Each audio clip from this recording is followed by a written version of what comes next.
to give you the opportunity to tell us briefly about yourself, and then we'll proceed with the questions. You have the floor. Thank you very much, Mr. Chairman. Mr. Chairman, before I render brief remarks about myself, I wish to seek your leave to make some preliminary remarks about the circumstances of yesterday. I feel strongly about that because on my way here, I listened to a press conference addressed by the respected minority leader. The press conference was carried live on Joy FM. After that press conference, I have been inundated with calls from the media. I heard myself very clearly the Honorable Minority Leader say categorically, without equivocation, that I was not scheduled to be vetted yesterday, and that I smuggled myself in with the help of my majority colleagues. He even brought in my beloved, beautiful, diligent, celebrated lawyer wife. She didn't also take it kindly and said that we smuggled ourselves here without invitation, and that is the cause for the chaos. I want to set the record straight, particularly based on that press conference and the subsequent calls from the media. I hold in my hands a formal invitation letter from this committee, signed by the clerk of the Appointments Committee, Mrs. Gifty Jage Goba.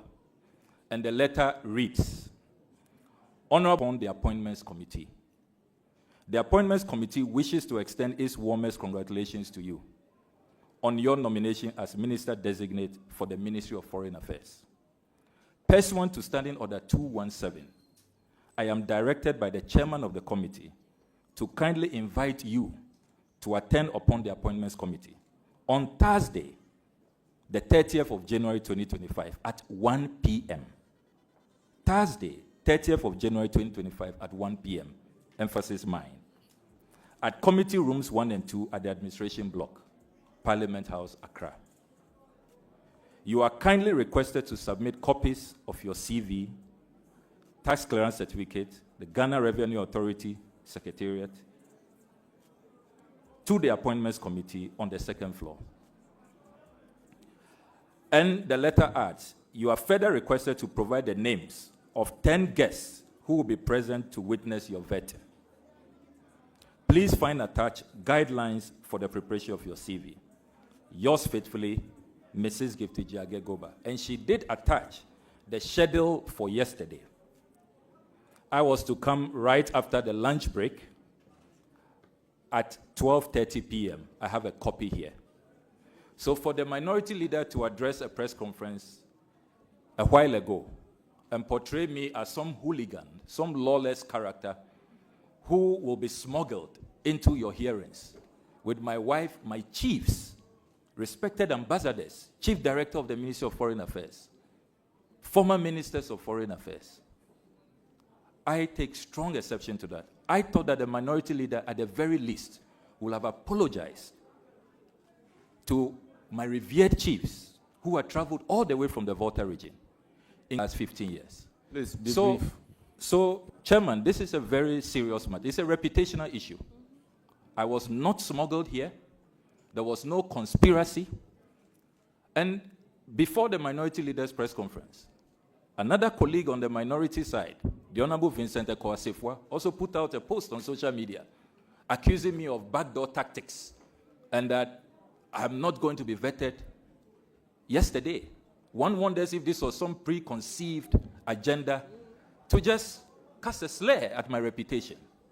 And Mr. Chairman, I want you to take a decision on this matter because my chiefs are beginning to wonder, did I mislead them? Or did I have an appointment to appear before you? Respected ambassadors are asking me, what happened? Team Oral and others are all asking me, are you sure you had an invitation yesterday after listening to the Minority Leaders Press Conference?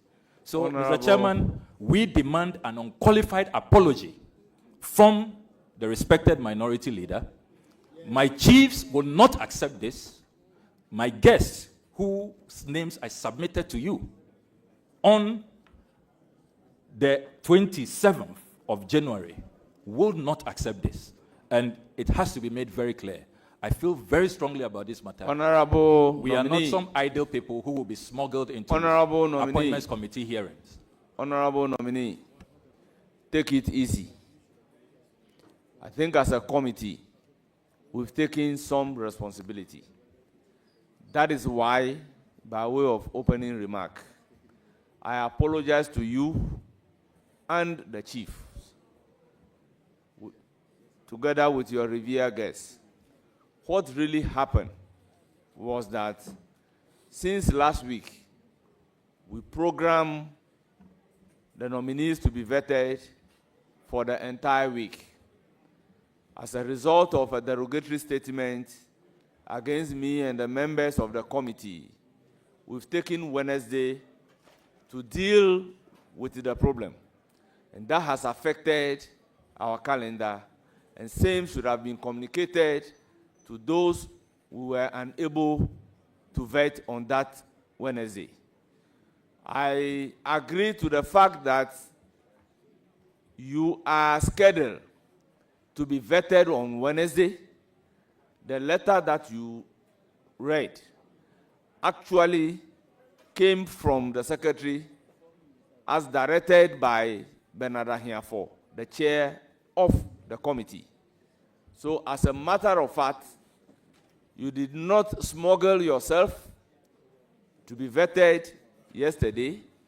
The letter was not retracted for you to be scheduled. So that was the shortfall. And on behalf of the committee, we render a sincere apology to you and your revered guests. So, honorable nominee, I think the apology from the chair should settle the issue. Thank you very much. Then we then proceed to ask you. So, Mr. Chairman, how about the press conference? The press conference addressed by the minority. The media is is covering us. And I've stated clearly that the committee takes responsibility. We wrote a letter to you.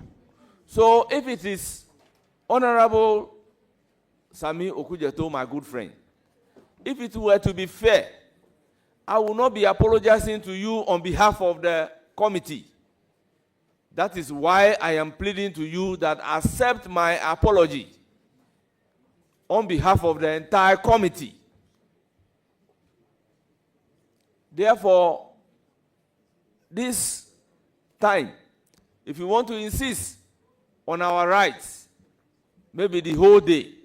So please, once I have taken the responsibility, and I apologize to you and your revered guests on behalf of the entire committee, whoever is a member of the committee, that based on the unfortunate incident, be it a press conference or a statement in the media or a post in the media, I am on behalf of everybody apologizing to you. So accept my apology and let this matter be settled. Thank you very much. Thank you very much, Handily Mr. Chairman. proceed to tell us about yourself.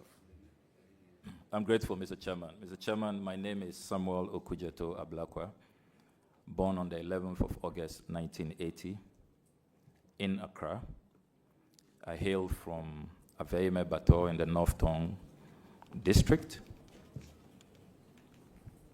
By way of basic education, I was in Association International School at Airport, proceeded to the only secondary school in the world, Presbyterian Boys Secondary School, and then proceeded to the University of Ghana, where I read political science, philosophy, and economics. I have a master's in international politics and defense, another master's in communications and PR, an executive certificate in leadership from Harvard Kennedy School. My masters were from the University of London and the University of Leicester.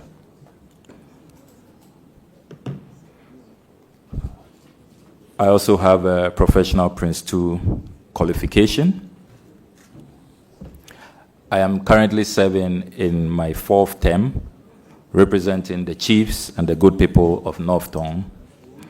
I have served as ranking member on the Foreign Affairs Committee for almost 8 years. In the 8th Parliament, I also served as chair of the Assurances Committee. I've held various positions in public service, including Deputy Minister for Information, appointed by His Excellency Professor John Evans Atta-Mills of blessed memory. May his soul rest in peace. My dearest mentor, who I miss greatly. I was also appointed by His Excellency John Dramani Mahama. I served as Deputy Minister for Education in charge of tertiary education. I currently chair President Mahama's flagship anti-corruption team, the Operation Recover or Loot team, a position I'm very, very proud of as chair, and I will miss dearly when I hand over in the next few days. Mr. Chairman, kindly permit me to convey sincerest gratitude from the depth of my heart to His Excellency John Dramani Mahama for this appointment. I have already assured him that I will give it all and I will make him and the country proud. Thank you very much. I'm concluding, Mr. Chairman, Very if you well. give me 30 seconds. I must also thank my dear mother, Her Excellency Professor Nana Jenopoko Ajiman, the first female Vice President of the Republic of Ghana. And in conclusion, Mr. Chairman, I want to thank senior and veteran diplomats and former foreign ministers of our country who have all met me, Dr. Obeda Samoa, Ambassador D.K. Osei, Ambassador Gbeho, Professor Kwame Ahoy, who have all been very, very supportive since my nomination, all the other ambassadors and staff of the Ministry of Foreign Affairs. I definitely reserved the best for last, my loving, dear, supportive wife, who has always stood by me. I thank you very much, Mr. Chairman.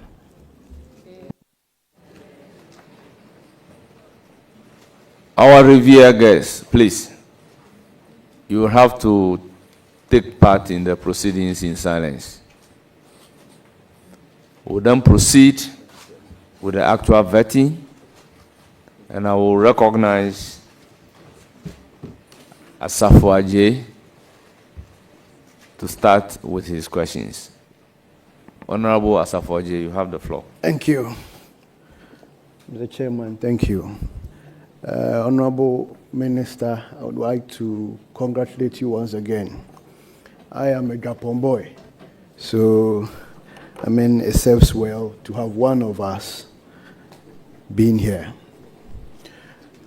But Mr. Nominee, I am a bit worried, particularly with the diplomatic posturing of our president when it comes to the Sahel Trio and how it would impact on the image of Ghana as a democratic country. What do you think of it? Well, thank you very much. It's a very important question you have asked. And interestingly, ECOWAS will be 50 years this year, and Ghana is likely to host the 50-year celebrations. His Excellency John Dramani Mahama believes that our regional integration agenda should be pursued and should not be abandoned. And so even though our three closest neighbors, Burkina Faso, Mali, and Niger, broke away from ECOWAS, and only this week their breakaway became effective. ECOWAS announced that they have completed the cessation.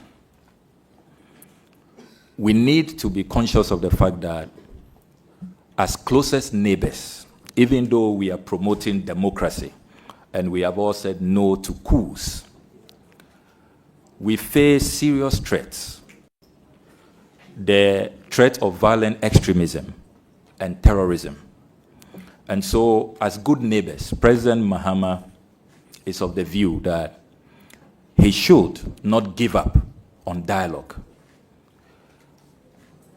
Article 40 and Article 73 of the 1992 Constitution enjoins the President and all of us who will be working in the foreign service space that our strategic national interest should always be at the center of our foreign policy considerations. If you have your neighbors who are being totally taken over with extremism, terrorism, and indeed, all our neighbors have been attacked except Ghana. And we know that if situation gets out of hand, the economic crisis also worsen, we will be affected. We are trading partners as well, and we have historic ancestral ties. There are many Ghanaians who trace their roots from Burkina Faso, from Niger, from Mali. So it is very strategic for President Mahama to say that I want to help resolve this Sahelian crisis. And that is why he appointed the respected, venerable Flight Lieutenant Colonel Bevlolate, who was an AU envoy on counterterrorism and also has the military clout and very close relations with some of these military leaders. So it is in our strategic national interest, as Article 40 and Article 73 enjoins us. And that is what informs President Mahama's posture when it comes to our three neighbors who have formed AES. Thank you very much. Mr. Speaker, I'm following up on that. Minister, don't you think that our colleagues within the ECOWAS will be disappointed on the position the President has taken when they also have a different position? The indications are that our neighbors are rather impressed with President Mahama's approach. They are really impressed that all of them were at his inauguration. And remember that even before President Mahama's intervention, ECOWAS did not just alienate them. ECOWAS took steps to dialogue, even appointed an envoy to try to talk to them to come back. Because some of the things they want to do, have a new passport, you know, have a new bank, a new trading bloc, it will really undermine our quest for regional integration. And the further bastardization and balkanization of the region is not what will help our collective economic interests, particularly at the time we are talking about the continental free trade arrangement, you know. So I can assure you, my respected colleague, that these are steps in the strategic national interest of our country, and it is very welcoming. And I think that we should, as a House, support President Mahama to achieve his objectives. I think it will be to our collective credit if during our tenure as leaders in Parliament and in the executive, we were able to talk to our good neighbors to come back into the ECOWAS fold. I think that it will really be a good icing on the cake as ECOWAS celebrates 50 years in existence. The Chairman, I want to ask the nominee again. That is your second question. That's my second question, I admit. Having attended, worked with AU, attended several meetings, Ghana has always taken a position when it comes to Kosovo and Serbia. When it comes to Sahrawi Republic, we even call them the Western Sahara and Morocco. And then the Palestine and Israel. I mean, the past government had a position. What will be your position vis-a-vis that of the President John Mohammed's position when it comes to these countries, and we all know what is between them? This is a very interesting question on geopolitics and what should be our geopolitical positioning. And I would like to make reference to our foreign policy, which Osajefo Dr. Kwame Nkrumah presented to this House on the 16th of December, 1959. He talked about Ghana's foreign policy being positively neutral, that we shall not look left or right, we shall look forward. And that is why, after that, he collaborated with his colleagues to establish the non-aligned movement in 1961. So Kwame Nkrumah said that as much as possible, we shall seek to be friends of all and enemies to none. So our posture will remain same. We will seek to be good friends to all of these countries. But being good friends, as Kwame Nkrumah said on the 16th of December 1959, doesn't mean that if along the line there is a misstep, you engage in some violation of international law, you go against the rule-based order, it does not mean that we will not speak out or point it out to you. That is even what shows that we are really good friends. So in these countries you have listed, there are matters that are concerning. For example, the Palestinian-Israeli conflict. We take the view that the humanitarian crisis there is totally unconscionable and unacceptable. And it is with dismay that we will continue to urge for a resolution of the Middle East crisis. We remain committed to the two-state solution so far as the Israeli-Palestinian conflict is concerned. We do not align with hardliners on both sides who say that one state should be totally annihilated, does not deserve to exist. No. We say that let's respect the UN resolution, a two-state solution. On Western Sahara, you may have heard that on the eve of President Akufo-Addo's departure, he instructed that we cut ties with Western Sahara. That certainly has created some anxiety and nervousness, and it marked quite a major departure from our position in the 1960s, 70s, and the 1980s. And you recall that we, in 1982, championed the cause of Western Sahara, which led to Morocco exiting the OAU, as it was known at the time, in 1982. So it was a very significant development, and a lot of our allies on the left are looking at Ghana's new posture. I can assure you that because this is a very sensitive matter, we will be open-minded. We will study exactly what the considerations were, what the experts advised President Akufo-Addo to take such a consequential decision. I mean, when you are in government, you may know things that others would not know. I mean, he receives national security briefings, he is at ECOWAS, OAU, AU now, and all of that, UN. So we want to keep an open mind. We will go and study what the considerations were, what analysis went into this decision. But the assurances I can give you, based on our foreign policy, is that we remain friends of all, enemies of none. Even if diplomatic ties may appear strained, as it is now in the Western Sahara question, it does not mean that our good friends in Western Sahara, we are going to disown them or cut ties with them in terms of the real people-to-people, cultural, and, if you like, ideological ties with them.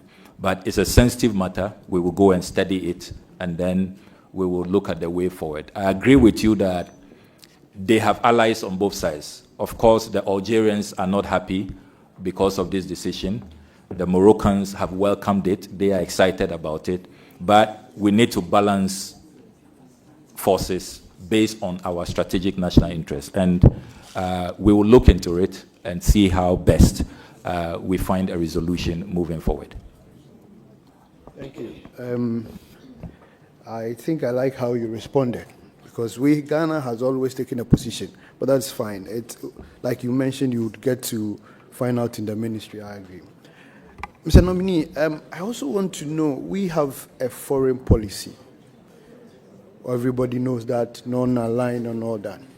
But we have also taken some critical interest in international issues, climate change and all that. What is our country's international environmental policy? Another very important question, and for our generation, that is perhaps the most significant question. Will the human race survive if global warming, the ongoing climate change disruptions continue, if we do not change our way of life? And that is why the COP meetings have become so crucial. Unfortunately, the big players and the big polluters, we are not seeing consistency. They don't want to come to the table really following the science. There are some countries who are saying that they don't even really believe in the science and that it's probably exaggerated. What I like about the foreign ministry is that we facilitate these engagements amongst key sectors. So on climate change, the Ministry of Environment, Science and Technology will be the lead ministry. The Lands Ministry will also play a role, and I'm glad that I see the respected former Lands Minister at today's hearings. I know he took part in a lot of the climate change discussions. I followed those meetings keenly. So we will not be the lead ministry when it comes to climate change. It will be the Ministry of Environment, then the Lands Ministry. But we are happy to coordinate, to facilitate the meetings, and to make sure that Ghana is committed to our international obligations. And having said that, let me register our unhappiness at the latest withdrawal by the United States of America from the Paris Climate Accord. That was a very key intervention in the climate change agenda. Ghana played a leading role, I recall, under former President Mahama when he was president at the time.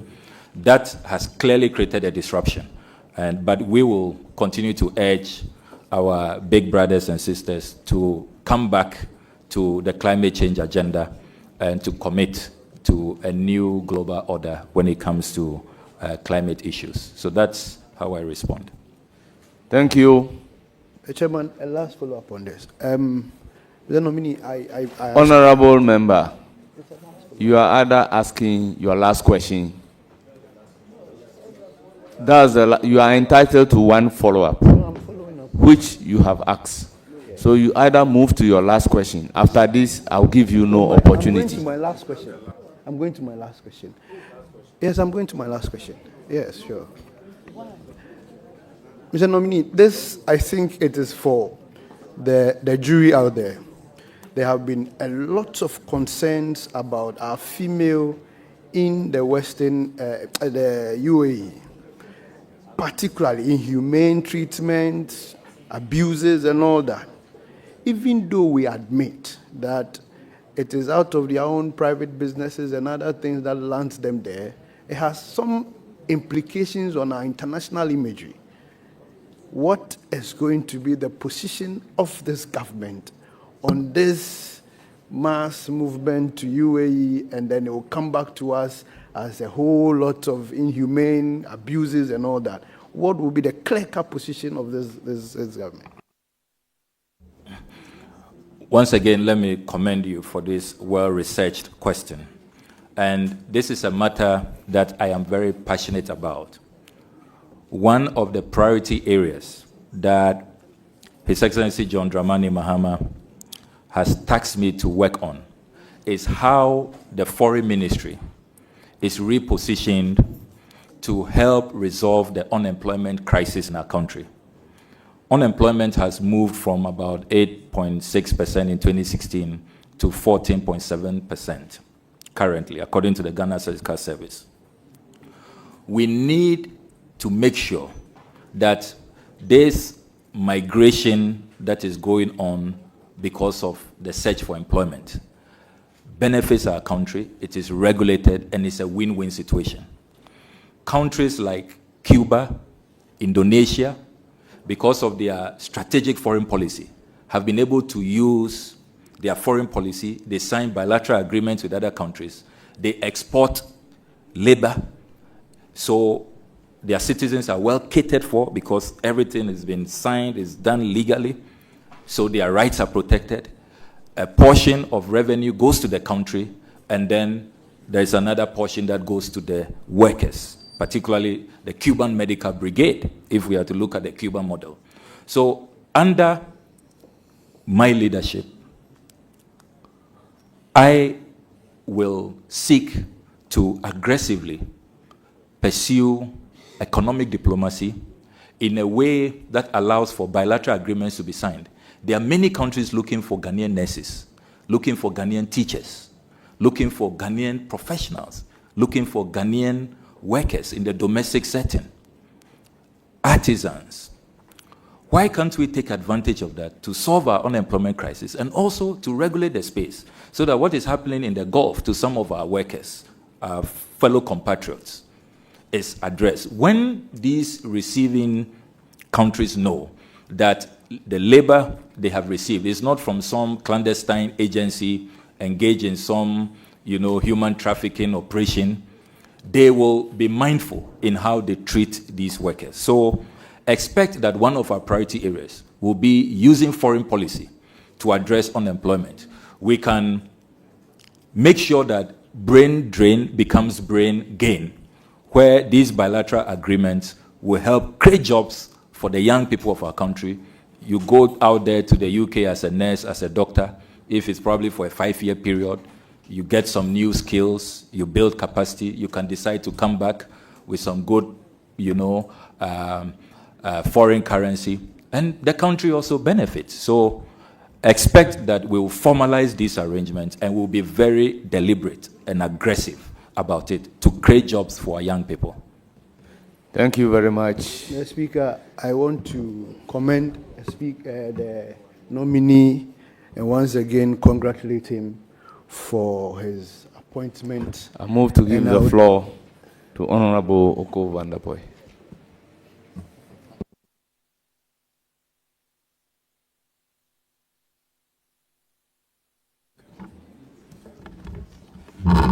Thank you, Mr. Chair. Nominee, congratulations. I'm one of the many Ghanaians who are very happy to see you where you are seated this morning. Nominee, I've worked with you in the 7th Parliament and in the 8th Parliament as my leader on the Foreign Affairs Committee. And I appreciate the leadership skills and knowledge that you bring to where you are sitting this morning. When you get to the ministry, what would be some of your priority areas?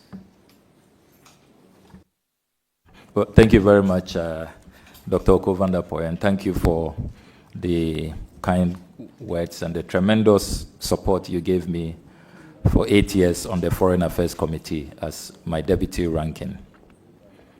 I have just talked about one of the priority areas, economic diplomacy, pursuing bilateral agreements to create jobs for the young people of our country in a regulated migration that benefits the individual and the country.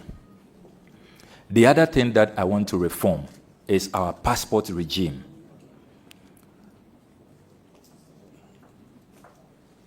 There are too many complaints about how difficult it is to get passports and to get them in good time.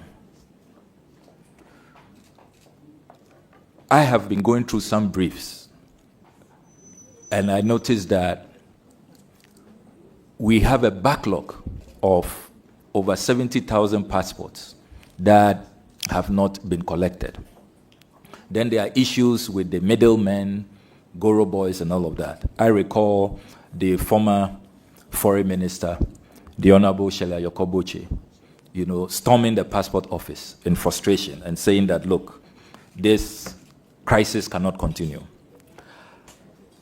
I would like to use technology to reform our passport regime. I don't think that we should still be requiring Ghanaians who have a Ghana card to go to passport office for their biometrics. This system of silos. Honorable nominee, the question was your priority areas. You mentioned economic diplomacy, and you mentioned passport acquisition. If there is any other, mention it to us so that we can make progress. Well, thank you, Chairman. I thought that you would be interested in the details, how I'm going to implement these reforms. So, just to be brief, I get your cue. I would want to engage the Ministry of Communications. I've already started talks with the Honorable Sam George, so that you don't need to go to a passport application center if you have a Ghana card. We should be able to interface. It should be possible to sit at home, apply for your passport. And then also, I want to end this business of going back to the passport office for your passport. It's so outmoded.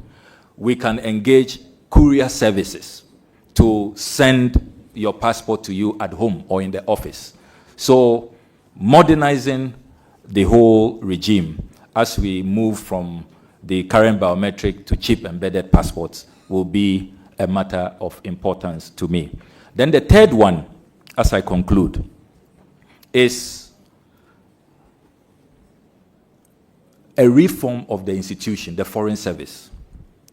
I would like to introduce a department that will focus on delivery, the delivery unit. I want us to give clear KPIs to our ambassadors and our high commissioners.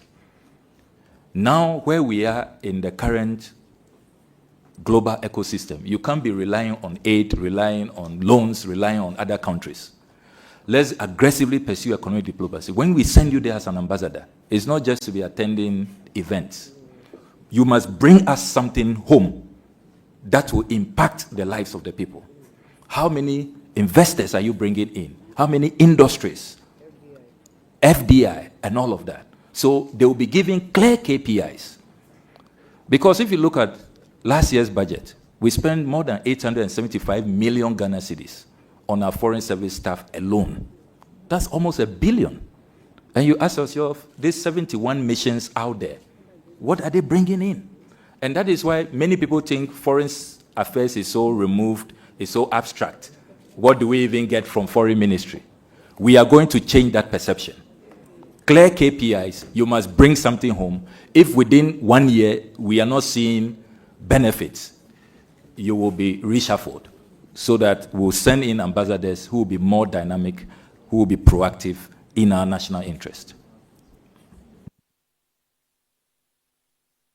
Thank you. Any further question? Mr. Chair, I think the nominee has done well with my question. I don't have any more questions. I just want to congratulate him.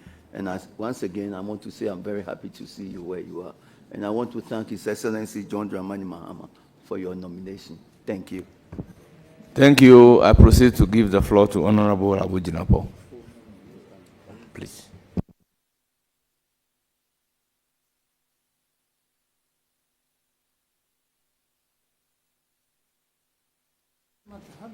Thank Honorable you. Abujinapo, you have the floor. Thank you very much, Mr. Chairman. Mr. Chairman, let me begin by congratulating the Honorable Okudzeto Ablakwa for his nomination to this very high office as and occupying the shoes of statesmen like Nana Addo Dankwa Akufo-Addo, Obeda Samoa, Victor Gbeho, and the rest, especially at his age, is quite a significant achievement. And warm congratulations, Honorable Nominee. Mr. Chairman, Ghana's policy, foreign policy, since 1957 has essentially been non-aligned. And as the nominee himself articulated in one of his responses, if I would say, we neither look left or right, we look forward, and we don't take sides. Indeed, if you look at the NDC manifesto, specifically page 160, you will see that that same policy is articulated. And then President Mahama, in his inaugural address, also reiterates the point. Mr. Chairman, I've followed the nominee. I've read most of his articles, his presentations, news articles about him and all of that. And it is clear on the evidence that the nominee is a leftist. He's a leftist. I would say he's a socialist. I will refrain myself from saying that he's a communist. I will refrain myself from saying so. You will see, Mr. Chairman, that the nominee, for example, wrote a tribute to His Excellency John Pombi Makafuli and delivered it on the floor of Parliament when he died on 17th March 2021. And therefore, Mr. Chairman, the nominee's views are known as a radical left. How is he going to marry his obvious personal ideological leanings and inclinations, which he's on many occasions said he's very proud of, in wiggling his way through this complex international geopolitics of the left and right as it relates to Ghana's policy of non-aligned? Thank you. This question could have been asked without making reference to all those documents. Please proceed to answer the question. Well, thank you very much, Mr. Chairman. And Mr. Chairman, let me place on record that I am not a communist. Of course, I am left of center. All of us in the NDC subscribe to the left of center political ideology, which we are very, very proud of. His Excellency John Dramani Mahama has worn the badge proudly because we believe in the welfare state and we believe in humanism to our economic interventions that don't encourage exploitation, particularly by a few elites. So you are right about where I belong ideologically, left of center, which is where my party, the NDC, belongs. So I am very much at home. Having said that, let us remember Kwame Nkrumah's tact and skillful approach to our foreign policy. Kwame Nkrumah was on the left, but he managed to, at the height of the Cold War, a bipolar era, to still get the Americans to support him in the construction of the Akosombo Dam, and to still have the Russians to help him in building our atomic agency. So that model is what we must adopt. So our friends know where we belong ideologically, but they respect us and they know that we don't mean harm or we don't bear grudge or have any malice. We are friends of all and enemies to none. So be rest assured that even though I have left leanings, I will be very objective in pursuing our foreign policy, which Article 40 says must be guided by our national interests.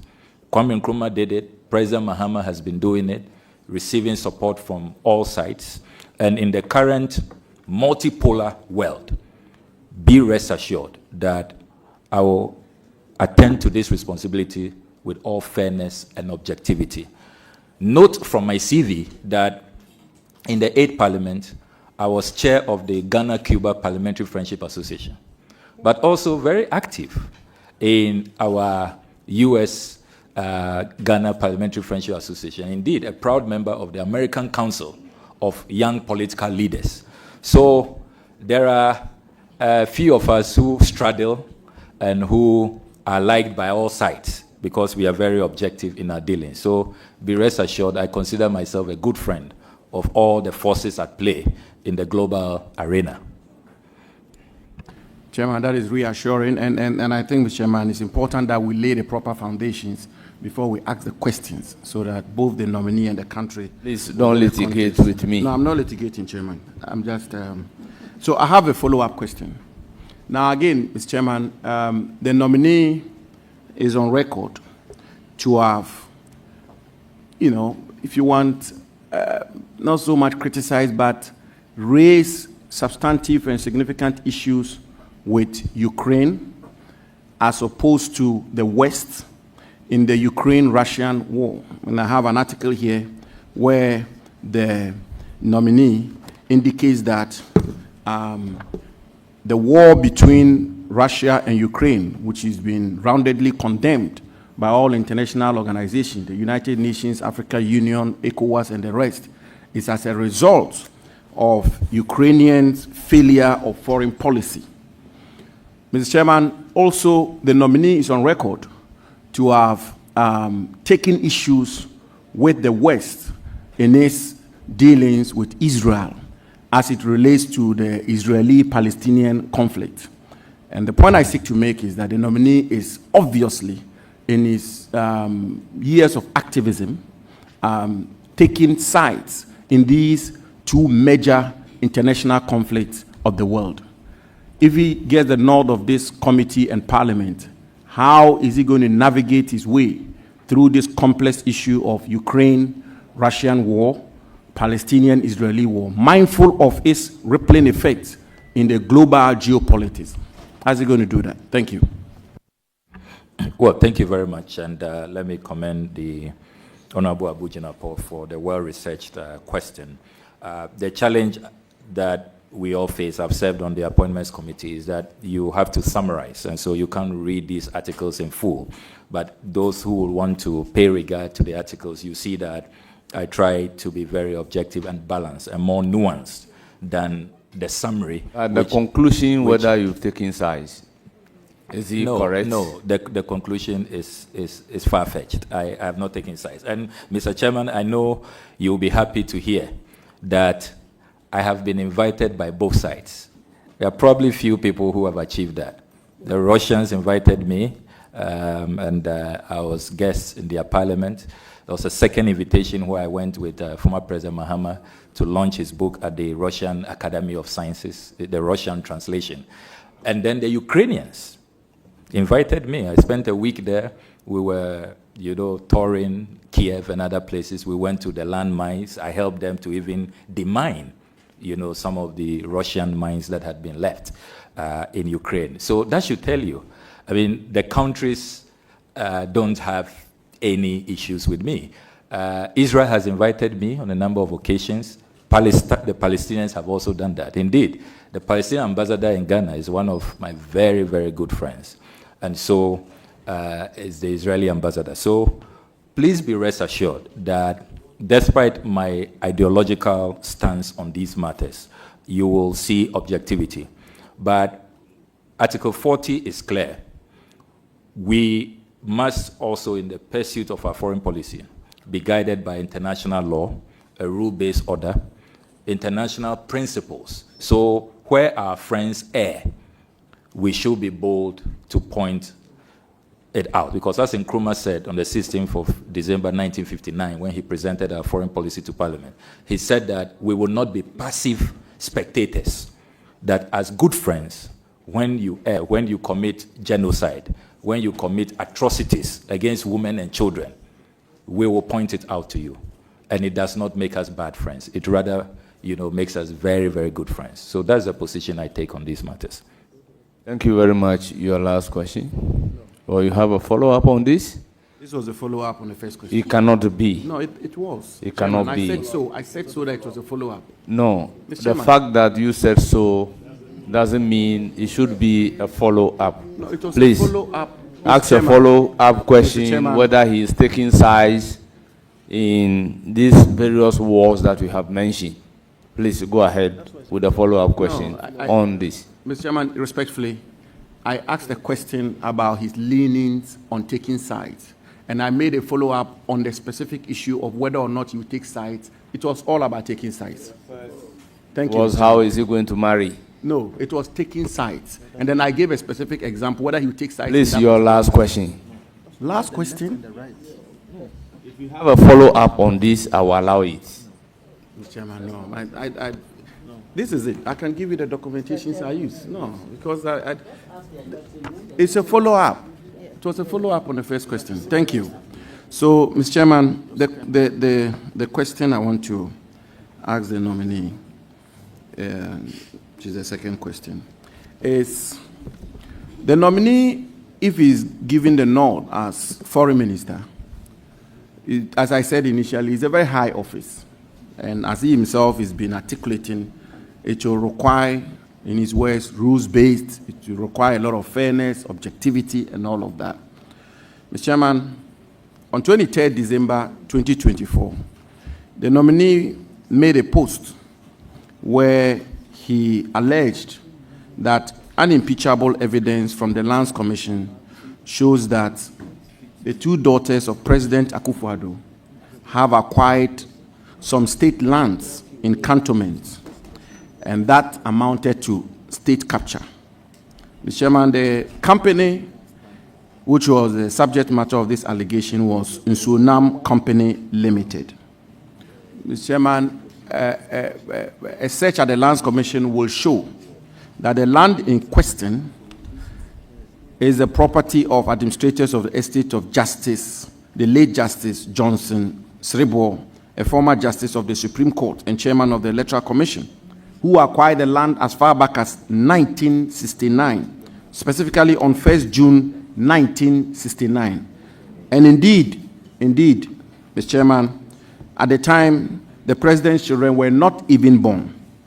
The subject matter land was acquired by the state, Mr. Chairman, as far back as 1869, and the lease will end in 2069. So clearly, this land is not state land. The President's children did not buy state land.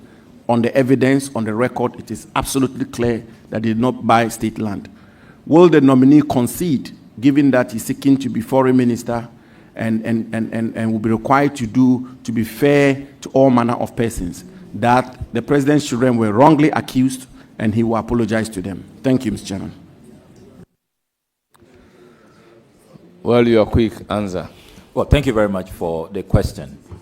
The Honorable Abu Jinapo will recall that when I put out that article, I supported the article with evidence from the Lands Commission.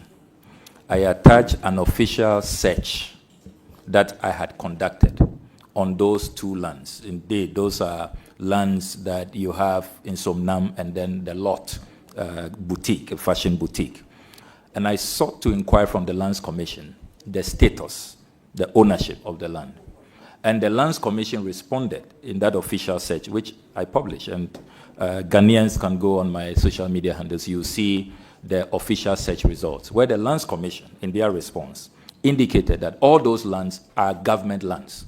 So in my article, I asked a question. Is this another state capture? Is President Akufo-Addo allocating state lands to his daughters?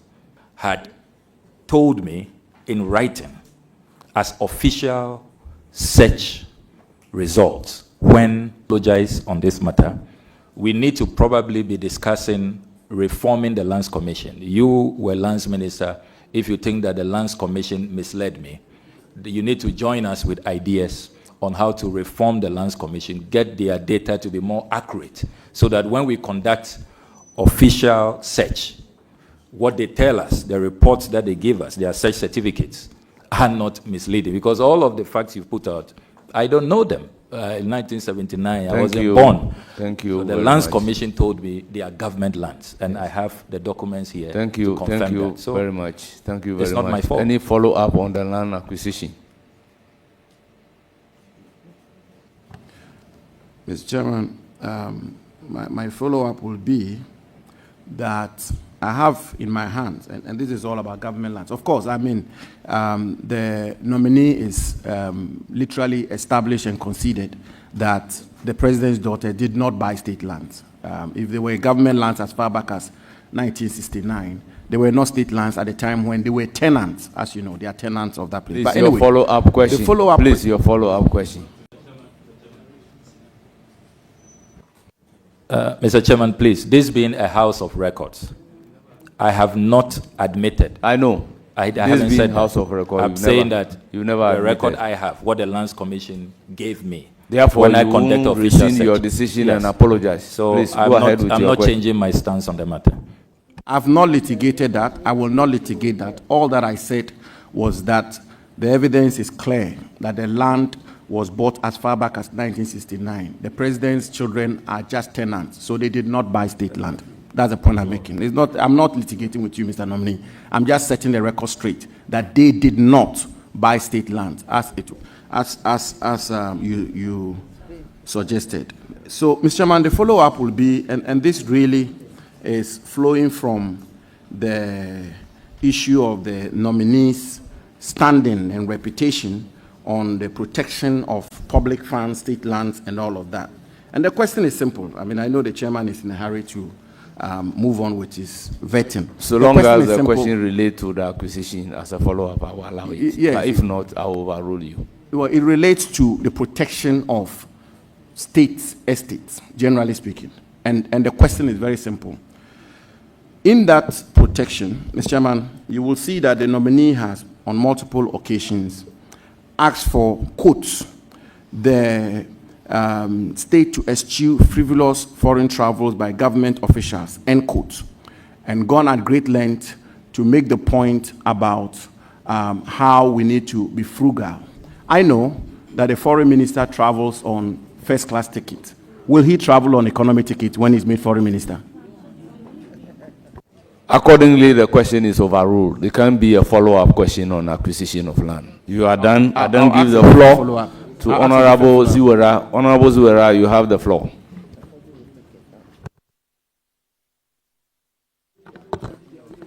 Thank you very much, Mr. Chairman. Thank you for the opportunity to congratulate my boss and my mentor and to wish him well. Congratulations, Honorable Ablakwa. Your leadership has been exemplary. Mr. Chairman, I served with Honorable Ablakwa on the Foreign Affairs Committee. And if you looked for a team player, you'll find it in Honorable Ablakwa. Honorable Ablakwa, extent of knowledge in the foreign ministry and international relations makes him the best choice, actually, for this position. And I want to commend highly President Mahama for giving us this choice. We know that with your extensive experience, with your knowledge, and with your excellent human relations, you are going to lift the flag of Ghana very high in the Committee of Nations. I can only wish you well, and I say congratulations, Honorable Ablakwa. Thank you very much. Well, thank you very much. Thank you. Honorable Thank Ziwera. you. Order. Order. Thank you. Order. Order. I proceed to give the floor to Honorable Soa. Thank you, Honorable Chairman.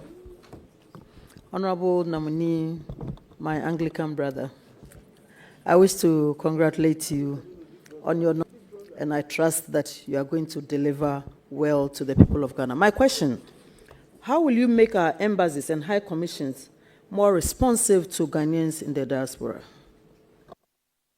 Well, thank you very much, Honorable Odole. I call her the MP with the most embassies in Ghana. Virtually all the embassies and high commissions are in her constituency. This is a very, very important question, and Ghanaians in the diaspora are really concerned about how our embassies and high commissions can be more responsive. As ranking member, I advocated strongly for the establishment of a consular fund. I was shocked to learn that our hardworking foreign service staff have to sometimes contribute their own money from their pockets to assist distressed Ghanaians out there who need consular assistance. In the budget for the foreign service, we don't have a line item for consular relations. And you know, under the Vienna Convention on Consular Relations, 1963, countries must extend these courtesies to their citizens. So, as foreign minister, when given the nod, I will make sure that we establish the consular fund. We must make sure that this fund exists, that can be assessed by our foreign service staff to extend assistance, particularly in this period where the United States has announced mass deportations. Those who may be rounded up to be deported are entitled to consular support. We must get them legal assistance so that they are not just rounded up and deported, their rights violated. You know, sometimes even in the deportation, how they are deported, sometimes chained to seats and all of that, treated as criminals. That is a violation of their human rights. It affronts their dignity. And these are matters that I will pursue forcefully. So we will seek to establish the consular fund. And in the KPIs that we will be drafting for our diplomats, we'll also make sure that they prioritize the needs, the concerns, and the plight of Ghanaians who are living abroad. Because really, why establish an embassy if you cannot take care of Ghanaians within that jurisdiction? So that will be a priority area. And I thank you for bringing it up. Thank you. I'm sure our brothers and sisters out there will be excited about your response. I wish to wish you well on your appointment as the Foreign Minister for the Republic of Ghana, and I pray God's blessings for you. Thank you, Mr. Chairman. Thank you. Thank you very much. I proceed to recognize Honorable Amprechum.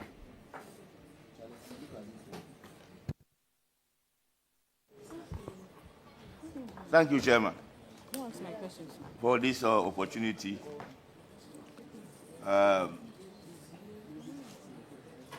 Honorable Sami, we meet again.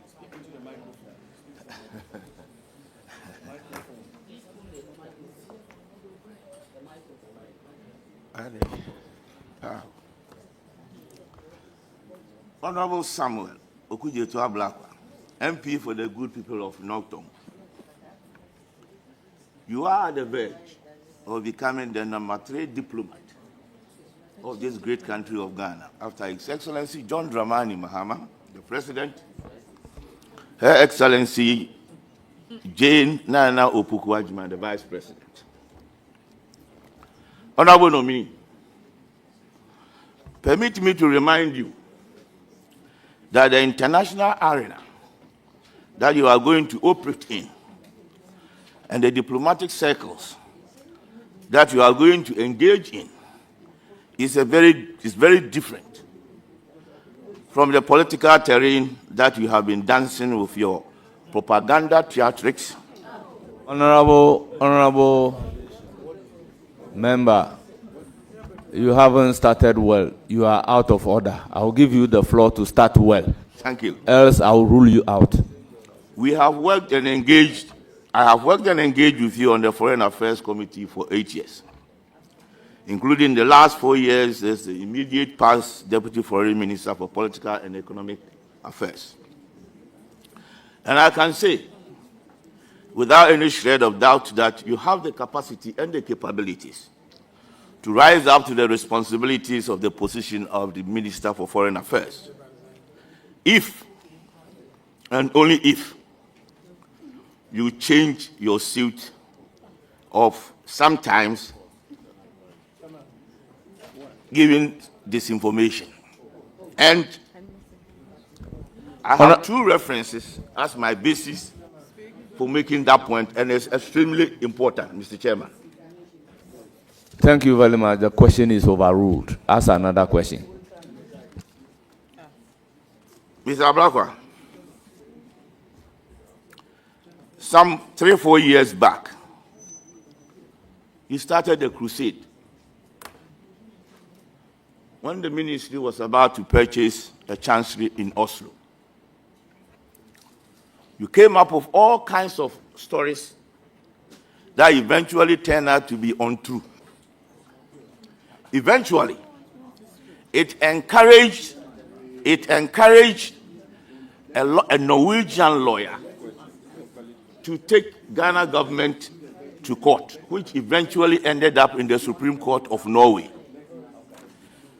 Even though we won it, it cost us a lot of money because of what you did, the information that you put out there, which, like I said, encouraged the Norwegian lawyer to pursue a matter which he had no case. Order. That is number one. Number two, recently, please, you are you also asking one question or you are asking two questions at the same time? No. Mr. Chairman, I am laying the foundation for the question.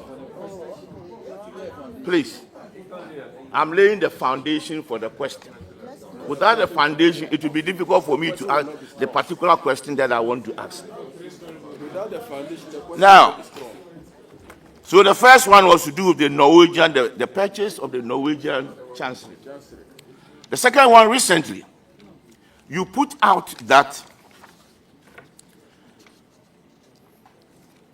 the ministry has signed up with a company, Access Citizen Ghana Limited, which are supposed to provide front-end premium consular services, just like the services being provided by VFS. And Access Ghana is providing that services to some. Your accusation was that some corrupt government was being shortchanged. There is no truth in this particular matter. Now, in the course of making these allegations, you indicated, and it's constantly something that you've been doing, that you have intercepted. I have intercepted documents.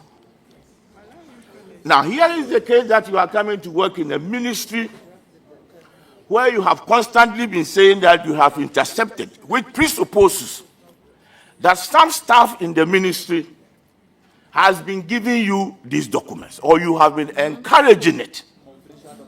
Confidential documents. All the staff in there have signed up to an oath of secrecy and confidentiality. And you are constantly out there saying that you have intercepted. You have intercepted. Putting these officers in very difficult situations. Now that you are coming to work in this particular ministry, how would you take it if documents are leaked and it's being encouraged by, let's say, an outsider? Honorable Amprachum, what is your question? I have asked it. Honorable member, go ahead and answer the question. No. Devoid of the aspect of how you are Unfortunately, intercepting the documents. He understands. Go ahead, answer the questions devoid of how you intercept the documents. Because of what I've always been saying, that we have the Whistleblowers Act. Well, thank you very much. Is probably aspiring to become the next chief interceptor.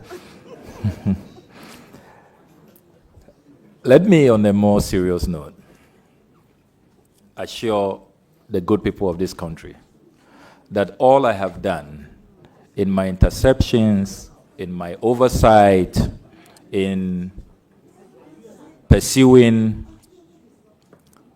parliamentary due diligence has always been Honorable members, let me place on record that I don't want any disruption today. If you are not a member of the committee and you can't comport yourself, kindly walk out.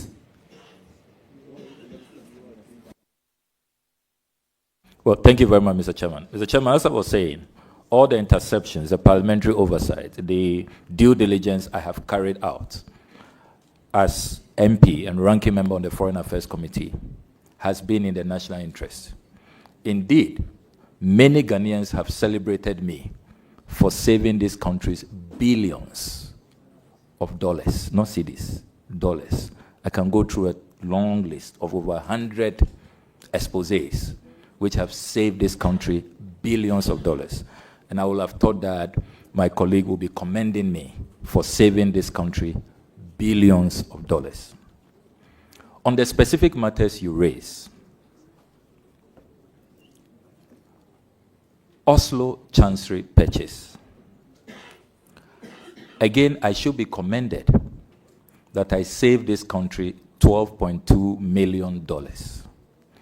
Remember that you had appeared before us that you were going to purchase that chancery. You brought us the information that you were about to purchase that chancery based on the $50 million facility that the Honorable Hannah Tete secured before she left the ministry. I then decided to carry out due diligence. And in the work that I did, not being an armchair ranking member who is told that we are going to buy a chancery and then I give you approval, blank check, yeah, go ahead, go and buy it. When I did the due diligence, I discovered that the property had been purchased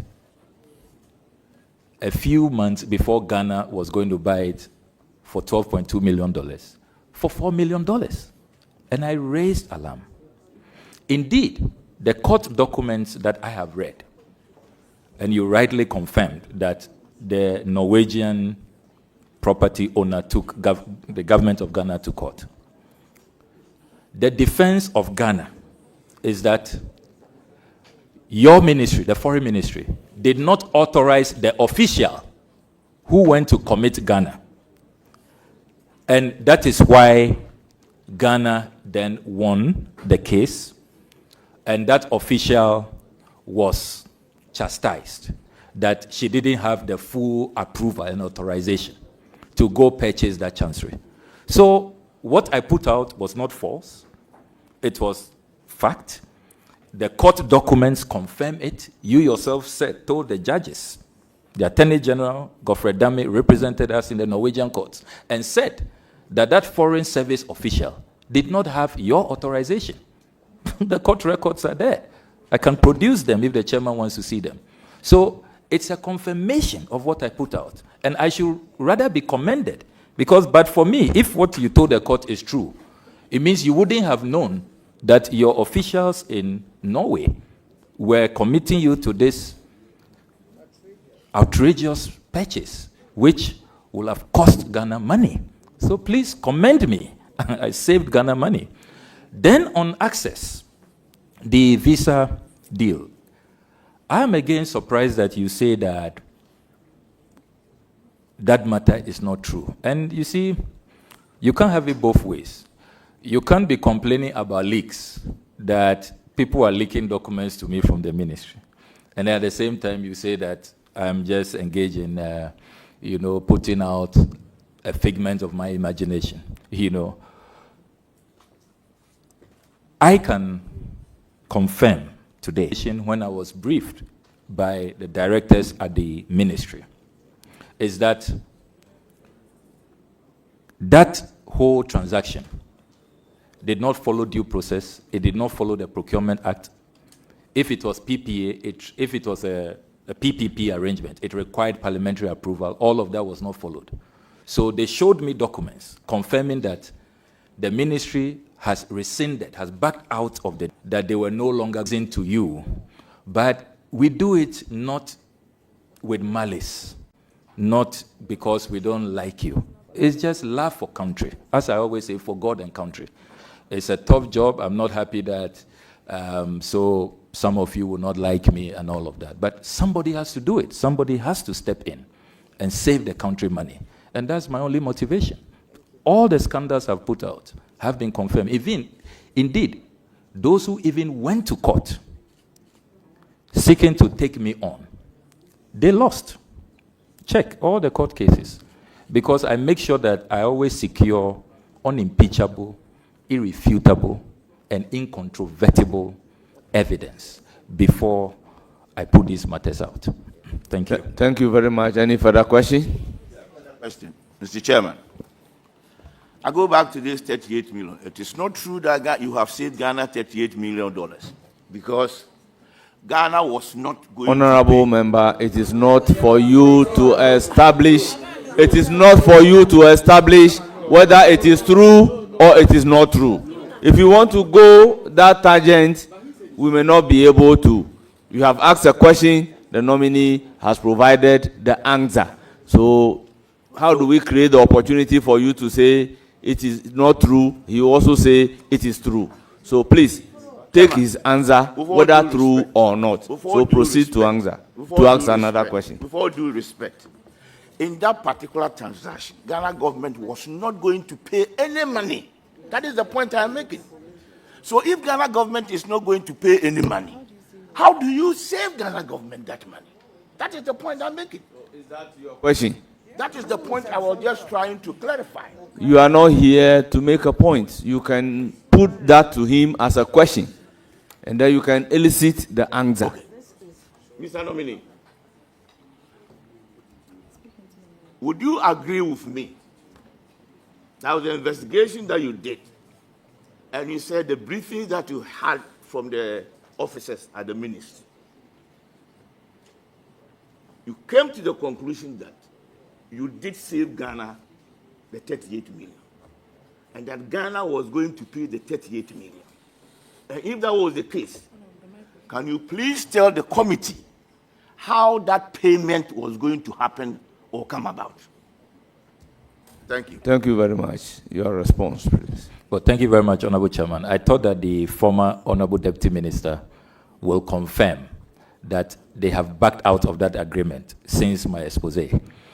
I think that's a more fundamental point, that if you felt that nothing untoward had happened, that everything was kosher, that it was a good deal, why did you run away from it when, I did the expose? So please, you are not entitled to ask him questions. So provide answers, yes, Chairman, to the question he asks. I appreciate the guidance. So let's be clear. The $38 million is what Access, the company, stood to benefit from that agreement, based on the percentage that will go to that company. If the current arrangement is maintained, where the embassies are allowed to carry out their visa processing, that money comes to Ghana, which is the current arrangement. That is why the head of missions were not happy about this arrangement, because Ghana was going to lose money. You were taking money out of the missions, out of IGF, for a private entity. That was the nature of the transaction. That is why I conclude, based on the conservative analysis we did, that we have saved Ghana $38 million. And I can make the agreement available, Mr. Chairman, if the committee would want to see it. Thank you very much. Any Chairman, further questions, or you are done? There are further questions. I don't want to go there again, because I was highly involved in this particular matter that he's spoken about. Mr. Chairman, I will want to ask the nominee, honorable nominee, in the international multilateral arena. It is changing rapidly. Big alliances are reshaping in a very dynamic ways. How do you plan to champion a strong African representation in the international systems? Well, thank you very much for this well-informed question. And I wish I had 1 hour to answer this, but I certainly don't. You are right. Please, did you say you need 1 hour to answer the question? I said I certainly don't have that. So please. So, Mr. Chairman, first of all, the changing global dynamics have to be appreciated.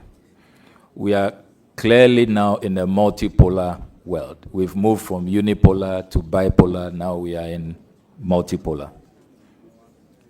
We are seeing the growing influence of the BRICS countries. Some of our citizens are even beginning to mount pressure that perhaps we should join BRICS, just as Nigeria did a few weeks ago. And we all know that BRICS is now presenting very interesting options. They have the new development bank, which has about $100 billion available in there, a combined GDP of about 27 trillion US dollars, 40% of the world's population. So in terms of market, that is a large market share. And we all know that our biggest trading partner now is China. And China is at the center, is right in there in this BRICS arrangement. So I think that Africa should really come to this table in a united way. Imagine what we can achieve, as Osajifo said, if we unite. At the UN, for example, the African bloc is the biggest bloc. We have more votes at the UN, but unfortunately we are not united. We don't vote in a particular way. Different, considerations. And it's the same challenge even with trade. Intra-Africa trade is still hovering under 20%. We trade more with Europe and Asia than we trade amongst ourselves. A very, very sad situation. And that's why Kwame Nkrumah muted the idea of the Africa Continental Free Trade Area in Addis Ababa in 1963. It took more than 40 years for it to now be coming into fruition, albeit in a very slow pace. So my response to you will be that let us unite. And I'm glad that President Mahama has so much goodwill. Look at the number of heads of states who attended his inauguration.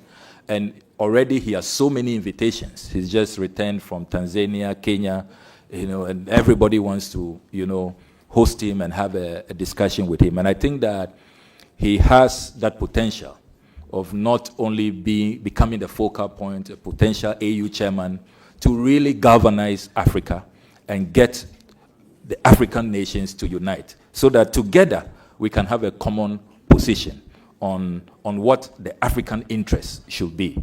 So that would be my approach, going back to the Nkrumah template of Africa must unite. Let's present a common force. And with that, we are talking about a market of about 1.5 billion. If we unite, we will be such a force that nobody can dare mess with us. But the challenge has been disunity. And that is really my philosophical outlook on these matters. Follow up, Mr. Chairman. Yes. You just mentioned the African Continental Free Trade. Yes. Mr. Nominee, until the NPP government was able to secure the use of Ghana as the base for the AFTA Secretariat, Ghana has been an active member of many multilateral platforms, but hasn't really attracted any significant secretariat comparable to the AU in Addis Ababa, or the UN office in Nairobi, or ECOWAS in Abuja. This is important because the borders are attracting jobs into their countries, or these countries are attracting jobs and opportunities into their countries. As Foreign Minister, how do you plan to leverage this position, Ghana being the Secretariat of AFTA, to attract something tangible into the country? I mean, certainly I have gone on record in this House to commend your government for securing the Africa Continental Free Trade Area Secretariat. And I added, if you recall in that presentation, that it is a testimony of what we can achieve when we unite. I recall that former President Akufo-Addo reached out to former President Mahama, former President Rawlings, God bless his soul, former President Kufuor, and all of us across the divide and said, look, let's form a joint campaign team and campaign for this secretariat. And that is why we were such a formidable force and we secured it. So I'm a bit disappointed that you have tried to partisan it and you have discounted the contributions that all of these former heads of states, particularly from my side of the political divide, did.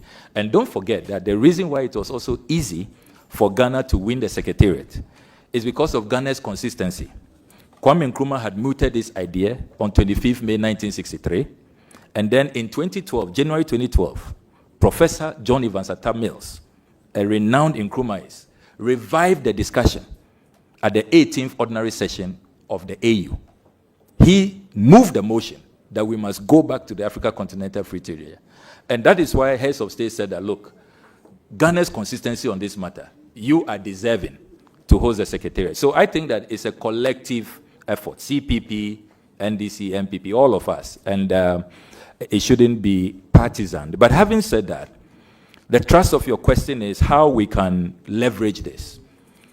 We need to make sure that we are hosting and winning. So as we host, we are getting more jobs created. Often there are concerns when these secretariats begin to recruit that it doesn't really favor local. Often get the top jobs, and then, you know, we are left with jobs that are not that rewarding. I intend to engage with the dynamic Secretary General, Wankele Meni, and I think that we should look at a plan on how we can really leverage on hosting, because we are spending so much money hosting. Some of the staff have also expressed concern about their working conditions and all of that. And I think that these are matters we can discuss in confidence and see how we boost employment opportunities for our people. Because I overrule your first question, you have your last questions to ask. Thank you, Mr. Chairman. Honorable Ablakwa, I do wish you well. And I know you will succeed. My last question. The African Union seems to have a credibility problem among young Africans, in that it is perceived as weak and toothless on the international stage. For example, in matters regarding the overstay of certain African leaders in power, the countless tragic deaths of African migrants crossing Sahara and the Mediterranean, and in the vocal defense of African interest on the global stage, the organization is found wanting. The AU, unlike the EU, appears to be too timid on behalf of its people. What would you, as foreign minister, do to help change this negative perception about the AU? Well, thank you very much, Honorable former Minister, for your kind wishes. And I must place on record that former Deputy Minister, that you prophesied 8 years ago that I will be Minister of Foreign Affairs. So I was quite surprised when in your earlier submissions you sought to take me on. But, Mr. Chairman, on the more serious note, if the Osagefo Dr. Kwame Nkrumah was alive, his response to this, your question, will be, I told you so. Remember that when he led the Casablanca group, he wanted a more integral, united African states, a strong political force.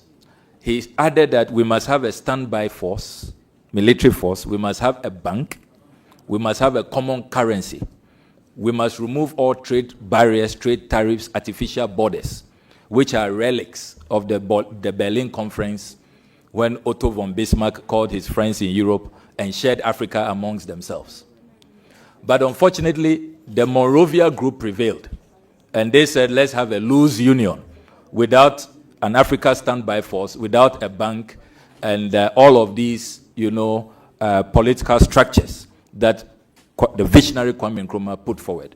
So I think at the heart of this perception of the AU is about continental Africa unity and how we must go back to the original Nkrumah blueprint, as was espoused by the Casablanca group. And I am glad that already those talks have begun within the AU.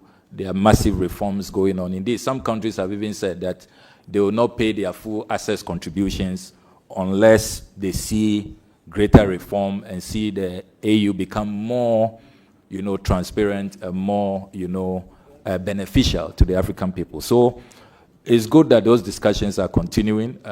President Paul Kagame is leading the reforms, and President Mahama has already struck a very good, chord with him, and I'm sure that they will continue to champion those reforms. But ultimately, you may call me an Nkrumahist, but ultimately, we must go back to Kwame Nkrumah's vision of the United States of Africa.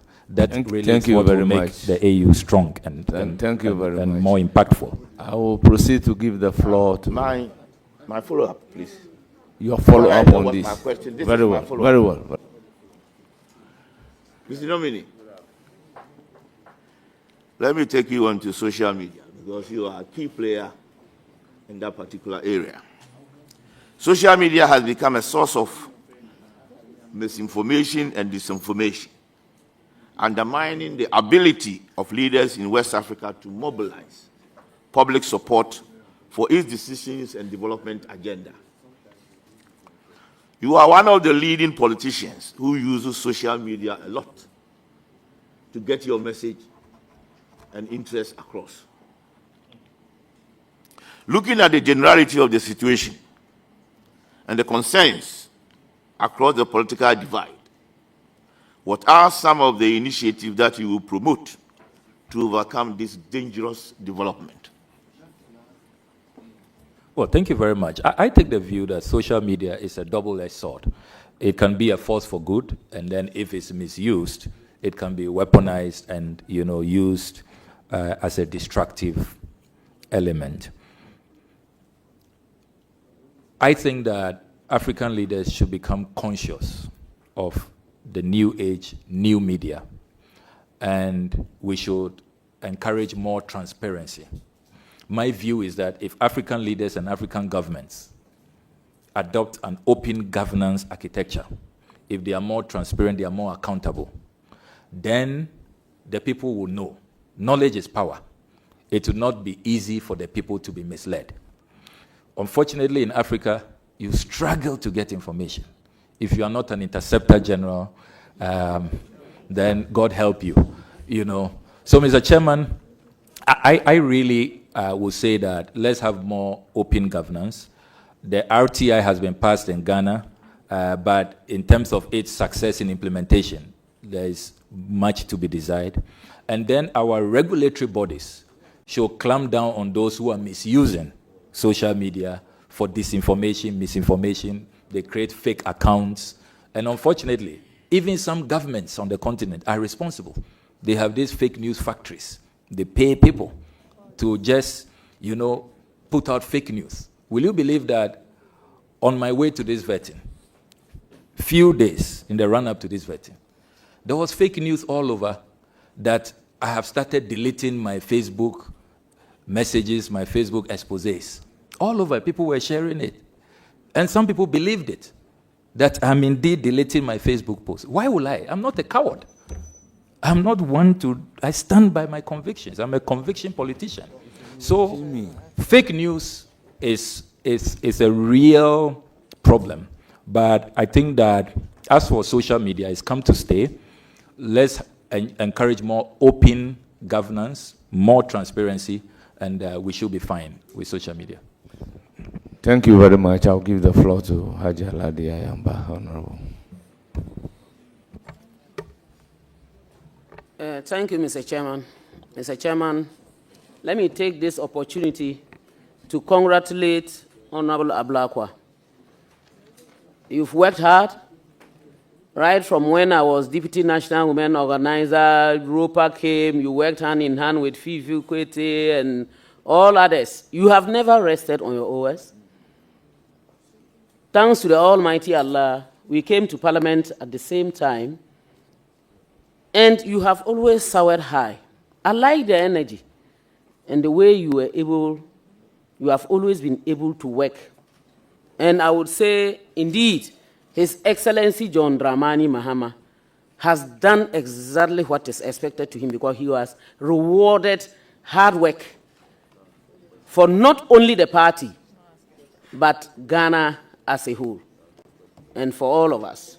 Now, my question is, there is an acronym that has now become an international song. When even people say it, others will begin running. Someone wanted to say helter skelter and said skelter skelter. So, and the acronym is ORAL. Operation Recover or Loot. I know you wouldn't belong to any team that will be doing anything adverse. So far, my observations and what I've seen, it has been good. Because I've listened, I have watched. Now, sooner than later, ORAL as a team needs to have a way forward. What is ORAL going to do so that all the things that you have done, the time, and now that you are not even being paid, you are just doing a yeoman's job, it wouldn't go waste. We would actually benefit from it. And then, can you tell us also, apart from the way forward, can you tell us also, this particular activity that you have undertaken, how much have you saved Ghanaians from these corrupt activities that has bedeviled the country and taken so much from Ghanaian taxpayers? Thank you. Honorable member, proceed to ask the question. But because we don't have any evidence of evaluation of how much ORAL has been able to save, proceed to answer the question minus that. Thank you very much. Well, thank you very much, Honorable Chairman. And let me commend my big sister for her question and thank her for her kind words. She's been one of our mothers. We all go to her for advice, and she's always generous with her counseling and guidance. Mr. Chairman, as I said in my introduction, one of the jobs that I am so proud of, and I'll remain ever so proud of, is this sacrificial job to chair ORAL, Operation Recover or Loot, which is a major plank in President Mahama's anti-corruption drive. The establishment of ORAL is such a master stroke, and President Mahama ought to be commended. I can reveal to you today that since ORAL was established, just by the establishment of the team and we receiving information from the general public, we have saved this country 20 bungalows which were going to be demolished. 20. And I can provide the list. Bungalows that were being occupied by staff of Research Department of the Foreign Affairs, the Ministry of Gender, the CSIR. Bulldozers had moved in, but because they called the ORAL Secretariat, and we then called National Security to take action, they were able to protect these bungalows. I have not added the Du Bois Center, the NDA lands, which were about to be captured. So President Mahama has saved this country a great deal with the establishment of ORAL, and all of us must support ORAL. Now we are having an international discussion. Many people forget that oral has international dimensions. I need not remind our colleagues here that President Nana Addo Dankwa Akufo-Addo has been an oral champion in the international arena. Why do I say that? He has been advocating for reparation, that our colonial masters who looted Africa, they should bring it back, return our monies, our artifacts, return the loot. So I'm so shocked that our friends who started ORA even before President Mahama won the election in the international arena, when they come home, they don't want to hear about ORA. This is quite remarkable. You know, and I would have thought that charity will begin at home. You want the Brits and the French and the Dutch and others to return the loot tree. So let's see some ECOWAS protocols, the AU Charter, a major plank. According to the World Bank, Africa is losing about $88 billion every year. Money, if it stays in the continent, used for the development of the people's welfare, how our continent will look like. So as for oral, all of us must support it. And if you look at what has gone on in this country over the last 8 years, look, I have a tall list of monies that can be retrieved. SkyTrain, we can get our $2.5 million back. Ejapa, we can get our $12 million back. National Cathedral, we can get our $58 million back. Honorable member, these SML, are projections. Yes. Are these projections? Projections. Honorable member. Projections. Honorable no, member. but I think that it's important to contextualize so that, you see, when we talk about oral, people discuss oral in abstract terms. This House, Mr. Chairman, and it's unfortunate that the ranking member is not here. Mr. Chairman, if you pardon me.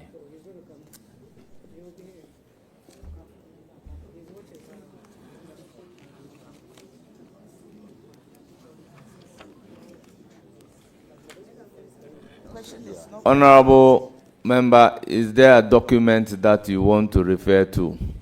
Yes, please, and to also table the document. You need to seek leave to refer to it. Yes, Mr. Chairman, I want to first secure the document, and then I will table it with your permission. Pardon me, I have quite a number of documents here.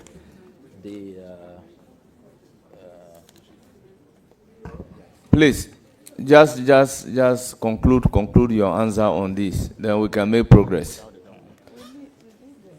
Honorable member. Yeah, Mr. Chairman. We have a very tall list today. Yeah. Yeah, Mr. Chairman, I have found it. It is a report of this House. Your report, Mr. Chairman, with all due respect.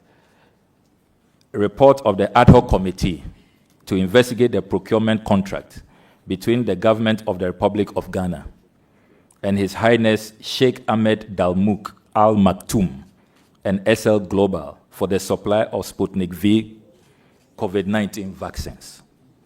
Mr. Chairman, this document, submitted to Mr. Speaker, adopted by this House, August 2021, signed by the Honorable Alexander K. Afenyo-Markin, Chairman of the ad hoc committee.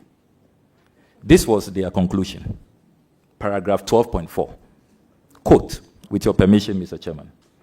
The committee urges the Minister for Finance to take steps to recover the money due to the Republic in respect of the amount of $2,850,000 United States dollars, so $2.85 million.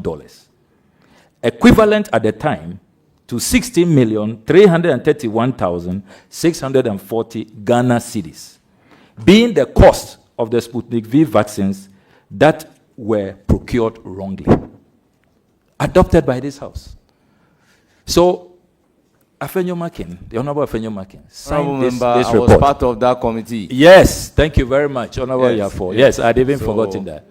let's make progress. So, even as a house, we have been doing oral with the support of Honorable Afenyo Makin, signing documents, also concerned about monies that have been looted that we cannot find. So why will you fight President Mahama when you have some of these reports that you yourselves have signed, urging retrieval from a finance minister? So, as for oral, it has come to stay. The second part of a question about the future of oral. Let me place on record that our job at this point is just to collect the Honorable information. member, just I'm concluding. limit yourself to Yes. the scope of the question. Yes, yes. She asked about the future of oral. It's important. And many Ghanaians have been asking since my appointment. Many Ghanaians have been asking. The way forward for oral.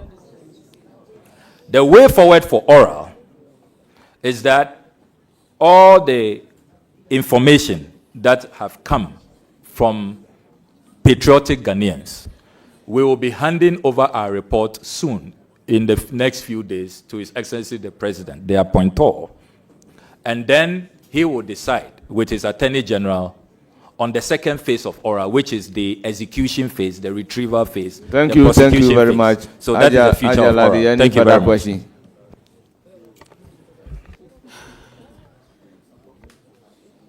Thank you very much. Honorable nominee, I am a lady from a constituency and an MP that has two countries that border us. That is Burkina Faso to the north and Togo to the east. There are a lot of concerns about the unrest, let me use that word, that especially is coming up from the Burkina side. We have a lot of unapproved roads. And because of where we are coming from, you cannot tell who is who immediately. Because we look alike, basically we speak the same language. We are afraid of spillovers because of the, people will say Boko conflict, and I will say the Kusag conflict, because it entails a whole lot. Will you take it on yourself as a minister, if approved, to make sure that you work hand in hand with the two countries, although Burkina Faso has opted out from ECOWAS, but we are well aware that there is some leverage that we should work hand in hand with them. Will you work with them to ensure that we bring an end to these issues? Because those who are there and causing these problems, which can readily escalate, are also human beings and need to be listened to. Will you do that? Thank you. I can assure you, Honorable Hajia Ladi, that that will be pursued. It is a priority of President Mahama. That's why he's appointed a special envoy to the Sahel in the person of Lieutenant Colonel Beflo Latte. And you are close to the challenge, and I'm glad about how eloquently you speak about it. I mean, those who think we should leave them to be on their own, no. I mean, when the violence escalates, we will be the immediate harboring point for refugees, for even some of these, extremists who will come in with weapons. There are small arms and sophisticated weapons that will, be brought into our jurisdiction. And don't forget, we are already having challenges in Baku. So it presents such a toxic mix. And so if we do not help to quench the fires in these neighboring countries, we are at real risk, and there will be no stability. And what we have going for us is our stability. Without peace and stability, nothing else can be achieved. It is so fundamental. And so you have our fullest assurances that my marching orders from President Mahama is to support the special envoy to make sure that we are able to pursue peace and get our three neighboring countries, Burkina Faso, Mali, and Niger, back into the ECOWAS fold, and we'll remain committed to that. Thank you. Any further questions? Thank you, Chairman. I don't have any further questions. I just wish you all the best, and I do my heart off for you. Thank you, and take care. Thank you. Thank you very much. I will recognize Alasan Uma. Thank you, Chairman, for the opportunity. Minister nominee, congratulations, my brother and comrade. I haven't listened to you on your answers regarding the oral. I know how I could tell the selflessness and patriotic ideals and your initial left-centered ideology. So I want to find out how, now that you are a foreign minister or as a foreign minister, how do you intend to marry the two? Because on the resume, you are the chairperson or chairman of Oral. And you are also becoming, God's willing, the next foreign minister. How do you intend to marry the two? Thank you. Well, thank you very much. A very brilliant Thank you question. very much, but let me place on record that you are not yet a foreign minister unless you are giving the nod. Thank you. Proceed to answer the question. Well, thank you very much, Mr. Chairman. A very brilliant question. And as I indicated earlier, Oral's mandate will continue even from this first phase of information gathering into the second phase of actual retrievals, recoveries, prosecutions, when the Attorney General decides that there is basis for that. Now, your brilliant question about how I can also continue to support the process. Within the international arena, we have mechanisms of recovering loot, which have been shipped to various, havens and destinations. If you take, for example, what happened to the Abacha loot in Nigeria, they needed international collaboration, and the World Bank was very supportive to help Nigeria recover hundreds of millions of dollars of the Abacha loot, particularly from Switzerland and other destinations. So I see my role as a role that will help. I'm not going to say that Oral is behind me. No, even though the next phase, the Attorney General will be leading the effort. But when he calls on me to bring in the international dimension, facilitate how to work with international organizations to retrieve loot in other jurisdictions, certainly I'll be more than happy, relying on the Nigerian model, how they use their international partners to retrieve the Abacha loot. I think that we can also use that to retrieve loot that is hiding in all manner of places for the development of our people. Our people need that money for roads, for schools, for hospitals, for good water, and we have to help them retrieve their money. Thank you. Any further question? Please go ahead. Thank you, Chairman. I'm satisfied with the answer.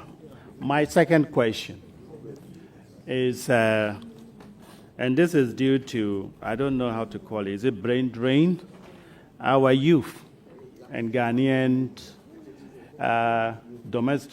domestic workers who ran to the Gulf have been abused severally. We see pictures, we see photographs or videos. Want to find out do you have any plan, or what do you intend to do to stop this kind of abuses? The priority areas His Excellency President Mahama has asked me to pursue, how to make sure that we use our foreign policy to create jobs, but in creating jobs, we make sure that we have bilateral agreements and ensure that these jobs are safe, properly done. So it's not just some agencies who are exploiting, vulnerable Ghanaians because they want jobs.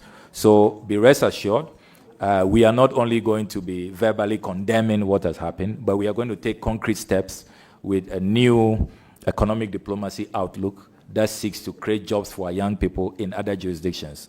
Sign proper contracts, bring all of these people within a regulated space, and make sure that our young people benefit. That is the surest way of ending all of this exploitation and the violation of the human rights of our people. Chairman, I wish you well. Thank you. Thank you. I give the floor to Honorable Vincent Asafua. Thank you very much, Mr. Chairman. Let me use this.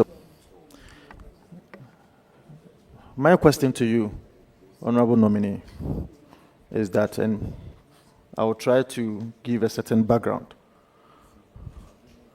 On the 4th of September, 2021, you granted an interview on Newsfile, Joy FM. You stated that traveling on a private jet jeopardizes the president's security, and that we need a presidential travel policy to regulate how presidents of our republic travels. Now, just a few days after the president of the republic was sworn in, specifically on the 17th of January 2025, His Excellency the President, President Mahama, used a private jet to travel to Gambia. He also used the same private jet to Senegal. Now, my question to you is, will you condemn this action of the president, as you have done in previous times when presidents use private jets? And if given the nod to become the Minister for Foreign Affairs, when should we expect the presidential travel policy that you proposed to the people of Ghana? Thank you very much. The first question is, will you condemn, then when you come to office, the travel policy? Well, thank you very much. It is important for us to put this matter in the proper context, and let us not compare, apples and, if you like, pepper, because you just can't compare them. My campaign against the non-use of the presidential jet, which this parliament approved $37 million at the time for the purchase in 2008 under the President Kufuor regime, was largely about protecting the public purse, a cost-saving concern is what I had.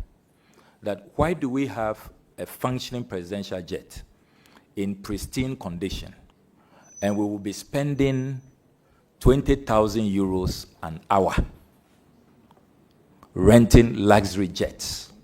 That is the matter I raised, and I have the Hansard here, the Hansard of 16 June 2021. I filed an urgent question, and Mr. Chairman, if you come to column 012 with your permission, I'm not going to read. I'm just summarizing. I know that time is of the essence. You see here from column 012, the Minister for Defense at the time, the Honorable Nitiwo, coming up with all kinds of excuses that you couldn't even shower in our presidential jet and all of that. which we found bizarre. So, put my concerns in proper context. It is about wastage, profligacy, the dissipation of scarce resources. That's the fundamental concern. Now, in the case of President Mahama, President Mahama is using his brother's private jet without paying for it. We are not being charged 20,000 euros an hour by the celebrated entrepreneur and business mogul, Ibrahim Mahama. What the presidency has explained is that in the initial days of the presidency, they asked the Ghana Air Force to present a report, conduct an assessment, and present a report on whether the presidential jet was fit for purpose. The Ghana Air Force had delayed in their submission, and in the interim, his brother stepped in. We didn't pay for it. There was no financial loss to the state.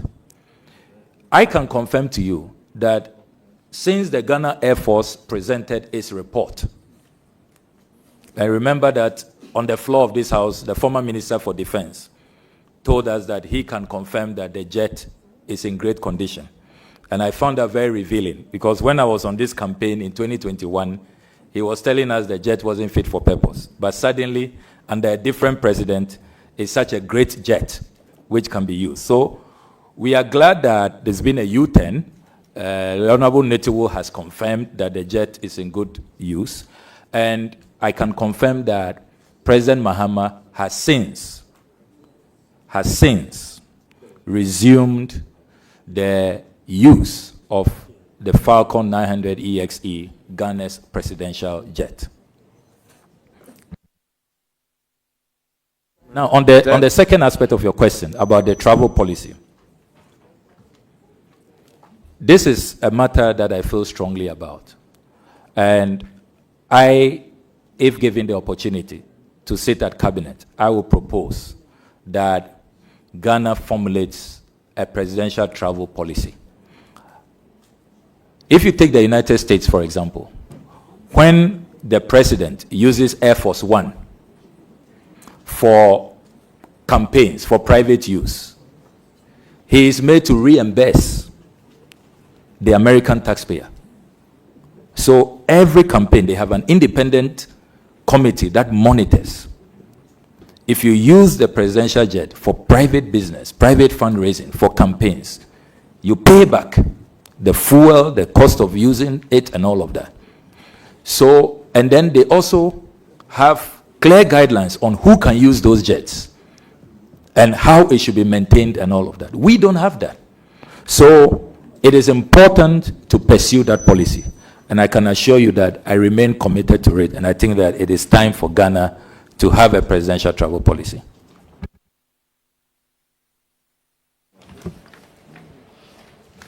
Any further question? But remember, you asked two in one question: condemnation and have a follow-up. policy.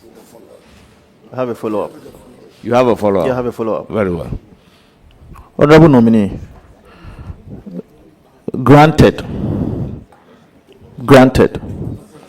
that His Excellency the former President Nana Addo Dankwa Akufo-Addo engaged in wastage and profligacy, in your own words. On the 29th of March, 2021, while you were paying tribute to the former president of Tanzania, President John Magufuli, on the floor of Parliament, you praised him for placing a ban on what you term frivolous foreign travels by government officials. Frivolous foreign travels by government officials. And if my memory serves me right, you made a post on Facebook allegedly saying that President Magufuli was flying in economy which turned out not to be true. But now, as a foreign affairs minister... Please, for the record, I've never put out such a post. Never. I only paid tribute to Magafuli in Parliament. I didn't talk about economy trouble. Just for the record, Mr. Chairman. Nominee, that should be your answer. So allow him to finish asking the question. Honorable nominee, I'm suggesting to you that you made a Facebook post. And in that Facebook post, you indicated that President Magafuli has been flying in the economy, and for that matter, other African countries should also learn from him. Now, as a foreign affairs minister, obviously you would be engaged in a number of travels, specifically outside the country. And I am informed that foreign affairs ministers travel on either first class or business class. Now, if you were to make a round trip to New York in the United States of America with Emirates, you will be paying around 250,000 Ghana cedis on first class. Now, if you decide to do business class, you will be doing about 140,000 Ghana cedis. In your own words, His Excellency the President, Nana Akufo-Addo, engage in wastage, profligacy. If you want to do economy, you'll be doing around 27,000 Ghana cedis. Would you decide to use economy class ticket, or you will do business class? The first question is, did you make that Facebook post? No, I did not. He's making reference to contribution on the floor and a Facebook post. And he interjected to say that the Facebook post, no. Is that not it? So now that you have the opportunity to answer the question, did you make those Facebook posts? What was your contribution on the floor? So my contribution on the floor was to eulogize President Magafuli, and I stand by it. I think he's one of the greatest African leaders we've had, and it's a shame that he didn't live long. I mean, just like Professor Mills, he could not complete his term. And President Magafuli did a lot of things, a lot of cost-saving measures, including even reviewing how they celebrate their national days and all of that, renegotiating, their agreements in the extractive industry and all of that. Great leader, and I admire such leaders who protect the public purse genuinely, not just by rhetoric. Having said that, I would also want to place on record that when given the nod as foreign minister, I shall never, ever rent a 20,000 euros an hour luxury jet. Never, ever. I shall never, ever do that. Please, Honorable Asafwa, it is not the answer you want. So you have my full assurances. Now, on the matter of business class economy, Honorable Chair, I am wondering why members of parliament who fly business class don't want a foreign minister to fly business class. I'm really wondering what this is about, and where they are headed. But I can assure you, Honorable Chairman, that I don't care a hoot which class I travel. If we get into economic difficulties and there is a policy that ministers should travel economy, I am happy to travel economy, because even as MP, there are times that I travel economy when I can, and I don't see it as a big deal. Indeed, when I met the Venerable Dr. Obeda Samwa, he told me that for the first 7 years, in the heady days of the revolution, as foreign minister, he was flying economy. Didn't take anything away from him. So I really don't care. If there's a policy that let's fly economy. And don't forget that even about cost-saving measures, sometimes it depends on the airlines. As minister, I'll be interested in cost-saving measures. So if there is a travel, it is not only the class that you travel that you can save money.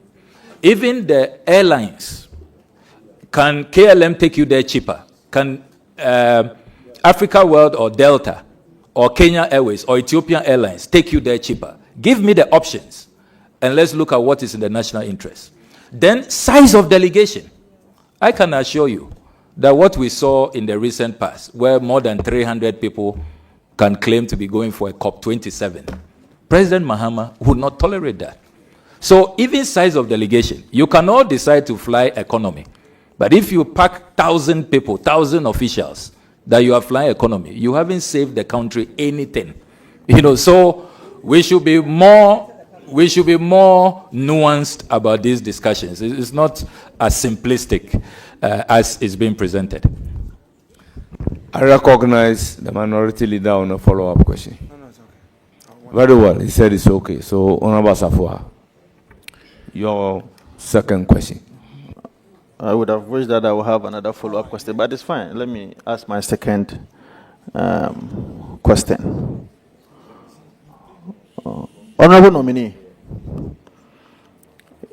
you should be very familiar with the struggles of members of parliament, especially since the inception of the Fourth Republic.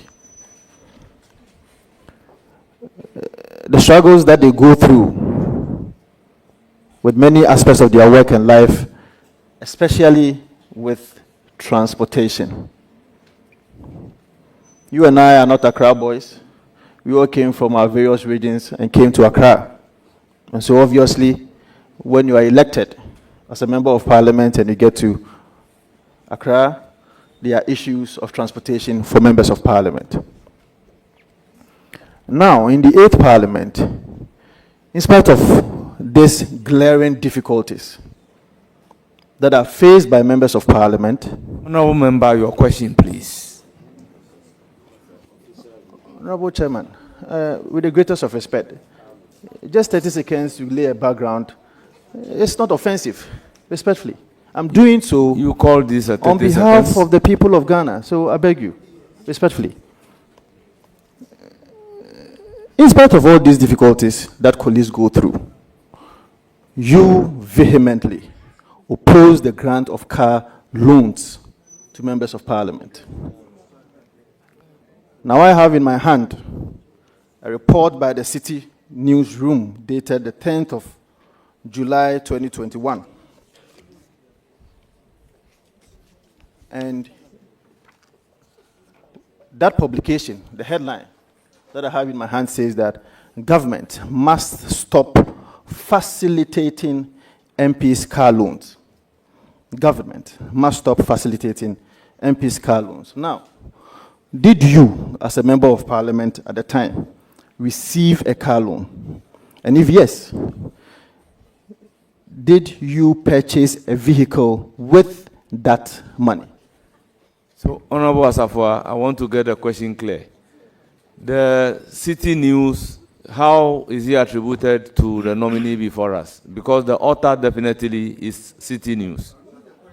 Especially Honorable Nominee, Honorable Chairman, I made mention of the fact that the Honorable Nominee made a statement which was captured by City News, attributed to the Honorable Nominee, which is the Honorable Ablakwa. So it is a statement that is attributed to him to have said that government must stop facilitating car loans for members of parliament. Honorable Asafwa, that particular statement,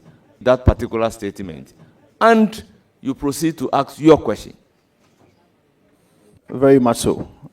So my first question to you, Honorable Nominee, did you make that comment in an interview that you granted to City News? And if yes, did you receive the car loan? And did you also use that money, if indeed you received it, to purchase a car? Well, thank you very much for that question. I'm very happy that you bring this up. And I have always maintained that we need to review the car loans arrangement for members of parliament. I am not saying that members of parliament should not be entitled to cars provided for by the state. But the model, how it is done, government going for a loan for MPs, which is then deducted from their salaries. Our colleagues in the executive, our colleagues in the judiciary, there's a car pool where you have access to those cars. And then when you are done with your term or you are being moved to another place, it is left behind for the next person. So I was advocating for a different model because this model, this approach, did not sit well with a vast majority of Ghanaians. And that is a position that I still maintain. Why do we have different regimes? Those who serve in the executive, those who serve in the judiciary, they have a different regime. Nobody is going for a loan. Walking, he will be able to walk from. There's a car pool where you can access vehicles for use. And then those in the legislature have a different arrangement. That is what I was opposed to. Now, the second leg of your question. Yes, I received the funds, but I didn't use it for a Land Cruiser. I used it to buy a combined harvester for the rice farmers in my constituency, and the records are there. So you can check that for yourself. Well, I have a follow-up question. Any further I have question? a follow-up question.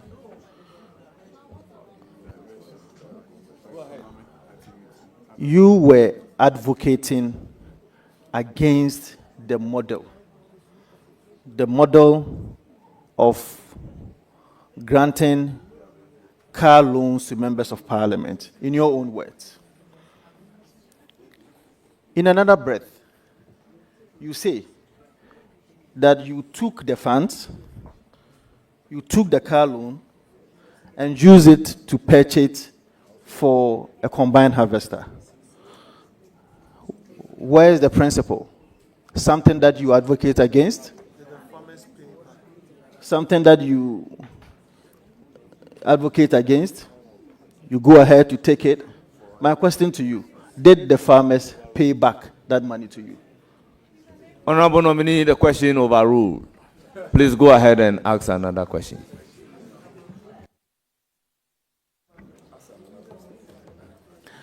My last question to you, honorable nominee.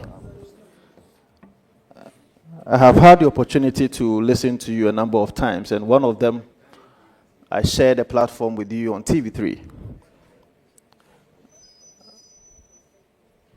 In that interview, you had an opportunity to make a presentation to the people of Ghana, about 30, 40 minutes presentation, where you indicated that there is a supposedly $84 billion.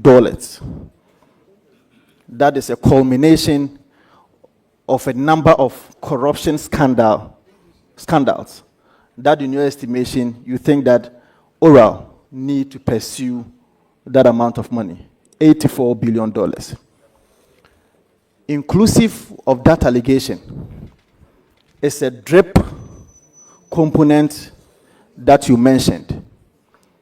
I was a deputy minister for local government, and there was a contract between DACF and JA Plant Pool. Now, as part of the 84 billion, you included in that 84 billion that there is an aspect of it which is a drip component, that you have included it as part of corruption scandals. Now, the contract amount of that drip contract is about $173 million.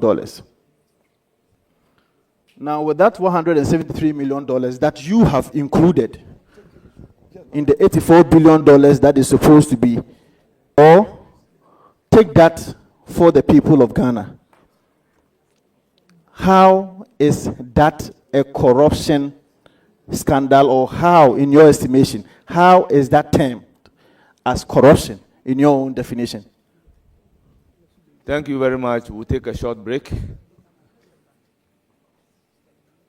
for just 5 minutes whilst we remain seated.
Honourable members, you are welcome back.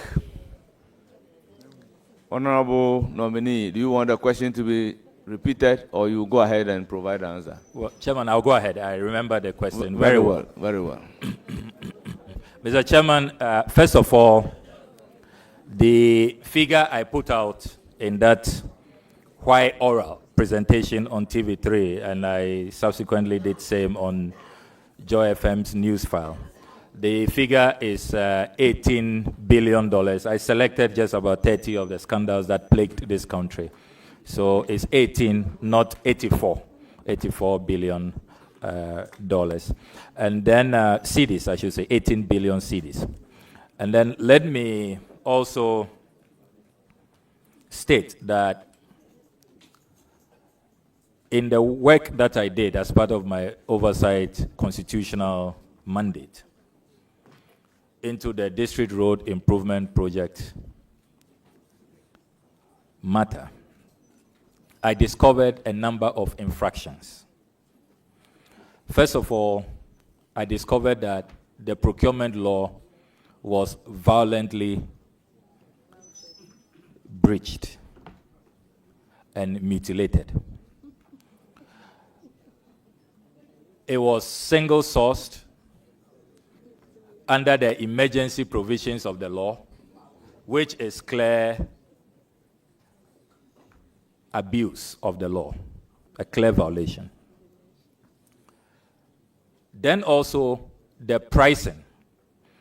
I discovered that the unit price for the drip equipment were outrageously inflated. Because what I did as part of my oversight work was to send an email to the company and to ask for quotations. And when those quotations arrived, it was clear that in some instances, some of the equipment had been doubled, the value of those equipments. So the conservative estimate from the oversight work I did is that Ghana could have obtained those drip equipment if we did it competitively and there was competitive pricing without the inflationary pricing that took place. We could have got them for about $75 million and not the $187 million that we were billed with. And I still maintain that Ghana did not receive value for money so far as the DRIP project is concerned. And finally, let me say that I found the Vice President's conduct in this affair quite problematic. In opposition, he was vehemently opposed to single sourcing, and he did put out consistently posts that single sourcing. You said the Vice President. Yes, the former Vice President. Former. Thank you, Mr. Chairman. Former Vice President, Dr. Mahmoud Baumia, who says that he is the drip champion. He says this whole drip thing is his idea. That's what he told the country. And he indeed asked all those who were trying to take credit, including members of parliament, to back off, that it is his idea. In the course of my oversight work, I found his conduct not consistent with what he promised the people of this country, that he will make sure that projects are competitive, that sole sourcing, inflationary pricing will be a thing of the past. It is regrettable, to say the least, that he was not consistent. And when he had the opportunity with this, his flagship DRIP initiative, he departed from what he assured the nation he will do as Vice President. So those are the concerns that I have about DRIP, and I am hoping that Ghana will be able to retrieve some money. Fortunately, only 25% has been paid. Not all the liabilities have been met. So I have encouraged the new Mahama administration to renegotiate the DRIP initiative so that we can save money, because my conservative estimate is that it's been inflated by more than $100 million. And there is a need to save money. $100 million can do so much for an IMF bailout country. There's so much that we can do with $100 million. And I'll encourage my colleague, the Honorable Asifwa, to get close to me. I can share some of the work we have done on this with you. And when you see yourself, I'm sure you will become an advocate. You will join me that we should renegotiate the DRIP intervention. Thank you very much. I have a follow-up question. You have a follow-up? Yeah. on the $84 billion, as you said, that he is saying it is 18 billion cedis, and the drip. The Yes. follow-up stems from the fact that, one, he indicates that the pricing, in his own words, was outrageous. And it was inflated. And he has done some work, and because of that, in his estimation, the pricing was indeed outrageous. Now, he said he has done some work, and I have also done some work, and I'm happy to share that with you. Honorable nominee, in my hands here is the contract itself, and maybe I'll go into specifics. Government bought a tipper truck for $78,000. So if you say it was outrageous, inflated, now the big question is, what is the market value for such an amount? Now I will take you to Zonda. Zonda is one of the well-noted agencies who Honorable sells Asafwa. tipper trucks. Honorable Asafwa, with all due respect, My question stems from he what said he has done some work, and he said it's and outrageous. you have done some work. Yes. Now, the amount being outrageous was based on the assessment of the work that he has done, but not your own. So the way you are going about the question, that is what is calling for worry. Honorable Because the Chairman. work that you have done is not the same as the work that he has done. Honorable Chairman. Your indicators may not be the same as his indicators. Respectfully, I am saying that in the contract, government bought a tipper truck for $78,000. I am also referring the honorable nominee to Zonda, an agency that deals in tipper truck. When you go to Zonda today, Zonda sells a tipper truck for about $82,000 or $83,000. And government bought a tipper truck for $78,000. With this background, how do you term this as outrageously inflated contract? Because I don't see it. Well, I don't know whether Zonda is the cheapest in the world, but I would ask the nominee to provide a question. Well, thank you very much, Mr. Chairman. Mr. Chairman, clearly my good friend, the Honorable Asafwa, has to do more work. As for this work he has done, with all due respect, it leaves much to be desired. For Zonda's trucks, they pay duties. You imported your trucks free of duties. I did an RTI request, and I asked the DACF administrator.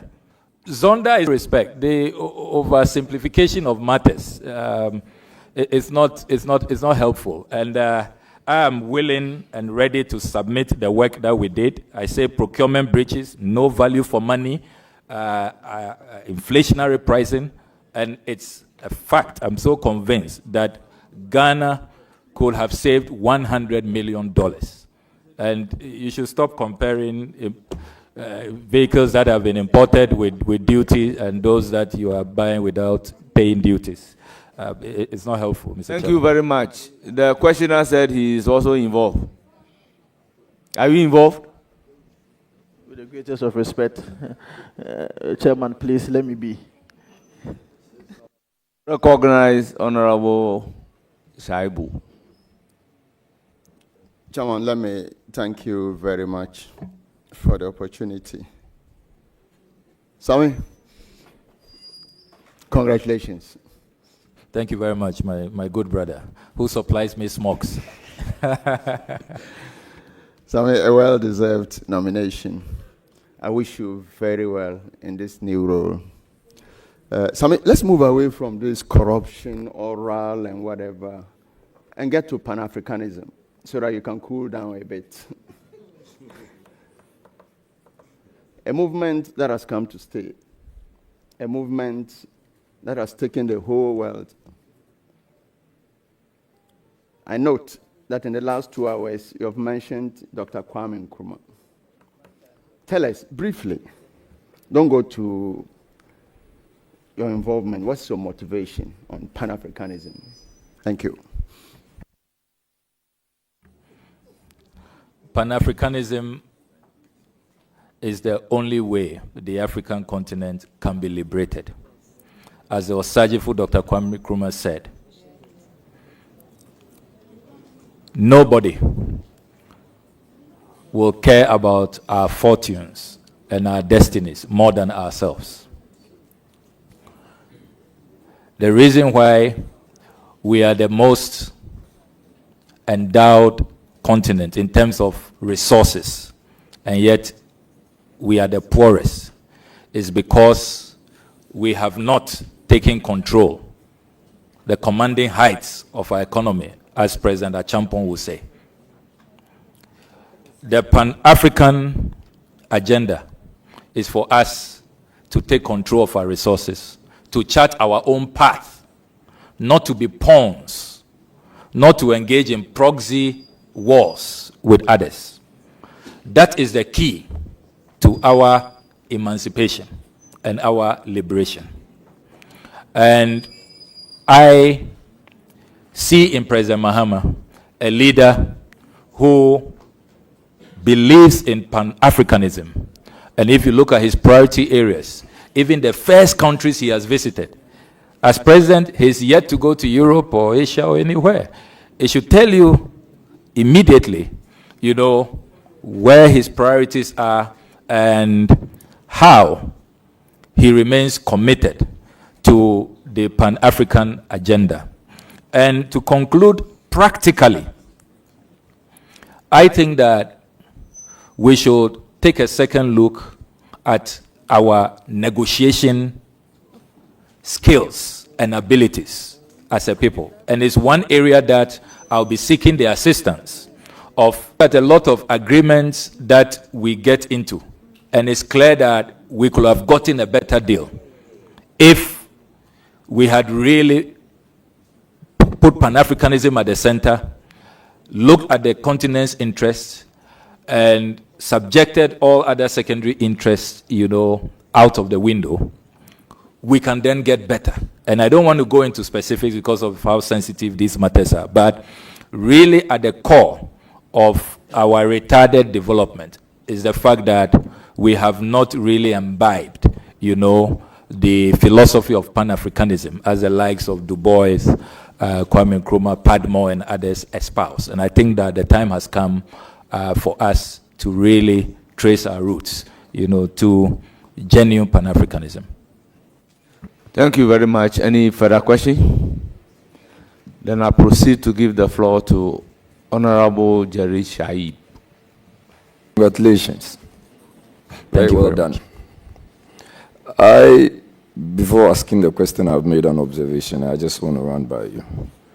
First of all, I've watched you over the period, and I think you have grown very well. And I also think that people have watched you, and you've done very well for yourself.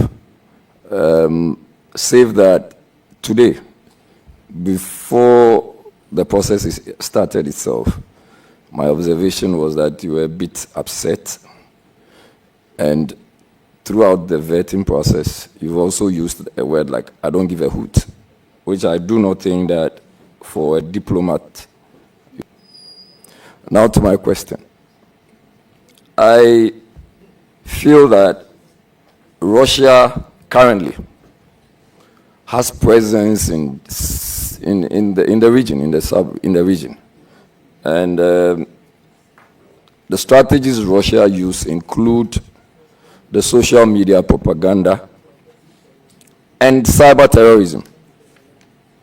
Several media houses have reported cyber attacks to their online portals, which were traced to Russian origin. What's Ghana's foreign policy in reference to Russia wanting to have regional control or influence? And especially against the backdrop that my foreign minister nominee has been in Russia recently to help His Excellency the President launch a book on my first coup d'etat, Well, thank you very much. And your foreign minister nominee has also been to the United States recently, has been to France recently, has been to the United Kingdom recently, and has been to Ukraine recently. So let's place all of that on record. And I would like to proceed with caution that I do not think that, looking at how sensitive this role is and how, our foreign policy, which enjoins us to pursue positive neutrality, to be friends of all and enemies to none, I do not want to single out any country in this engagement for condemnation, for obvious reasons. I mean, when it comes from some other people, it depends on how it will be taken. But if it comes from me, even if I'm responding to a question, it can be taken as a position of the new government, and it can create a diplomatic row or a tiff, or even escalate into something else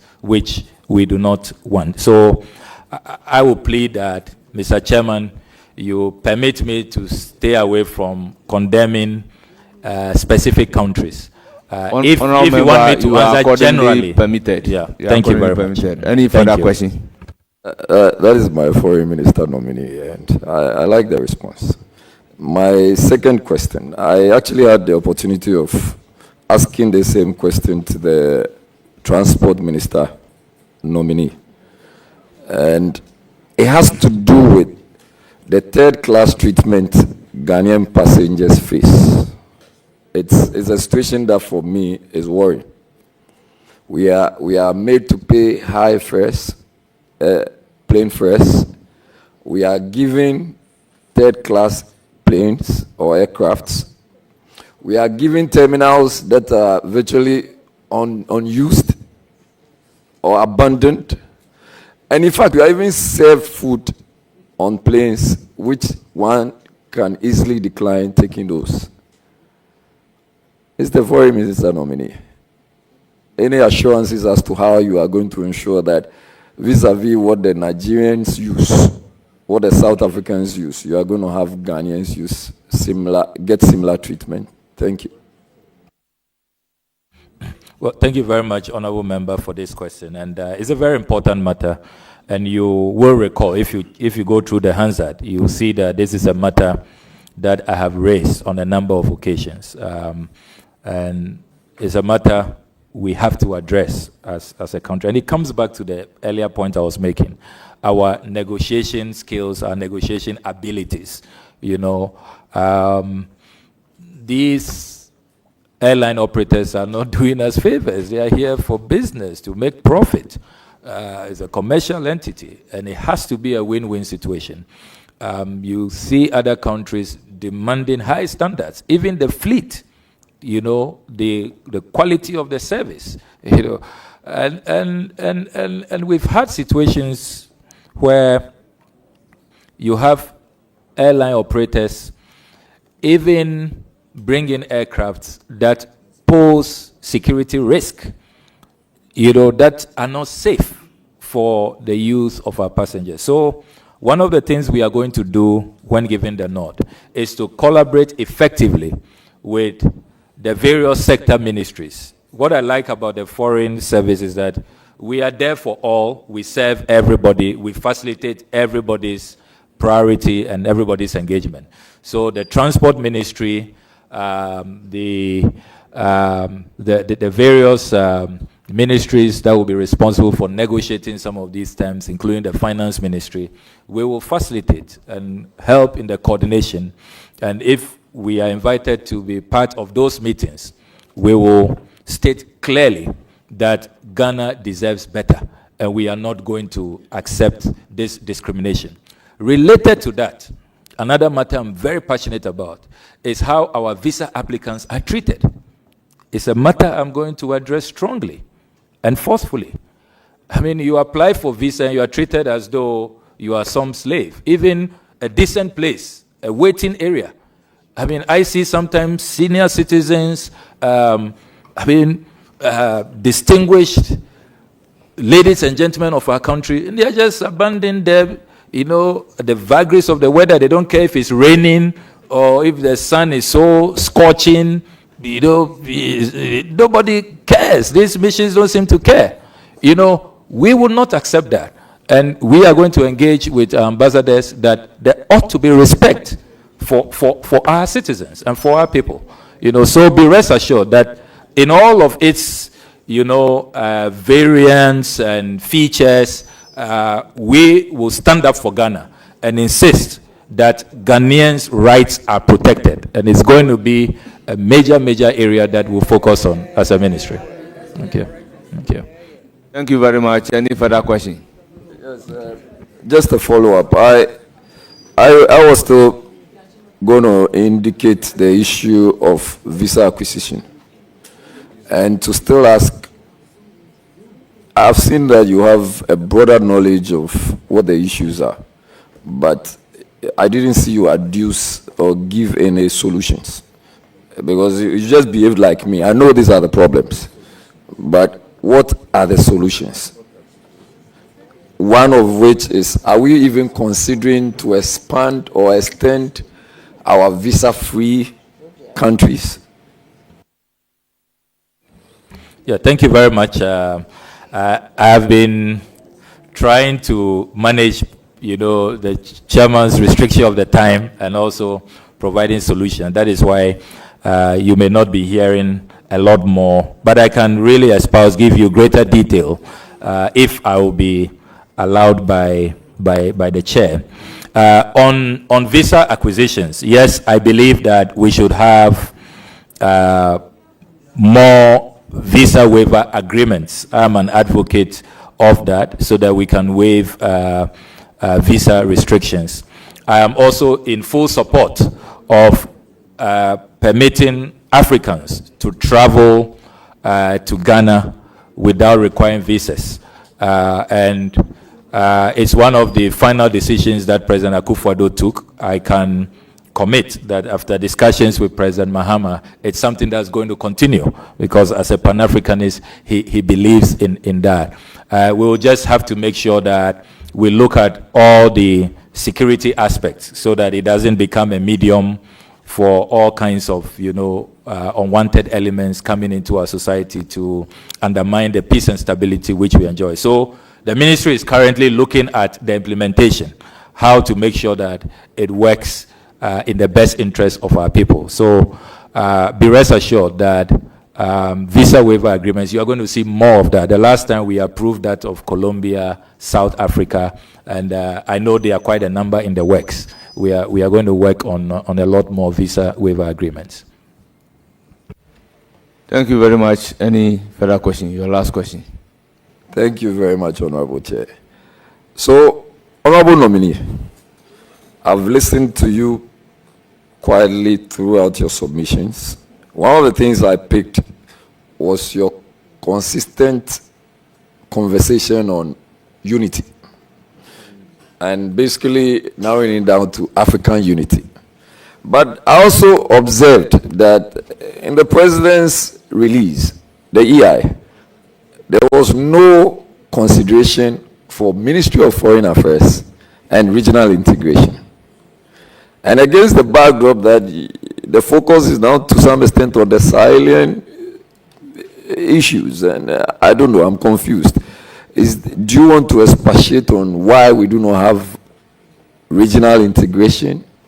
And have you had the opportunity of talking to my very senior sister, Honorable Shelley Ayokoboche, on all of this? Well, thank you very much. You are right that the new EI simply refers to the ministry as the ministry remain a priority area. But the thinking is that let's not limit the scope of the ministry. That name suggests as though the ministry has one focus, even though regional integration is important. So we'll still maintain the Regional Integration Bureau. We are still going to be champions of of African integration. Everybody knows that that is Ghana's forte. We are the foremost nation since the days of the Osajefo to advocate for an integrated, united union of African states. So that will remain a priority, but it's just a simple nomenclature issue. On engagement with the Honorable Foreign Minister, you do know, have continued to engage with the minister and her deputies when I served as ranking member. Sometimes because of the oversight, you will understand that relations may not be as great because of the oversight, and how passionate I have been about protecting the public purse. But it is definitely without malice, and I would put on record that we have great working relations. I have enormous respect for her, and I'm going to support her at the Commonwealth, where she has become the Secretary General. And you do know that our flag bearer at the time, President Mahama, put out a formal statement on our behalf, our collective behalf, celebrating her, celebrating the Honorable Sheila Yokoboche on her electoral victory as Commonwealth Secretary General. So I have nothing against the former minister, and we'll work together within the Commonwealth. Thank you very much. Very well. Yes, I'm excited to know that there is a very good working relationship.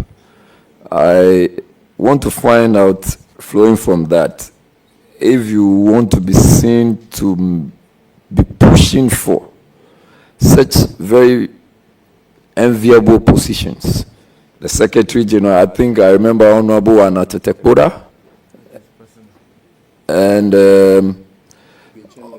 Honorable Ibn Chambers, and then now my venerable sister, Honorable Sheila Yokoboche, and Kofi Annan.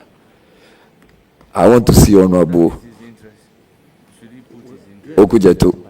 Are you going to assure us that it is a path you are going to push?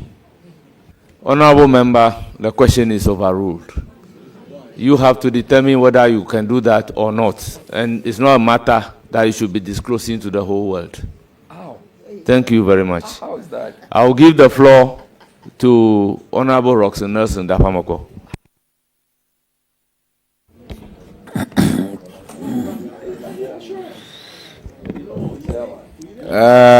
Chairman,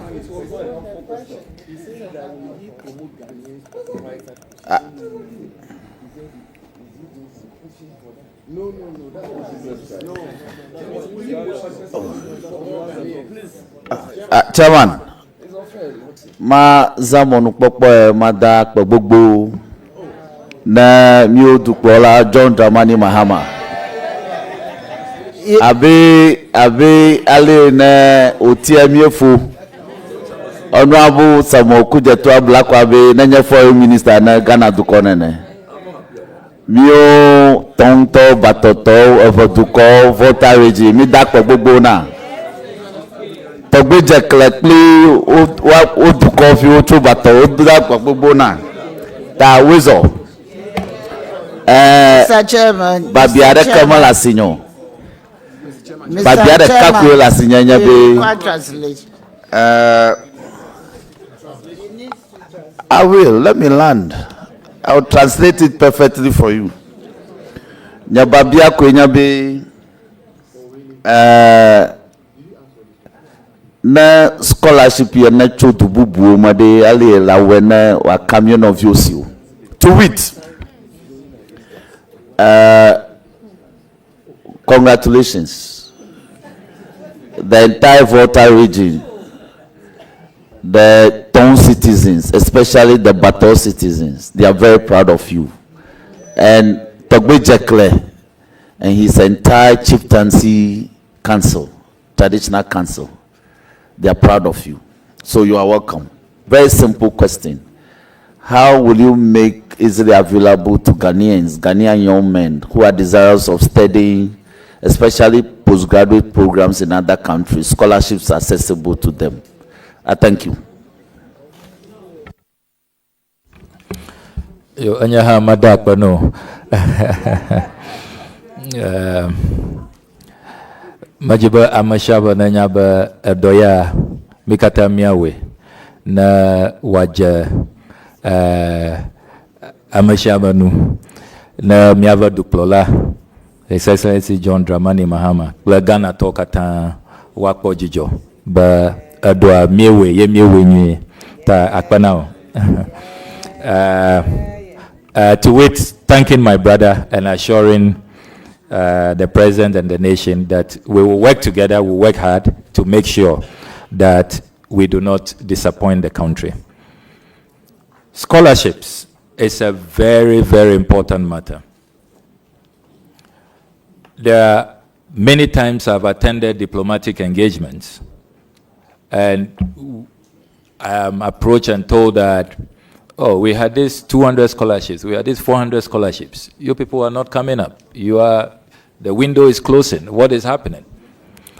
So I think that moving forward, we need to really pay attention to these bilateral scholarships that many countries provide. And I recall as Deputy Minister in charge of tertiary education, I negotiated the Hungarian bilateral scholarship, which every year 100 Ghanaians are accepted in Hungary for postgraduate studies. That is a sure way of reducing the burden on Get Fund, on Scholarship Secretariat, GMPC and others who are struggling with a narrow fiscal space to sponsor scholarships. If we really revamp our bilateral scholarships and we make it available, practically what I want us to do is to have a dedicated website where all of these scholarships will be published. The criteria will be provided, and we are actually going to have dedicated officers who will assist our citizens to access these scholarships. There are too many of these bilateral scholarships that people don't know about. And by the time they even get to know, the deadline is over. You know, I know that countries like the UK, the US, China, Japan, South Korea, many of these countries, we have bilateral agreements with them. They have scholarships that often we are not able to take full advantage of. So it's a matter that is going to receive urgent attention. We'll demystify it, have a dedicated website for all of these bilateral scholarships, have dedicated officers who will facilitate the process.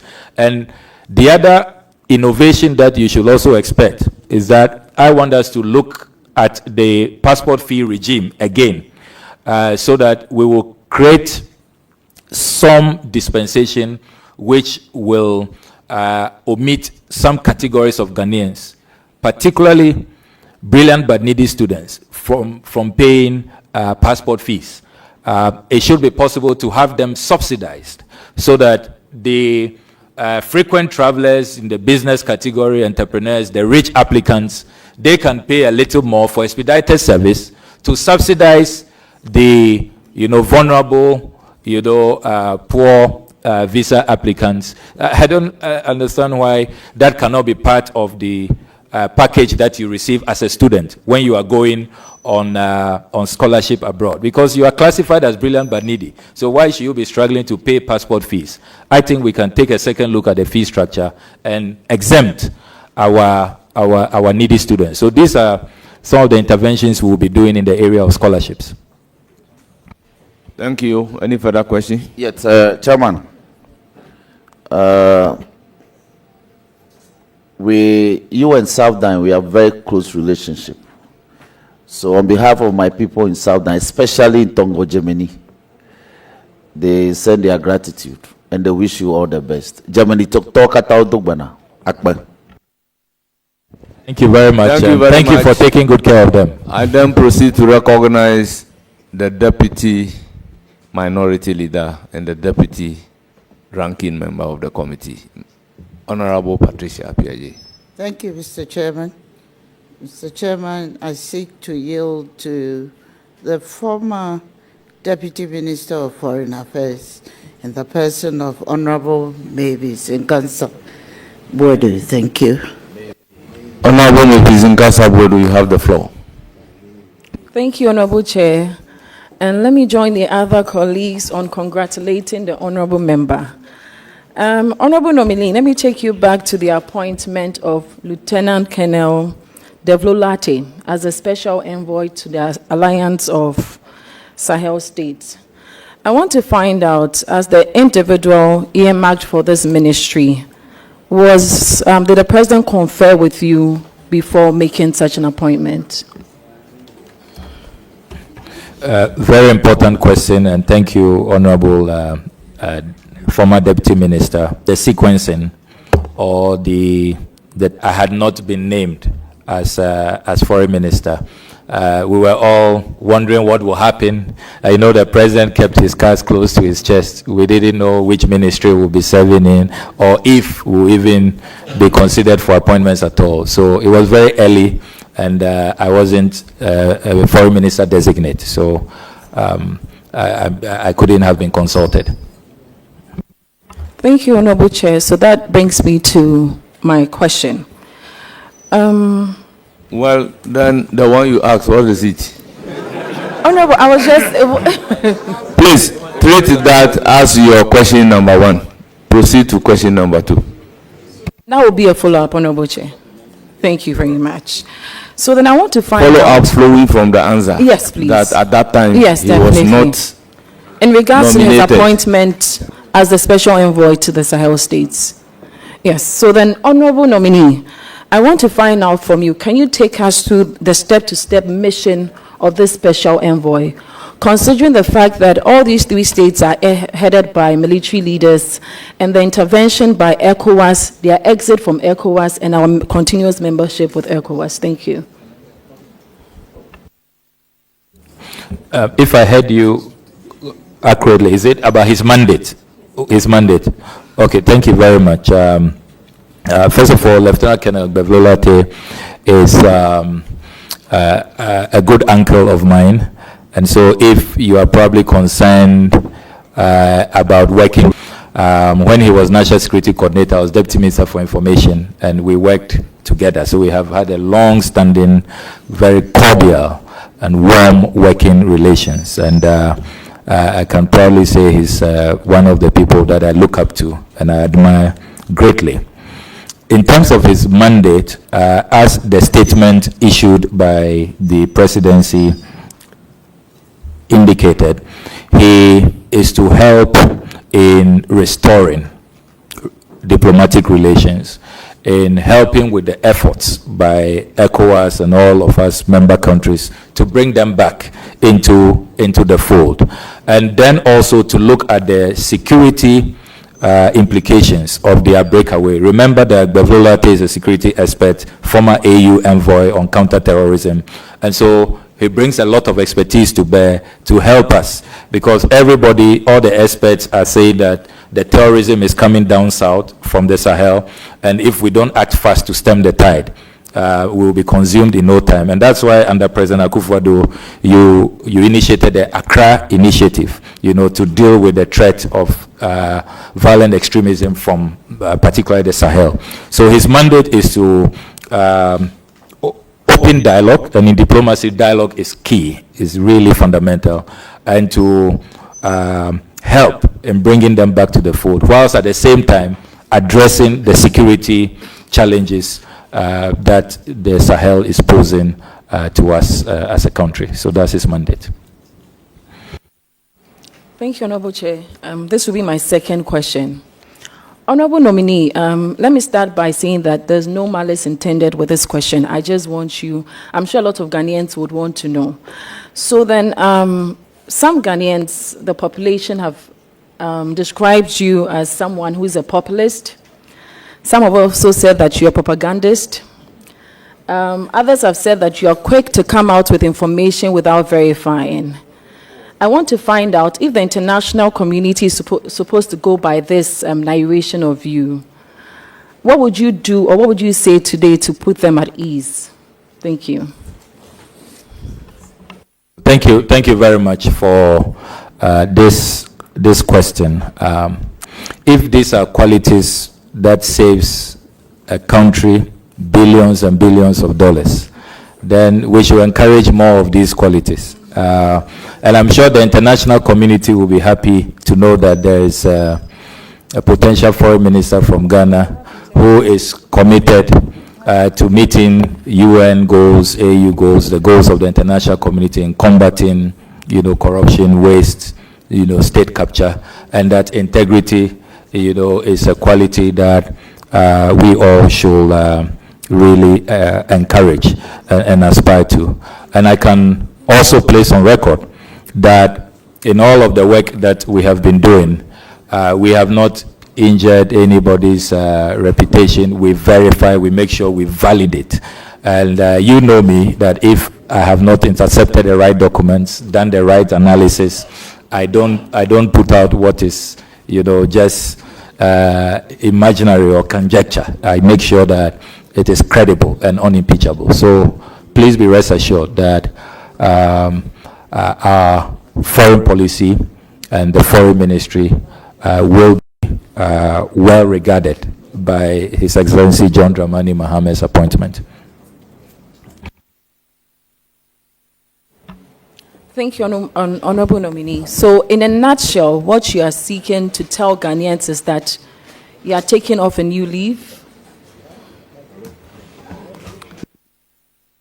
Honorable member, he's answered the question that if that description will fit into his international relations, then it's good for all of us.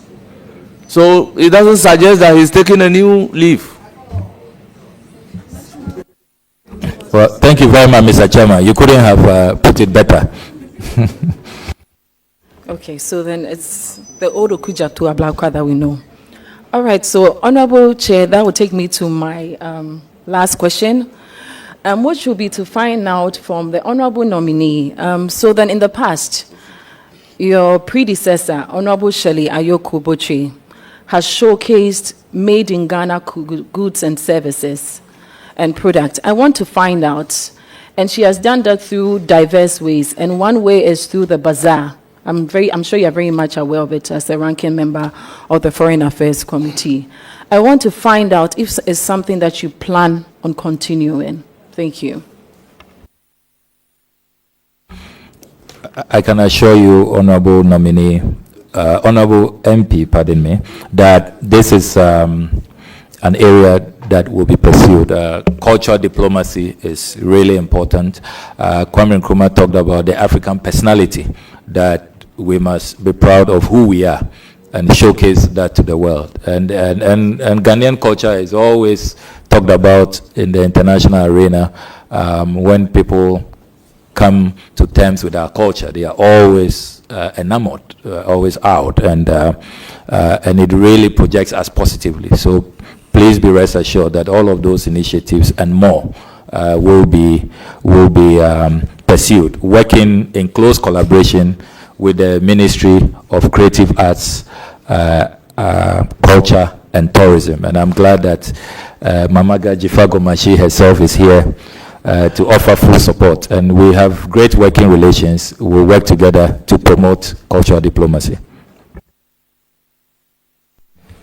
Thank you very much. I will proceed to give the floor to Honorable Kweku Ricket Hagan. You have a follow-up question on whether or not you will pursue what the predecessor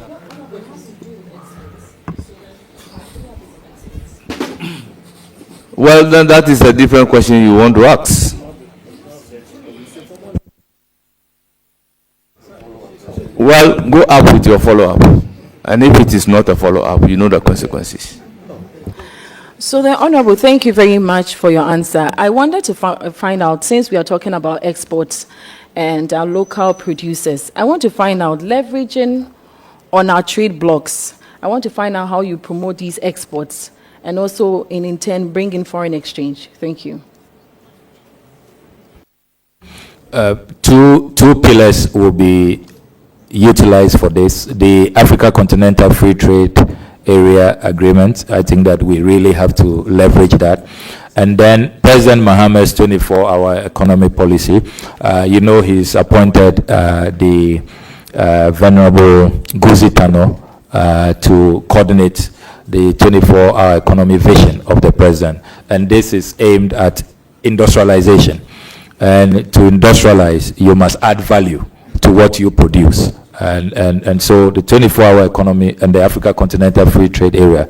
Remember that President Mahama has said that he will chair the Africa Continental Free Trade Area objectives himself. And so these will be the two pillars we shall use to promote our trade and how we add value and diversify our economy. Thank you. So, Honorable Vice.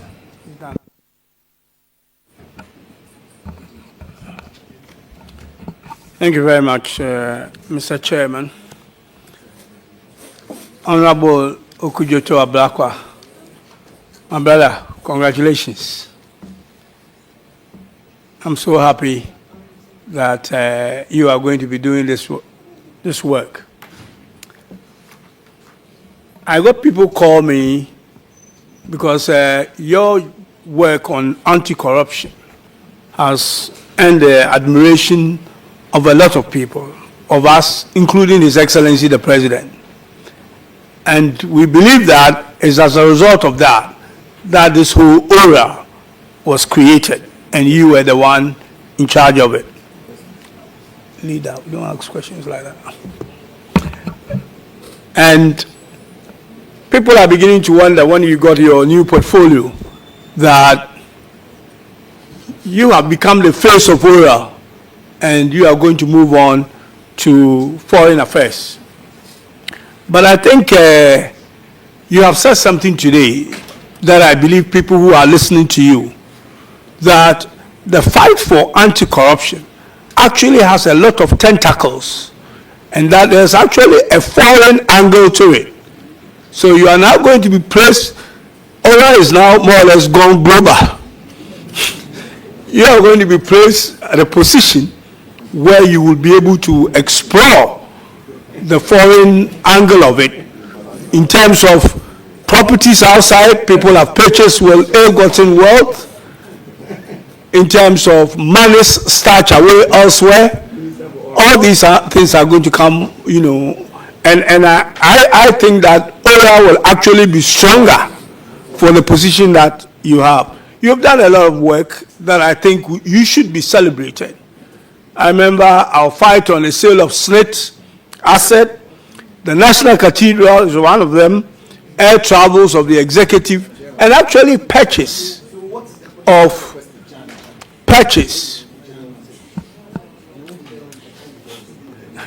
All right, just forget about the distraction. And the purchase of actually properties, for foreign missions outside that obviously did not go the way it should. And I think that we should take this opportunity to actually thank you and celebrate you for the good work that you have done for this country in not only protecting the national purse, but in your case, you're actually saving the national purse. And you must be commended for that. Actually, my sons admire you, and they send their congratulations. Now, the first view I want from you is to do with our foreign mission properties outside, and which has a fiscal implication on our budget. Under President Mahama 1, a work was done in basically doing an inventory of all our foreign properties outside, the ones we own outright and the ones we lend or lease. And I think these things will be at the ministry when you get there to see what was done. And that we have a lot of money or properties that we have bought that are very expensive. These things started on Osajifo Dr. Kwame Nkrumah when we gained independence, where our foreign mission properties were actually bought in prime areas, And these properties actually cost millions of dollars. Now, over the years, some countries' activities we do there are not as busy as we do elsewhere. So the question is whether some of our properties elsewhere should actually be sold to buy properties, permanent properties, where we are actually very active. And to be able to save money, because we have a lot of litigations out there where we have properties. Mr. Speaker, as leaders are giving time to, as this is a very important one, because there's a lot of money that is being spent out there that comes from our budget. I mean, on recurrent expenditure, we spend about $1 billion a year, across 71 or so foreign missions. So some properties we rent, and actually we have properties, because I was part of that work that was done on President Muhammad Wad. Some properties that we have, again, in countries and in prime places that we no longer have an embassy. And the properties are still there, being used by other people. And in some cases, we pay property taxes for those properties. And some properties we rent in some countries. We should actually be buying those properties because they go and find. What is your view on that in terms of making sure that we streamline our portfolio across the world and make sure that the properties we have are used efficiently and in places, and they need to be accommodated to make sure that we have adequate accommodation for our people on a mission outside. So I want to take your view on that before I continue. Thank you very much. Well, thank you very much, Honorable Deputy Majority Leader, for your very profuse words of praise and encouragement. I'm really, really encouraged. In recent times, it's as though those of us rather who want to protect the public purse, we are becoming public enemies. People want to come after us, and they've left the looters, to enjoy their loot. So I really want to thank you. This is really not common in our country these days. On the substantive question of inventory and our assets abroad,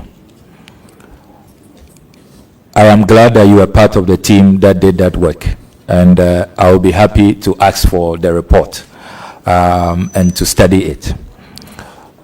As ranking member, budget cycle, raising on the floor that if you paid regard to how much we were spending on rent, if we had purchased properties, it will have saved the taxpayer. We will have, in terms of the economics, it makes more sense to own rather than be renting. So on the other suggestion of selling the assets, my position on state assets. I'm currently promoting a protection of state assets bill. I've brought it back to the 9th Parliament, and there are a number of colleagues on both sides supporting me in that quest. And so I certainly cannot be seen, selling any diplomatic property. I can make a pledge here that under my watch, no diplomatic property will be sold. They will rather be protected. And I think that if you look at the analysis, we need more. There are too many foreign service officials who are renting and are being harassed by landlords across the world. And we have to look at that. You make a genuine observation about countries where we no longer have diplomatic presence, but we have purchased items. The history is that this occurred during the economic crunch in the 1980s when the Dr. Obeda Samoa era under President Rawlings, they did a realignment and to cut down on our expenditure on our missions abroad. But even though we do not have diplomatic presence, we can fashion out a way where those assets are not just allowed to rot. They can be put in good shape and rented, you know, and then it raises money, good IGF for the ministry. So it's just about being innovative. So I would rather that we should, because you see, today you don't have diplomatic presence, but tomorrow, you know, the need will arise. The exigencies of the time will ask you to rethink and re-establish diplomatic ties, you know. So I would say let's keep all our assets. We don't have enough. We need to even build on what we have inherited. But certainly we'll look at the report and then see how we acquire more assets and then reduce the annual expenditure on rentals. It's really killing this country, and it's something we have to deal with. In conclusion, I must also point out that we have observed that there are some of the assets that we have even lost. If you go to the UK, for example, poor record keeping has led to some of our diplomatic assets being lost over the years. And it's one area that I want to pursue strongly to recover what has been lost, even if we have to wage, you know, a strong legal battle to take it back from the encroachers. We need to do that. And as I said earlier, as for selling of these assets, please be rest assured that it's not something I believe in. Let me follow up on this. And I think I do agree with you, though selling is an option, but I know your position on that. Perhaps what we can do, as it's been done in other places, is to rent the property at the prime place to get something somewhere else in the same country that is cheaper, so that the rent we earn from there can be used to pay for that property and actually get a balance out of that and save money. Now, my next question, as part of the follow-up, is actually to do with our trade attachés. You have defense attaché, trade attaché, and all the others. Now, what happens is that these officials come from their various ministries, like defense, like trade, and they are posted to London, US, and other places to help the mission over there to either promote trade or in the defense, the least say about it, the better, you know, about what you go there and do. We know they do very important work there, but because of the sensitive nature of it, I wouldn't, yeah. Now, what happens to them? Because they draw the foreign affairs or the mission draws their salaries, goods, and services from your ministry through the national budget. And these attachés also draw theirs from their various ministries. Now, when they get to London or US, they come under your mission over there. And then many of times they are not looked after properly in terms of looking for a place to stay and all that, or they don't even have adequate budget like you make provision for all that. So I think in the future going forward, we should look at how we can work together to make sure that the people we sent out there, if they don't belong to your mission and they are coming from elsewhere, they are able to fuse them together to make sure that they have adequate resources to do the very important work that will support you as being the ambassador out there to bring investment and trade and all that home. This you can take as an advice. The third one, and that will be my final one, is to do with, as you mentioned, and His Excellency the President. I'm very glad he had made that he's going to take the African continental trade under, you know, his own leadership. The headquarters of the African continental trade sit here. We have done agreements, various agreements that we've signed around the world, but we don't actually prepare, especially in terms of the diplomacy side of things. So we go and sign all these agreements that in the end doesn't benefit us, but it benefits the people we've signed the agreement with. AGOA is one example. African Continental Free Trade as building themselves up to be able to take advantage. But we have been slow at it because the diplomacy has also been slow. The trade side is there, but the diplomacy should lead everything else. We have some African countries around us, especially our neighbors, who have moved from democracy to military rule after their ratification. Some have recently left ECOWAS, which means that relationship with them needs to be re-energized, and that requires some foreign diplomacy, and that is by yourself when you get the nod, not if. So I want to know from you how you are going to make us a leader through trade diplomacy on the African continent, through the Pan-Africanism that we've talked about and the development of Africa. We do about 2 or 3% of trade among ourselves. We have now created a single market, and that single market requires diplomacy to nurture it before the trade actually comes in. So I want to know your view on that, in how you promote the trade diplomacy to be able to feed into this, so we can actually take advantage of having the headquarters of the African Continental Free Trade here and lead it to make sure that we build trade. And you know the problems we have in this country, debt is swallowing us, Ghana is almost broke and all that. These are some of the things that we need to do, including, what is it called, all the other things that we plan to do in 24-hour economy or all that, for us to be able to grow our economy again. But I should end by again congratulating you. God bless you.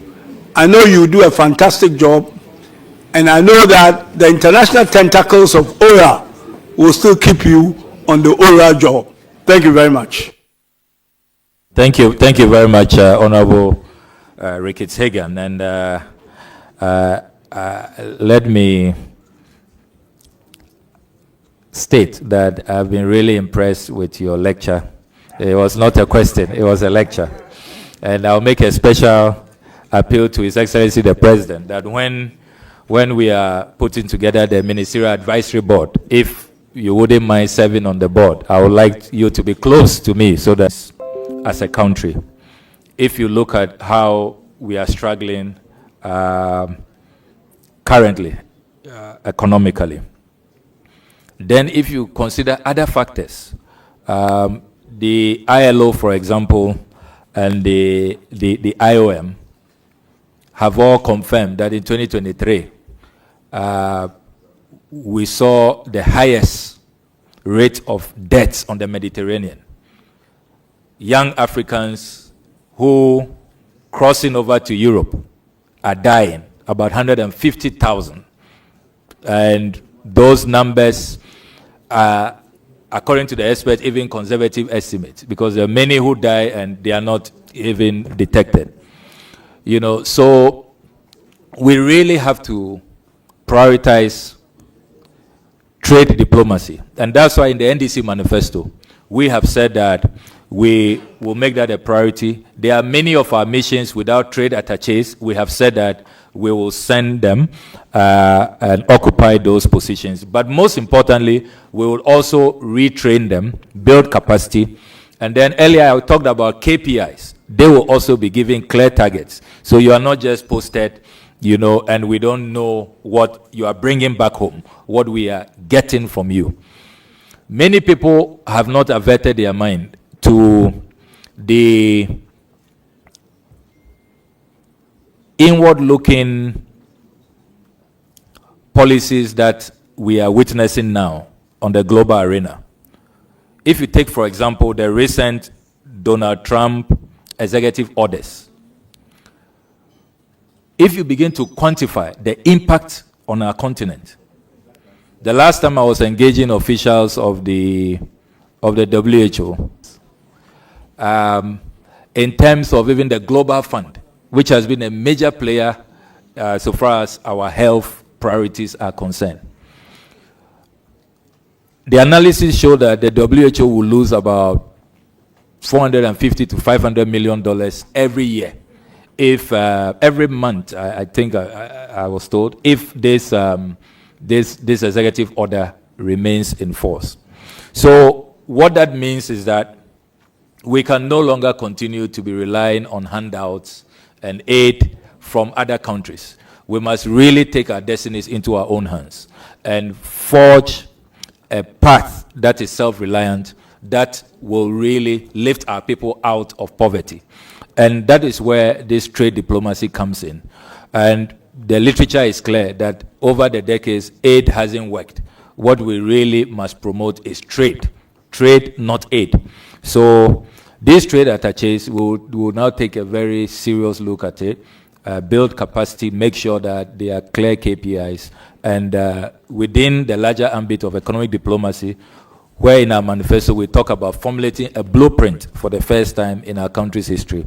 We will do all of that with clear targets so that trade diplomacy will work for our people, will help to improve the living conditions of our people and create jobs for our people.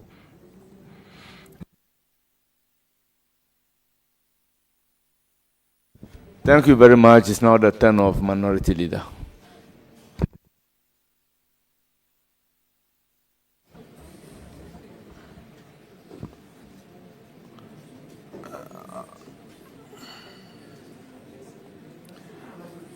Honorable nominee,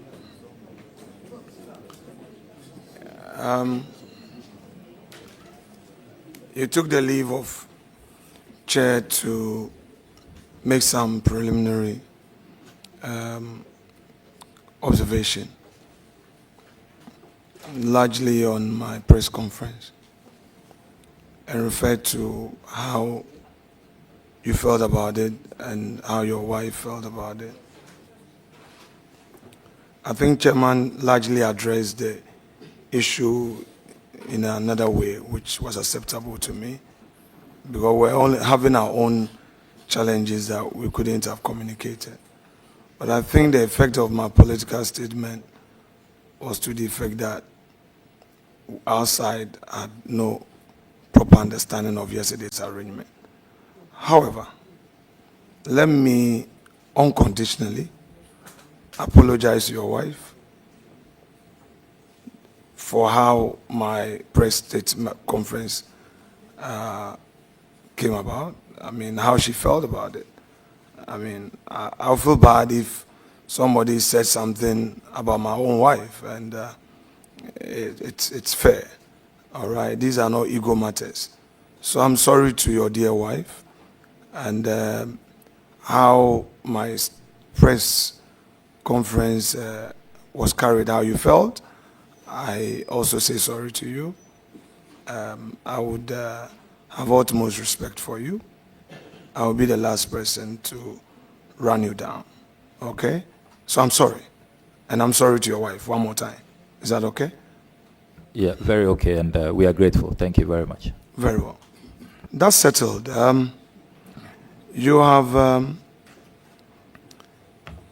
expressed concern about the state of the public purse, the state of the economy, and the need for us as public officers to be mindful of costs.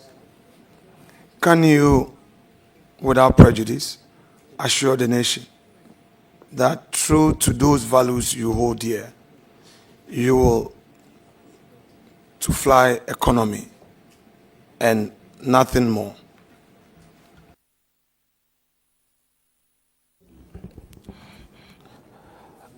In my private capacity, when I'm traveling, I fly business economy because of the state of the economy. I am happy to do that. And if I can top up with my own resources, as I have been doing already in my private travels, I do travel business, not first class, business. I'm happy to do that. But as I said earlier, in this discussion, we must be more nuanced about it. I believe we can even achieve more savings with the size of delegations, with frequency of travels, with even the kind of airlines, Please, that we use. Honorable nominee, you know, in the past, this whole perception that leader keeps nominees for a long time. I would try to be very specific So limit yourself as well so that you don't create more room for follow-ups, which would make your guests uncomfortable and your party members may think, I have some personal agenda. So please pay attention and let's have a good conversation. So just to rephrase it, would you want to take a personal decision to fly economy, even if government policy is for you to fly business?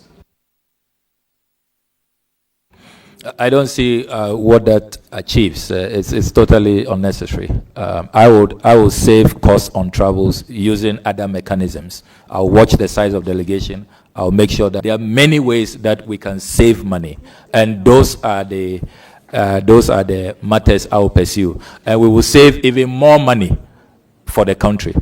I really don't see where this economy discussion is going to.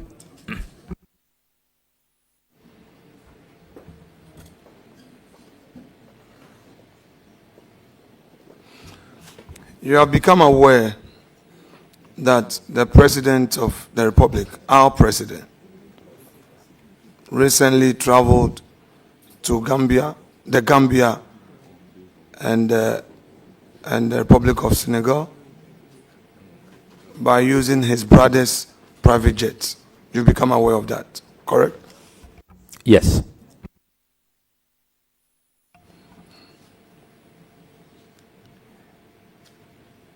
You are aware that you have a strong view on. Do you think that although there is no for the President of the Republic to be flying on official duties with his brother's private jets? I have long advocated for the need for Ghana to have a presidential travel policy. And I've said that even in cabinet, it's a matter that I will pursue. And so the ideal situation, if we have a presidential travel policy, in some countries they've even, passed them, enacted them into law, where there are clear guidelines and the do's and don'ts. But now, it doesn't exist, and any day, the good people of Ghana will go for a free, brother trip as compared to a 20,000 euros an hour chartered jet where the Ghanaian taxpayer suffers. So you agree with me that though the state did not pay for the president's travel by use of his brother's private jet, it costs his brother money to fund the trip of his brother to Senegal and the Gambia. You agree with me? Air travel comes with costs, aviation fuel, landing rights, all kinds of fees you have to pay. So yes, it definitely comes at some cost. In view of that, it is inappropriate for a brother to bear the cost of the president's travel. You would agree with me that it's inappropriate, given the circumstances.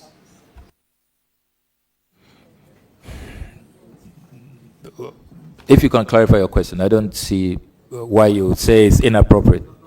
I will clarify it. Just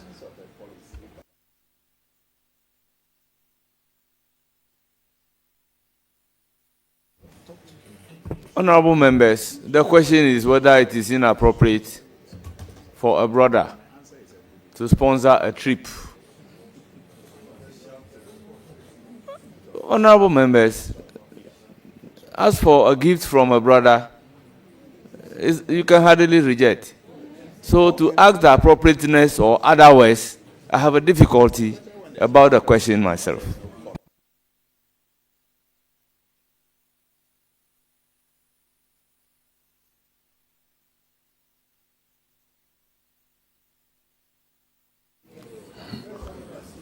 Mr. Chairman, the nominee wanted me to provide clarity. I will provide the clarity to the question. So the foundation is, in your own words, it is not proper for a president to travel on a $20,000 an hour jet.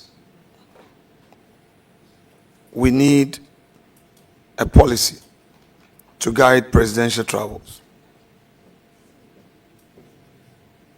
But for the time being, there is no policy. According to you again, the president traveled to the Gambia. That is President John Dramani Mahama, our president, private jet, which travel came at a cost to his brother.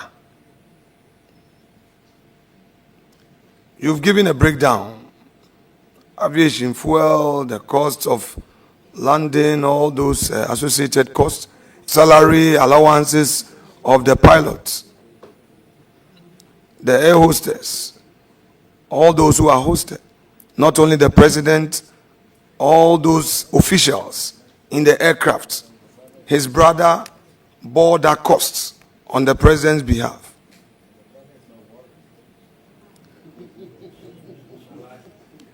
Me, I have a patience to tolerate. You don't. You don't.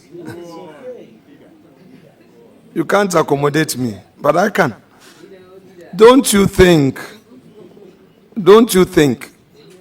that the actions of Mr. President in the circumstance as available to us was inappropriate?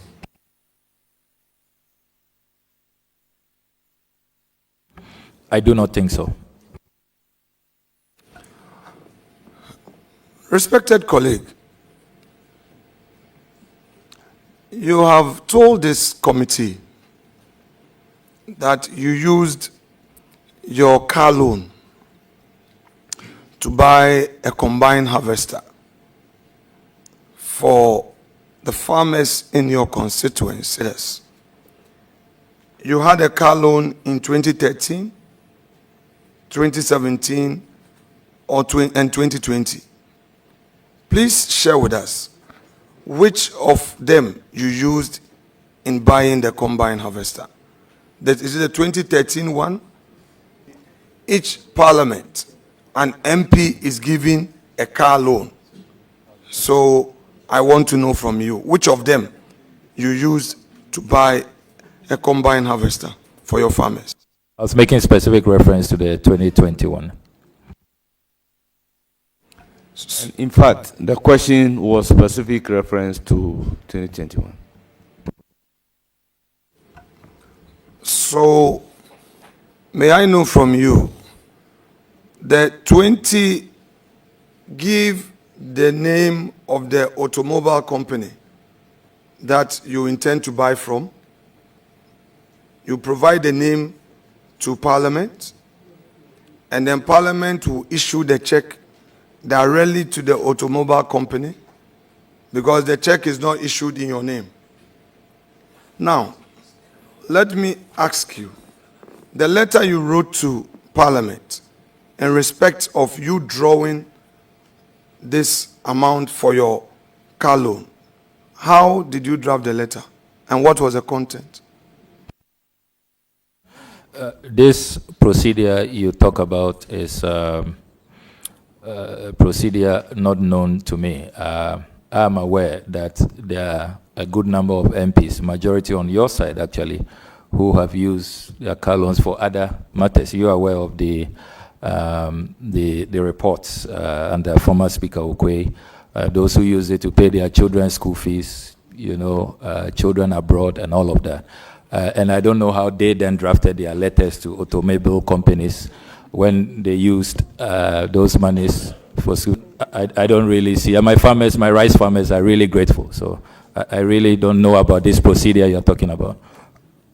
Honorable member, and I'm happy that we're having this exercise, and I just want Chairman to pay attention to this.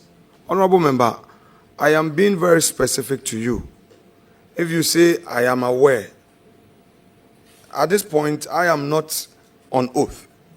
If you say, I'm aware some people used their monies for children's school fees, other things, on my side, you see, then we'll be getting into a certain arena. People may not appreciate when I want to now delve into it, provide evidence of those people, then they also come and defend themselves. So I would plead with you. I'll be happy to provide. No I have the problem. list. Okay, that's fine. I can provide. That's all right. Then I'll be happy to know. I'll be happy for you to provide. But for the time being, let's deal with you.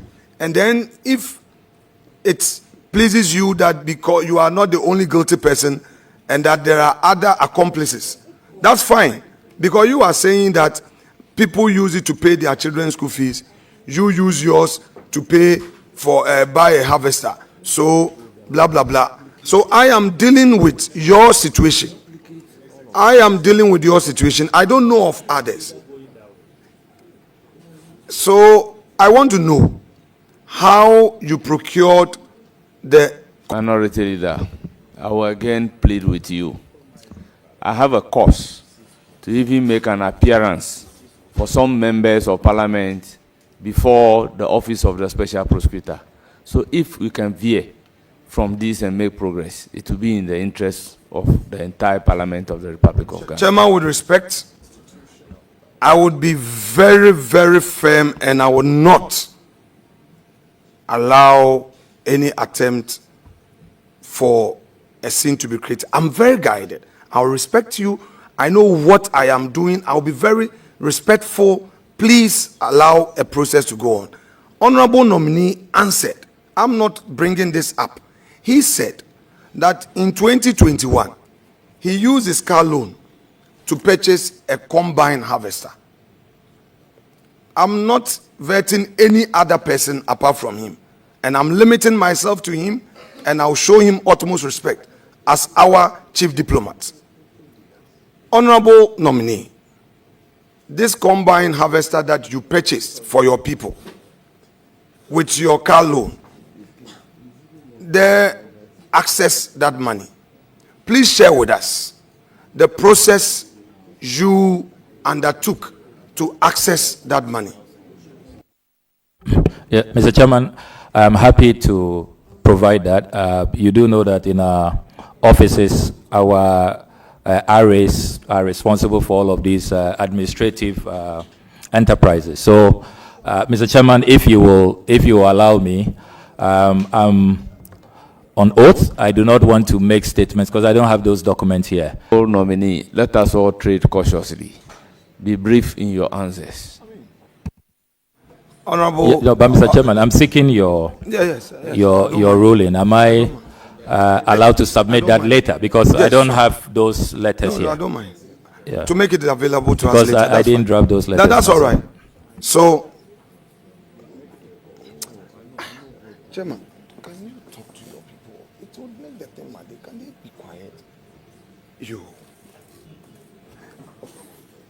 Honorable nominee, whilst we give you time to furnish us with the letters that you wrote to the clerk of parliament, did you, in the letter, state, to the best of your memory, did you state to the clerk that your money, instead of using it to buy a car, which was why the state grant?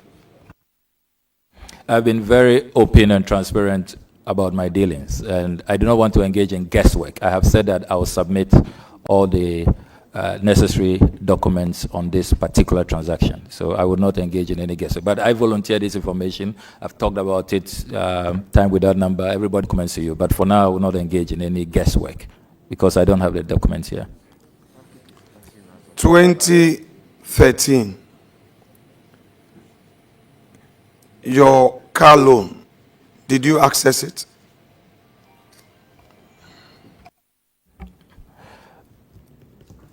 I must have done that. Can you share with us how you accessed that? Again, I'll have to retrieve those documents for you. Chairman, with your leave, I would stay questions on that to enable our respected colleague to bring documents in respect of how we access his 2013 car loan. Meanwhile, in 2013, you were a Deputy Minister of Education, correct? Yes, I was. In your work, you had access to an official saloon car and an official four-wheel drive as a Deputy Education Minister, correct? Yeah, correct. At the same time, you had a four-wheel drive purchased for you by Parliament, correct? That's a car loan, so I don't know how you are defining that. It is deducted from our salary, so I think that it has to be, the context has to be, Yes, Honorable Nominee, don't worry. I would be fair as much as possible. Car loan, that's why I use the word car loan. So the ordinary meaning of a loan is that you will pay back. And we know that the car loans that we access, they deduct from our salary within the 4 years. So I will get to that point. Now, when you served 2013 to the Ghanaian public that you had access to an official four-wheel drive, had access to a saloon vehicle, and then on top of it, another four-wheel drive, which was a car loan from Parliament. Now, when did you get the opportunity to purchase it? I didn't put in an application to purchase it. That was available as an option, but I didn't avail myself for it. So I left it behind. But under this policy is emphasis. So for emphasis, all my official cars were left behind. I didn't apply to buy any of them. So as at 2017, the only vehicle available to you was your four-wheel drive that Parliament bought for you, which there was deduction, correct? Honorable Minority Leader, the nominee keep on saying it is a car loan, and you are using the word Parliament bought for you. Let's not create a different impression in public.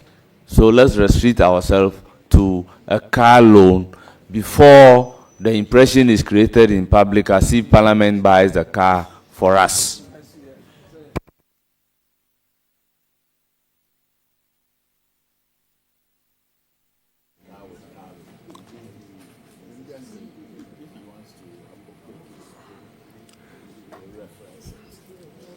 Let's come to 2017.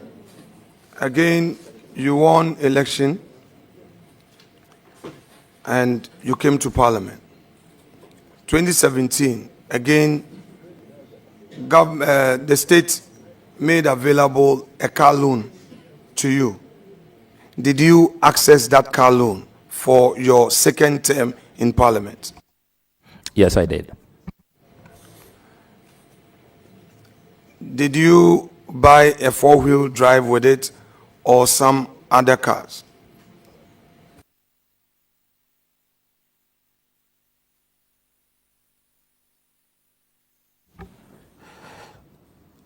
I stayed within the quantum available. So because I had the Land Cruiser for the previous term, this time I purchased 2 saloon vehicles, but I stayed within the parameters. I didn't exceed, because you know that some people do pickups and all of that, so. Honorable Member, for clarity. Yes, with respect to you, please help me by limiting it to only yourself, because when you say other people, that's where Chairman doesn't want me to go there, so that we don't introduce whistleblowers and other people's rights. So it's you now for the time being. Is that okay? No, it cannot be okay. It's important to put things in proper context. People must know that there are these options available to all of us. People are taking different decisions. Some are doing a pickup or two pickups, or a pickup and a Land Cruiser, or a salon car, and all of that. So it is important to put things in proper context so that the wrong impression is not created.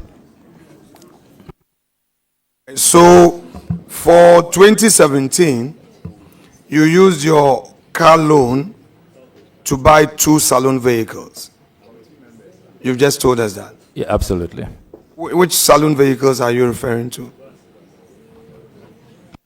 A salon vehicle is a salon vehicle. I can provide the details and my car number, but I don't. You wrote to Parliament. Which letters you use in accessing those funds to the keeps very good records. Honorable and I'm sure member, all of let that. me If chairman, let me straighten the record. Yeah. That we've all been beneficiaries of the car loan. Sometimes the automobile company will bring a list or will have a paper, and all those who want to procure the vehicle from that automobile company would indicate their names. So it is not necessarily you writing a letter to that effect. We've all used the procedure. You see, and this is including leadership. Yeah, so Chairman, if you, I'm willing to follow your direction, Chairman, but I'm happy to provide all of these documents. My RA is a good record keeper.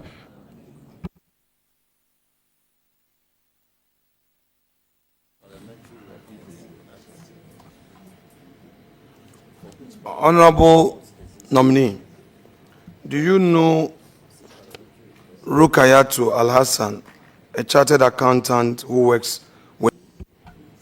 Honorable member, do you know of Louisa Osei, who works at the Department of Public and Vested Lands Management Division at the Lands Commission?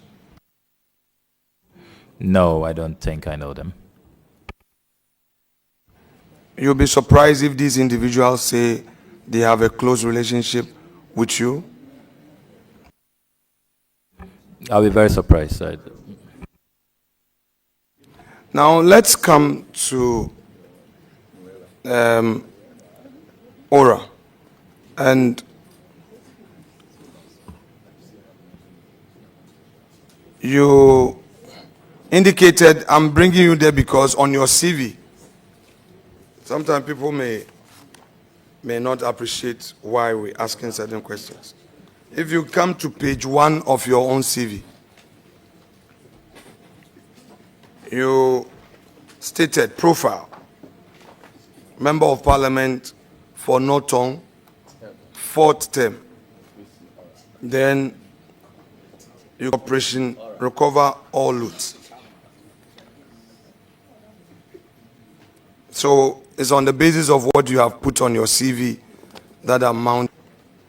I know it was publicly announced that the respected Domlevo is a member of your committee. The respected Kofi Boachi is a member.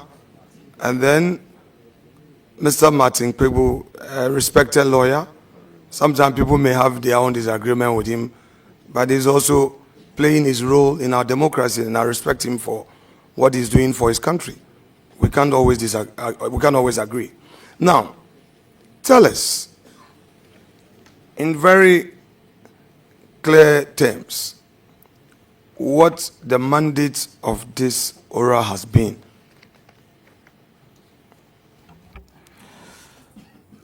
Our mandate is exactly what Article 41F of the 1992 Constitution speaks of. And Mr. Chairman, with your permission, I'll read Article 41F. Article 41F provides, please do, the exercise and enjoyment of rights and freedoms is inseparable from the performance of duties and obligations.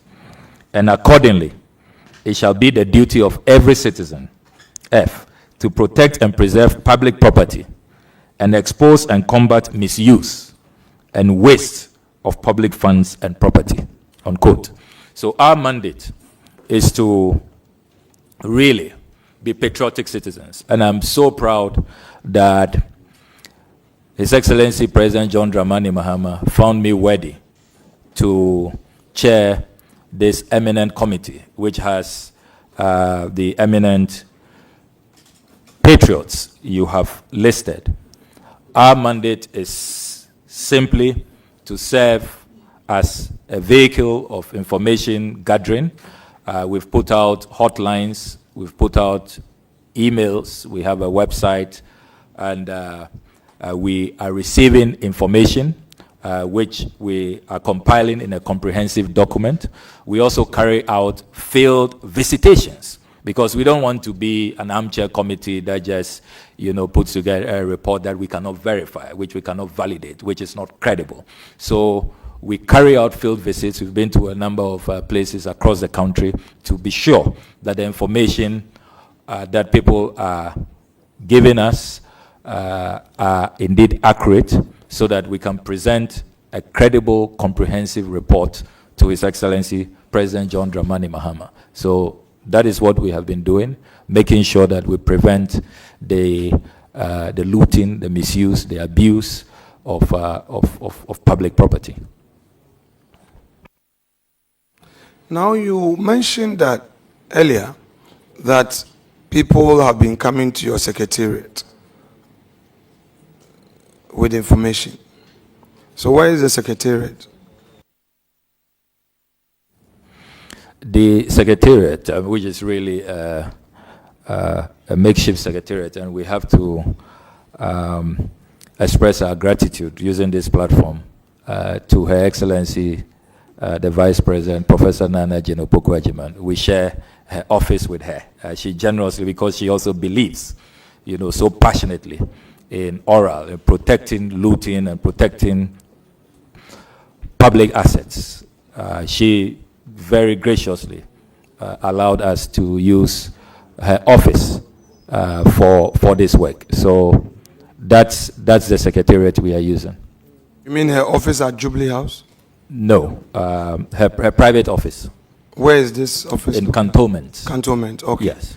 Now, this her private office in Cantonment, is it an office that she, because Cantonment lands are state lands.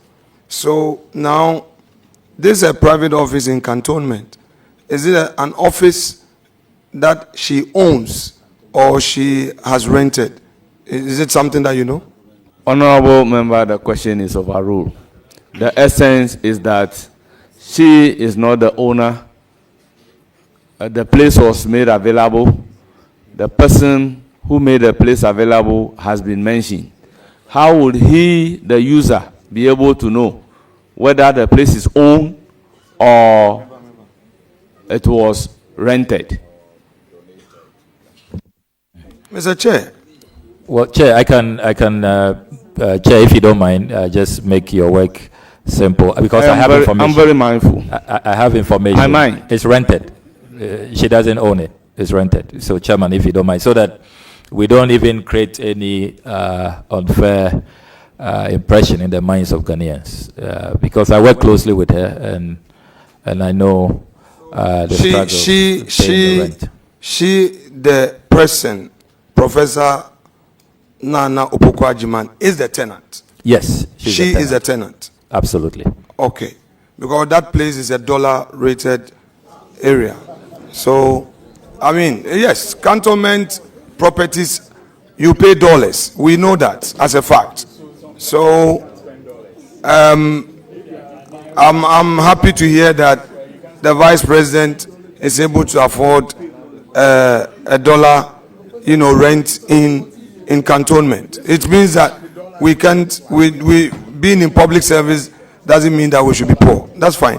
Anyway, well, so, Chairman, I'm also happy to observe that the Honourable Minority Leader is aware that Cantonment lands are dollar rated. So when some of his colleagues are paying 42,000 cedis for a plot of land in Cantonment, he must join my crusade against state capture. So I'm very happy. I'm happy you are introducing dollars into this discussion. Very, very happy about it. My respected colleague, Not to worry. We'll go there gradually. We'll go there gradually.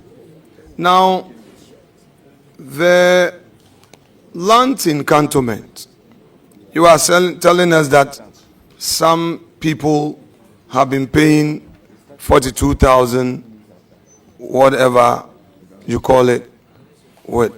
Have you been able to find out from the Lands Commission whether they have a standard pricing regime for lands that they sell to the public? Have you found out? Honorable Minority Leader, if you can expatiate your question. Standard regime how? So, to enable one to determine whether a land is being sold at a very low price or a high price, one must pay attention to valuation.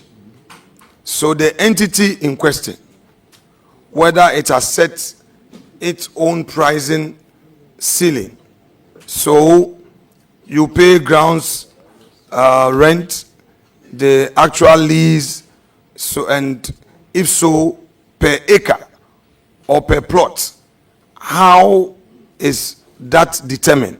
I just want to know from you whether as part of your work, you've been able to find out from the Lands Commission whether state lands that they sell, they have their own standard pricing for it. What I've discovered in the course of my work is that it varies depending on the area. So cantonments varies, range varies. I'm even looking into your own acquisition in Winneba. I have the documents here. It also varies. So it varies all over. I have documents from Tamale as well, which vary. So I don't think there's a standard rate. It varies depending on the place. Honorable nominee, because you have brought me in, I'm able to find out from you about my properties in Winneba that you know. I want you to share with the public. This specific one is a lease between you and the government of Ghana on 22nd March 2023. The name Alexander Afenyo Markins for 99 years. This is in Winneba. Yeah, so official Lands Commission document, yeah. Honourable Member, did you say 99 years? Yes. Because I know as a fact that government land, the lease will not go beyond 50 years. By law. If I can read verbatim, and this is signed by Justice A. Asanguna, Principal Lands Officer in Winneba, and the official search certificate indicates that the search applied for against the land edged red on the plan attached has been made with the following results. 1, the site is not a state land but vested by virtue of LI 206 dated 21st November 1961. 2, the site also is covered by a lease dated 22nd March 2023 between the government of Ghana on one part and Alexander Afenyo Markin on the other part for a term of 99 years. So that is what the search certificate states. Honorable nominee, just by way of public information, because you provided the LI, now I'll give you a background to Winneba and Gomwa. Winneba and Gomwa have had a long period of land disputes. It went all the way to the Gold Coast Supreme Court. So the entire Winneba land, Kwame Nkrumah, just to bring peace between the people of Winneba and the people of Gomwa, came up with this executive instrument there are two instruments. So in Winneba, every land is vested. All the villages and the Gomua enclave as well. So I'm happy that you read. The state. Yes. Oh, come on. But the person read, Roxanne, we are doing a serious exercise. I mean, if you guys want us to go the path of partisan politics, we would go there. No. I have been very gentle and respectful. Chairman, members, let's have Chairman, some you need order. to talk to your people. Let's have some order. Because Please, when we I beg react, you. then they will take offense. I beg you. Let's If have they some do, order. We have a lot of things to do. I've been calm, quiet, gentle, respectful. They've been doing, I've been keeping quiet. Please, I have patience, but not to a point that a man cannot tolerate. So, Honorable Nominee, I am happy that sitting there, you've gone digging me. And I'm happy that you brought it here. That Winneba, I want to provide information. Winneba and Gomua enclave. The chiefs, their lands were all annexed. And they are vested lands. So I'm happy that you read it. And even when the Asafo companies, the Asafo own that area called Ponkwechi, that's Dentifo Asafo. And the Twafo also own the Komfo-Ade Kojobedu areas. And some chiefs own their lands. But because of the Kwame Nkrumah EI, even if you buy from the chief, and the chief gives you an indenture, you can't register at Lands Commission because of that EI. So everybody in Winneba would have to go and register through a lease with the state. So I'm happy you brought it up, and then I've just explained to you. Now let us go back to your oral work. You have indicated that you are seeking to recover state lands that have been wrongly appropriated. You call it loot. Now, are you looking at all state lands that were appropriated by individuals since 1992, or you are going way down to the 80s, 70s, or you are limiting yourself to recent years? Can you share some light on your mandate? Because you are seeking to recover, which is very patriotic. Honourable Member, I believe this will be in the mandate of So you should share with us. ORA. The nominee before us is being vetted for a position of a foreign minister. So, how relevant is the mandate of ORA to the position that the nominee is being vetted for? Chairman, don't start. I hold you. We are ready. They can go ahead and call your people. Chairman, the nominee himself spoke about ORA. The nominee himself stated in his CV, and I'm asking him questions about it. Then you say it is not relevant. Chairman, I'm pleading with you. I'm according you every respect. Let's have a smooth inquisition. Honorable nominee, your work aimed at recovering state assets, lands that have been looted, etc. Which period are you looking at? His Excellency the President has made clear that looting is looting, and it doesn't matter when it occurred. Once information emerges that it was an unconscionable transaction, we should document it. Remember that I have said that our work is with phase 1, information gathering. When we have presented our report to the President, phase 2 will kick in.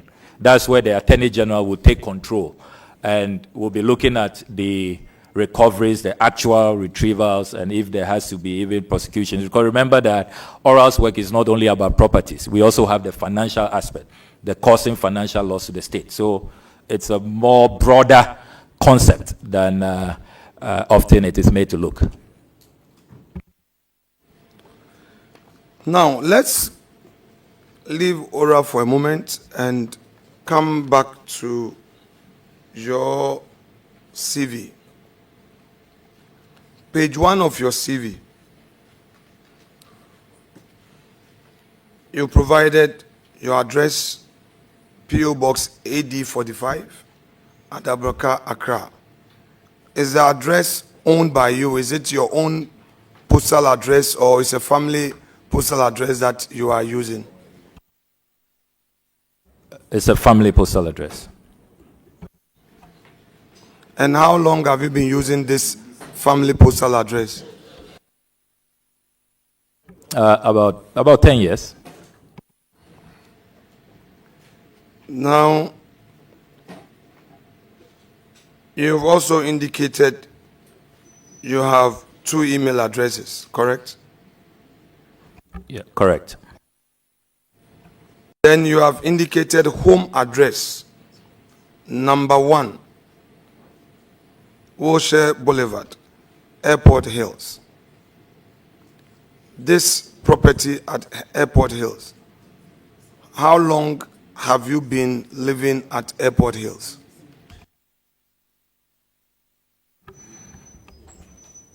About 8 years. Is it your own property? No, I am renting. I'm a tenant. Airport Hills is dollar rented zone. Are you aware? Honorable Member, can we have a clarification of dollar rented? Because in Ghana, we use CD. So I don't understand a dollar rented property. Does it mean you pay the rent in dollars? Not necessarily. I mean... Okay.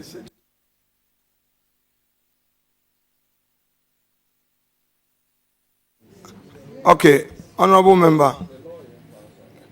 So your rent, do you pay it monthly or you pay it annually?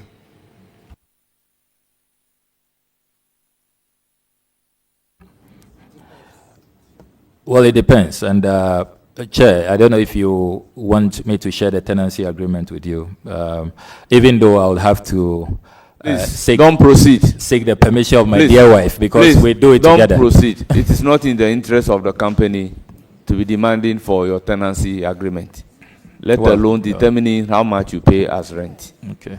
Well, I mean, that is personal. I like to be transparent, so but that is personal. But I respect your ruling, Mr. Chairman. Chairman, you see, we are in this public enterprise together.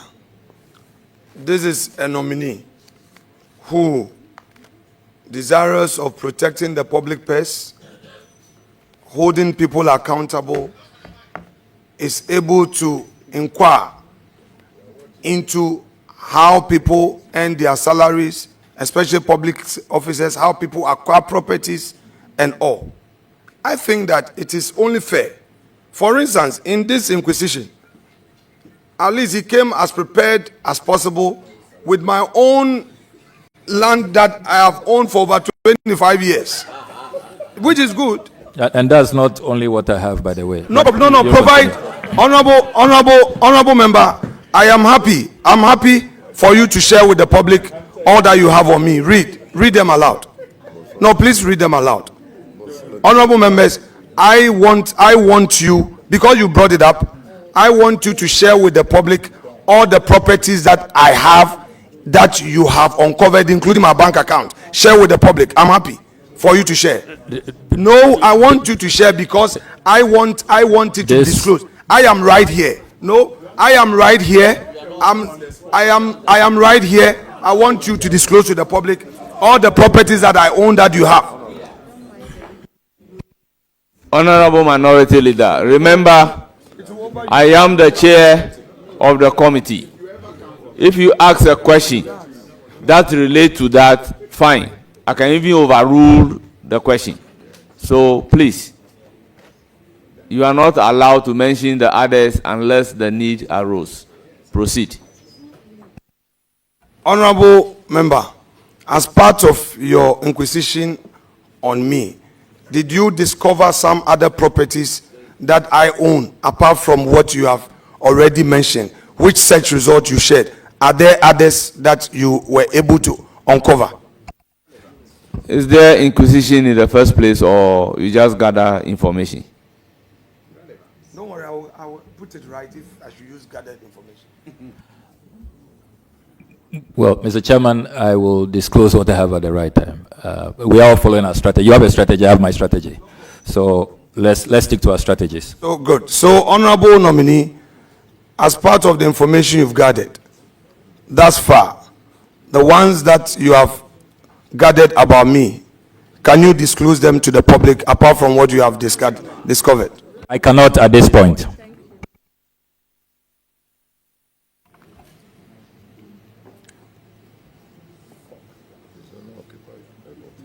Honorable nominee, this property at the Airport Hills that you say you rent, and you've been renting it for 8 years, do you pay in cedis or you pay in dollars? Your rent, your tenant rent, do you pay in cedis or you pay in dollars? In cities, we always pay the city equivalent. Do you deduct withholding tax from your rent at source? Because every rent, there's a withholding tax element, and then you give the receipts to the landlord. Do you deduct at source and pay to GRA, or you just pay your rent and it doesn't matter how the landlord goes about it? Honorable members, this is a legal question. It's in two ways. The landlord can choose to pay the rent, and the landlord can agree with the tenant for the tenant to also pay it. And it depends the duration.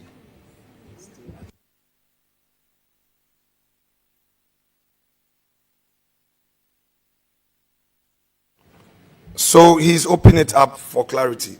So choose the part you would want to answer. I'm not allowing you to answer that question.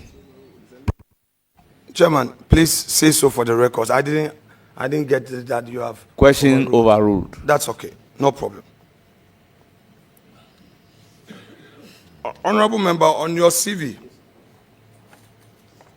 you have indicated on page 2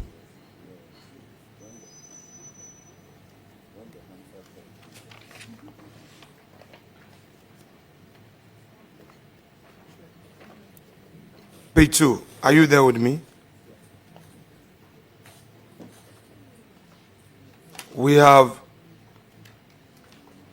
former managing director, Service Solutions. Now share with us when you registered this company. This was in April 2018. Are you the sole shareholder of this company, please? Yes, I am, but it's defunct. Honorable member, the fact that you are a managing director of a company does not suggest that you are even a shareholder. Mm-hmm. Yeah. Let alone being the sole shareholder. Mm-hmm. Yeah. So the question is overruled.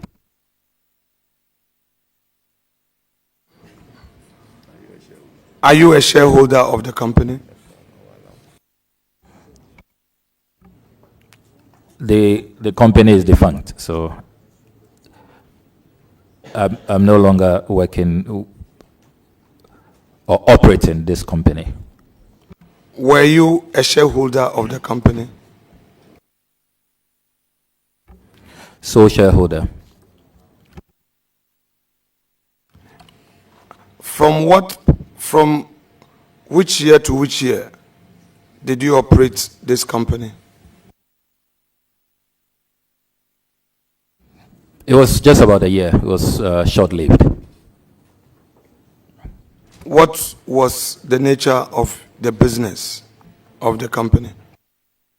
So it was a communications and PR firm, and because I was appointed Deputy Minister for Information, I saw that there will be potential conflict, and so I decided to wind down to avoid a conflict of interest situation. Honorable Member, you served as a Deputy Minister of Information between 2009 to 2013. A moment ago, you said the company was registered in 2018. Please, can you bring clarity? Because you said 2018. No, I meant 2008. Thanks for the 2008. So let the record be corrected. April 2008. Please kindly take the leave of chair. So, Mr. Chairman, with your leave. 2008. 2008, not 2018. Yeah, 2008.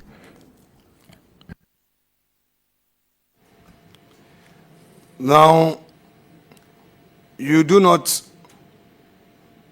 own any other company, correct?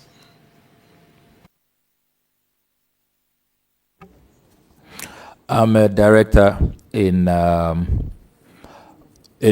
one company which is yet to take off. It's a farming arrangement that we are working on. I and a number of people, but it's just been registered, but we haven't fully taken off. We haven't fully started operations. And that's, if Mr. Chairman, you want me to provide the name, that's Volta Clenam Farms. We're going to go into massive cassava production. We want to produce starch from cassava. But it's still in the gestation period. We haven't taken off yet.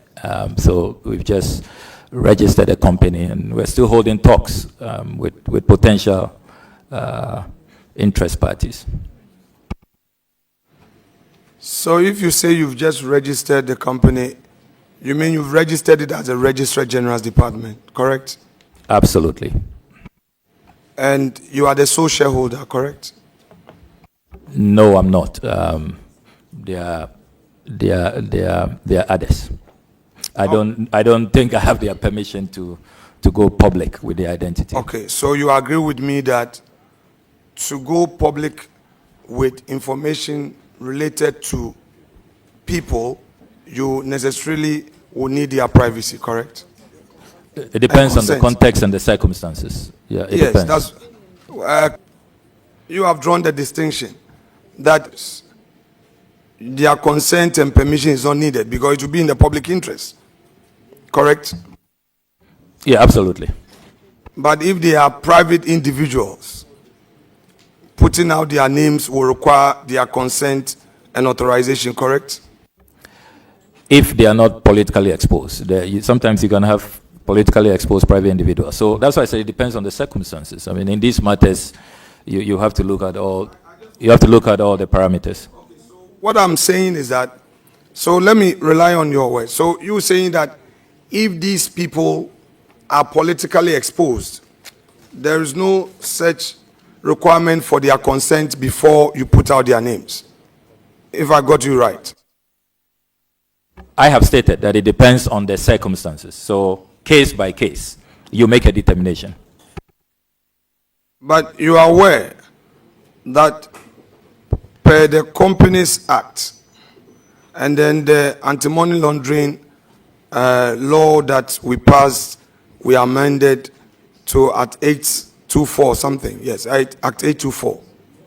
These individuals that you jointly own shares with in this company are politically exposed by virtue of the association with you.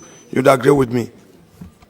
Honorable member, the question is overruled. This is purely a legal question, but the statement is not correct.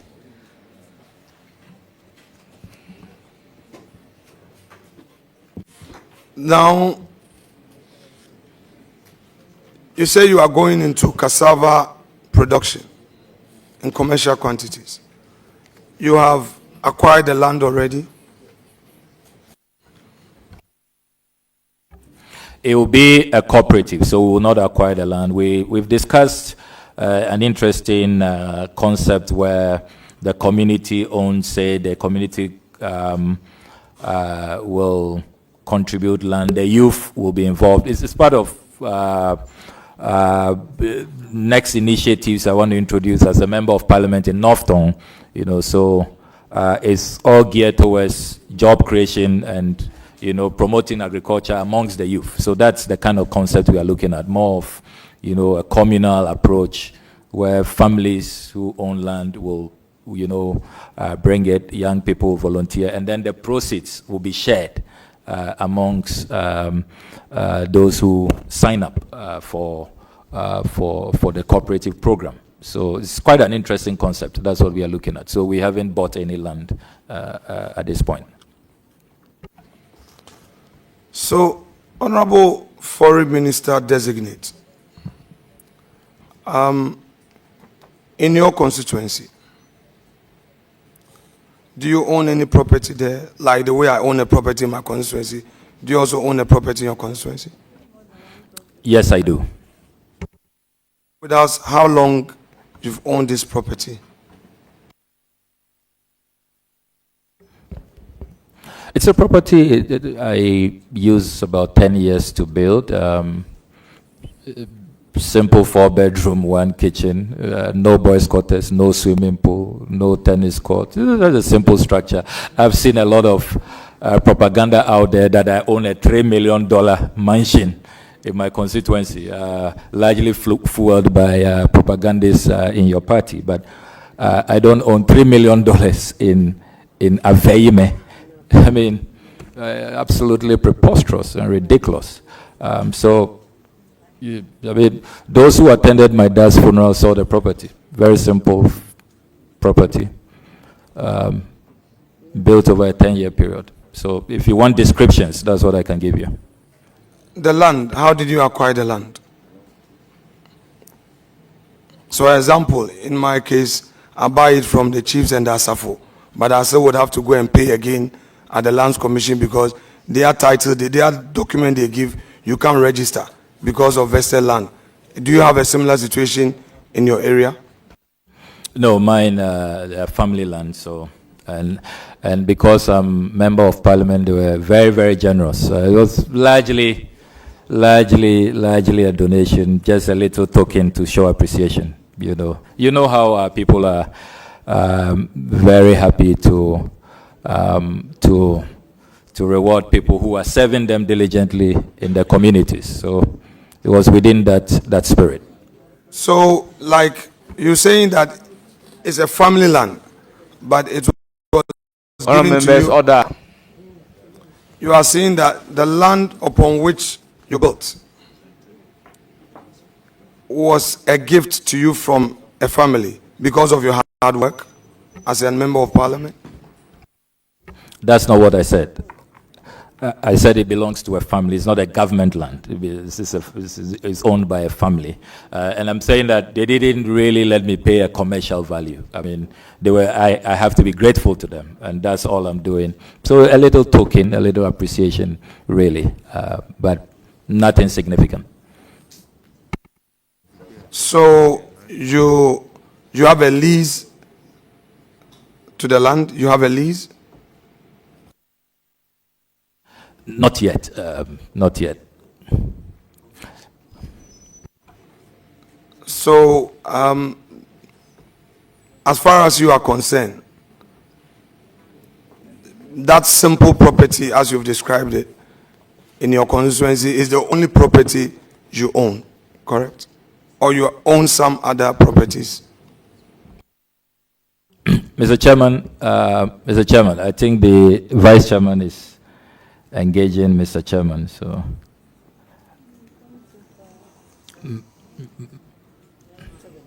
yeah, Mr. Chairman, I'll need your guidance on that question on the properties I own. Because I've declared my assets, so if you want to get a copy of my asset declaration from the Auditor General, but Mr. Chairman, I leave it in your hands. Referring to the Assets Declaration Act, it is for a stated reason that you file it and the envelope is not even open. So in that vein, I would disallow the question. Okay, Chairman, so let me get clarity. So on this table, what you are saying is that the nominee is not obliged to disclose the properties that he has. I mean, just so that I'm guided.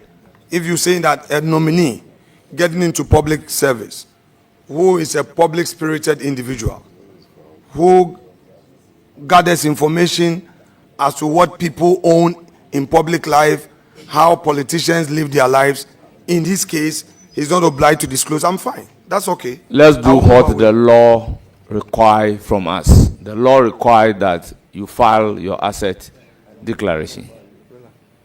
Man, I'm not talking about the law. I never went into asset declaration. I asked a very simple question. He said at the Airport Hills, based on the information here, he says that he's a tenant at Airport Hills. He's lived there as a tenant for 8 years.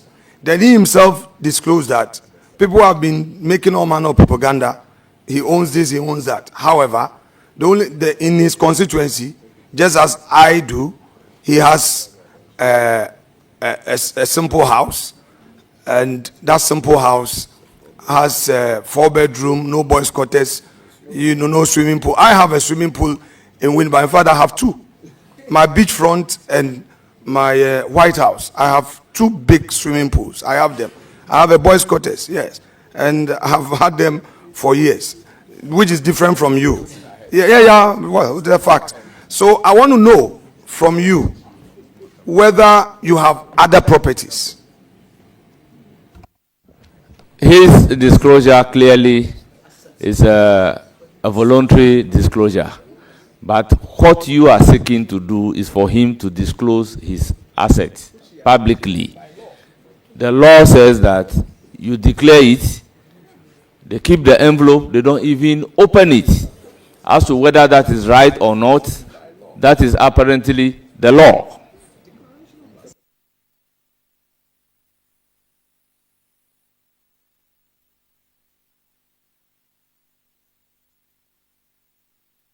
Yeah, Mr. Chairman, I've placed on record that I am happy for the committee to engage with the Auditor General to have a copy of my asset declaration, if you so wish. I mean, I'm not opposed to that, but I can state on the record that I have never purchased a government land, if that is what is of interest to the minority leader. I've never bought a government land, if that is, or a public land or a state land, if that is where he's headed.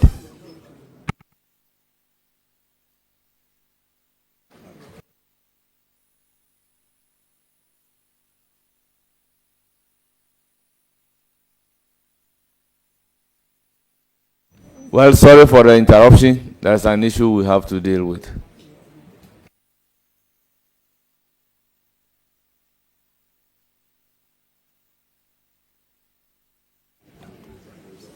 Now, Honorable Chairman,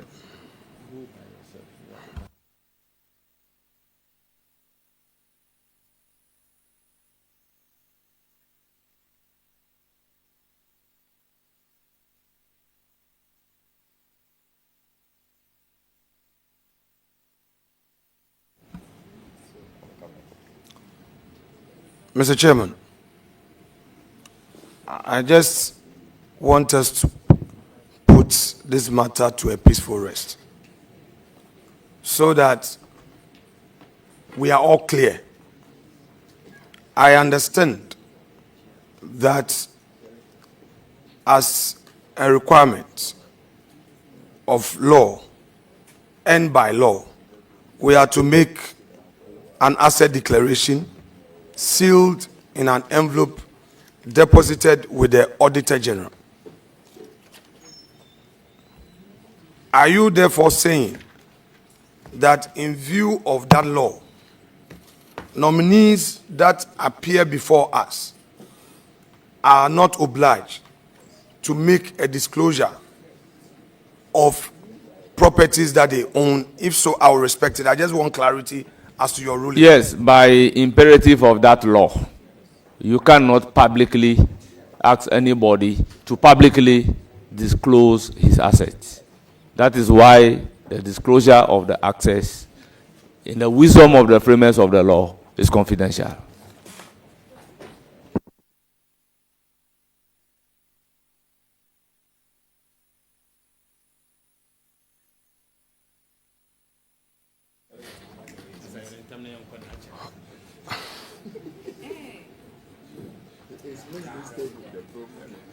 Honorable nominee, let us deal with this combine harvester that you used your car loan to acquire for your constituents.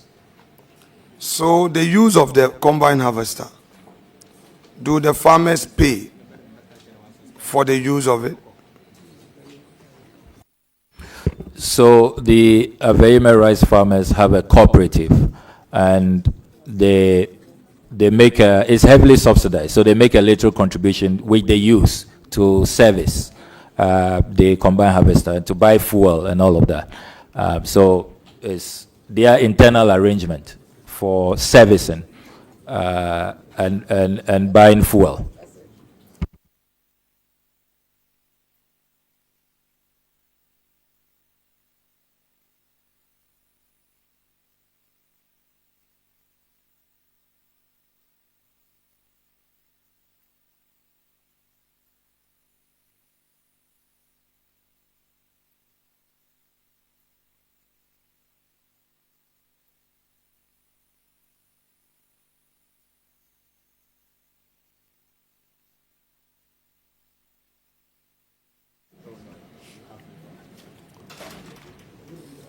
So, honorable nominee, are they in the process paying back the facility? No, they are not to pay back.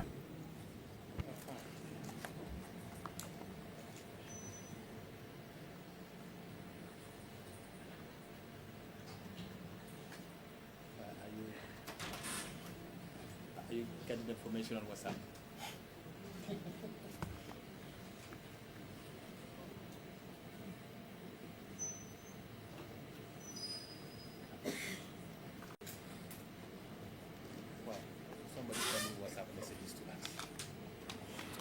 So, my respected colleague, let's go to April 8th.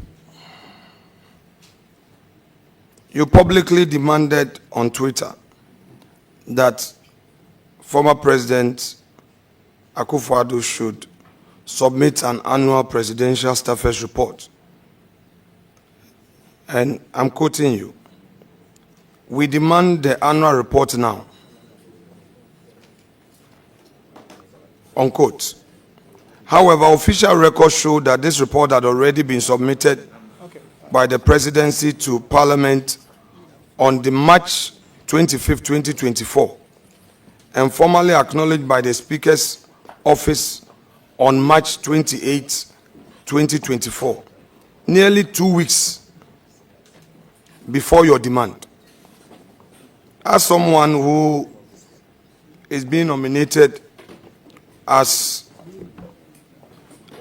our chief diplomat, this office requires meticulous attention to facts and careful verification before making public statements. Can you explain, one, what steps you took to verify your information before making your demand public? That's the first one. The Clerk of Parliament, Mr. Jethro, will confirm to you that I called him to find out if the presidential staffers list had been submitted, and he responded that it had not been submitted. And you need to recall that consistently over the 8-year period is one of the items my caucus asked me to specialize in. And consistently, I've had to, it's been really a difficult struggle to get the presidency to comply with that act. And you know that most often it is submitted after the March deadline. In April 2018, I thought that consistent with that track record, they had also missed the mark. And indeed, I did verify from the clerk at table, Mr. Jethro, before I put out that tweet. But you subsequently became aware that indeed the presidency had submitted the search information ahead of your publication, correct? So I saw a tweet, an ex post by counsel to the president responding to my post that they had submitted it earlier. So I took steps to follow up from the Speaker's office. And I can't place on record that I have been pursuing that document since. Strangely, I haven't seen it, despite my pursuit. And it's not been laid in the House, which is really strange. I don't know what happened to that document in transit. But we don't have copies. No MP has been given a copy, which I find really strange. The fact is that the Speaker's office confirmed receipt of the said document way ahead of your publication. I wouldn't know that. President, Speaker communicating, writing letters to each other directly, they don't copy MPs. So I wouldn't. I did my check, diligent check at the table office. Mr. Jethro told me it had not been submitted. And I then reminded the president that he has to comply. And if you check consistently, has not been complying with the law on this matter. Well, for me, I believe that the recipient of said communication is the Speaker's office. And to be fair to the president and all presidents, not only Akufo-Addo, our current president, once the communication is delivered to the Speaker's office, I believe that it would only be fair that even if our initial diligence search could not reveal the delivery of such, once we become aware, it is only fair that we acknowledge same and take note. I think, in all fairness to President Akufo-Addo, he did not break the law. But if you don't want to acknowledge that fact, I wouldn't press you on that. I will just move to my next question. But the fact is that at the time you put out your information, the document has already been ferried to the Speaker's office 2 weeks earlier, and you can always verify. Let me move to the next question. In March 2021, you resigned from the appointment committee, citing personal and principled reasons. You chose to act independently rather than to align with the collective decision process of your caucus. Now, as Minister of Foreign Affairs, that is when approved, you will be required to represent and defend Ghana's collective cabinet positions, even when they might differ from your personal views. Now, how do you reconcile your past actions with this fundamental requirement of cabinet collective responsibility, and what assures this committee that you would uphold this principle if confirmed as minister? Well, thank you very much. I am a conviction politician. I have certain principles and certain standards. And the principle of collective cabinet responsibility, inherent in that principle, is that if there's a cabinet position you don't agree with, you resign. If you stay on, then you must defend that cabinet position. So if it's a matter I feel strongly about, I'm not one who finds it difficult to walk away, to preserve my convictions and my philosophies.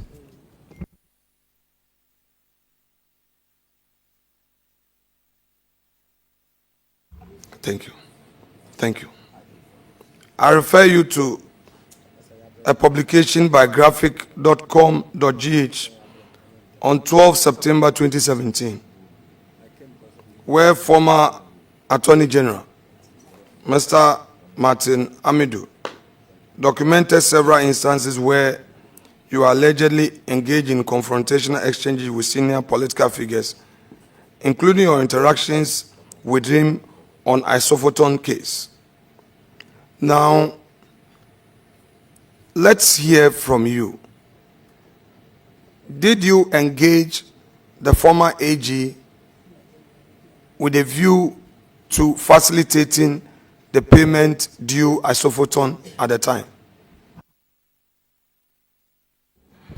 Well, thank you very much. At the time, I was Deputy Minister for Information. And I received a petition, came to the ministry, and I'm glad that former ministers of information are here. I see the Honorable Mahama Ayariga. It is key to the mandate of the Ministry of Information to receive feedback and ferry that information to the relevant quarters. So in this case, there was a petition from the director of Isophoton, and all I did was to forward that. And if you, Mr. Chair, you give me the permission to read from the current Ministry of Information's website. I have a printout here, a statement introducing the ministry, signed by the former Minister for Information, the Honorable Fatima Abubakar. And she states here, and Ghanaians who are watching can log onto the website of the Ministry of Information, which is appears to be now defunct, by the way.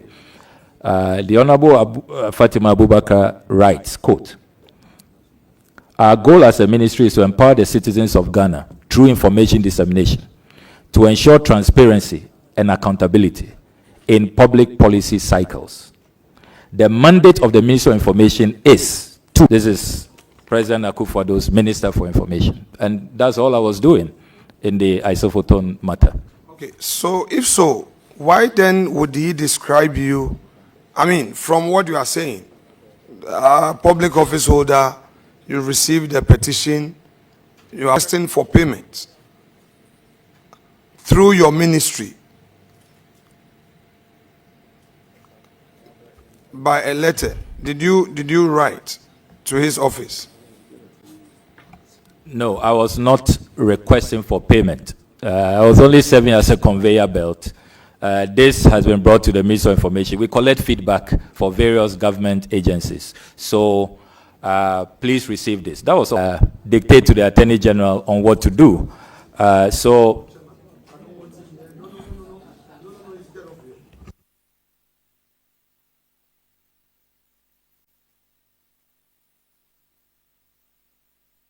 now, members, let's make progress. So, if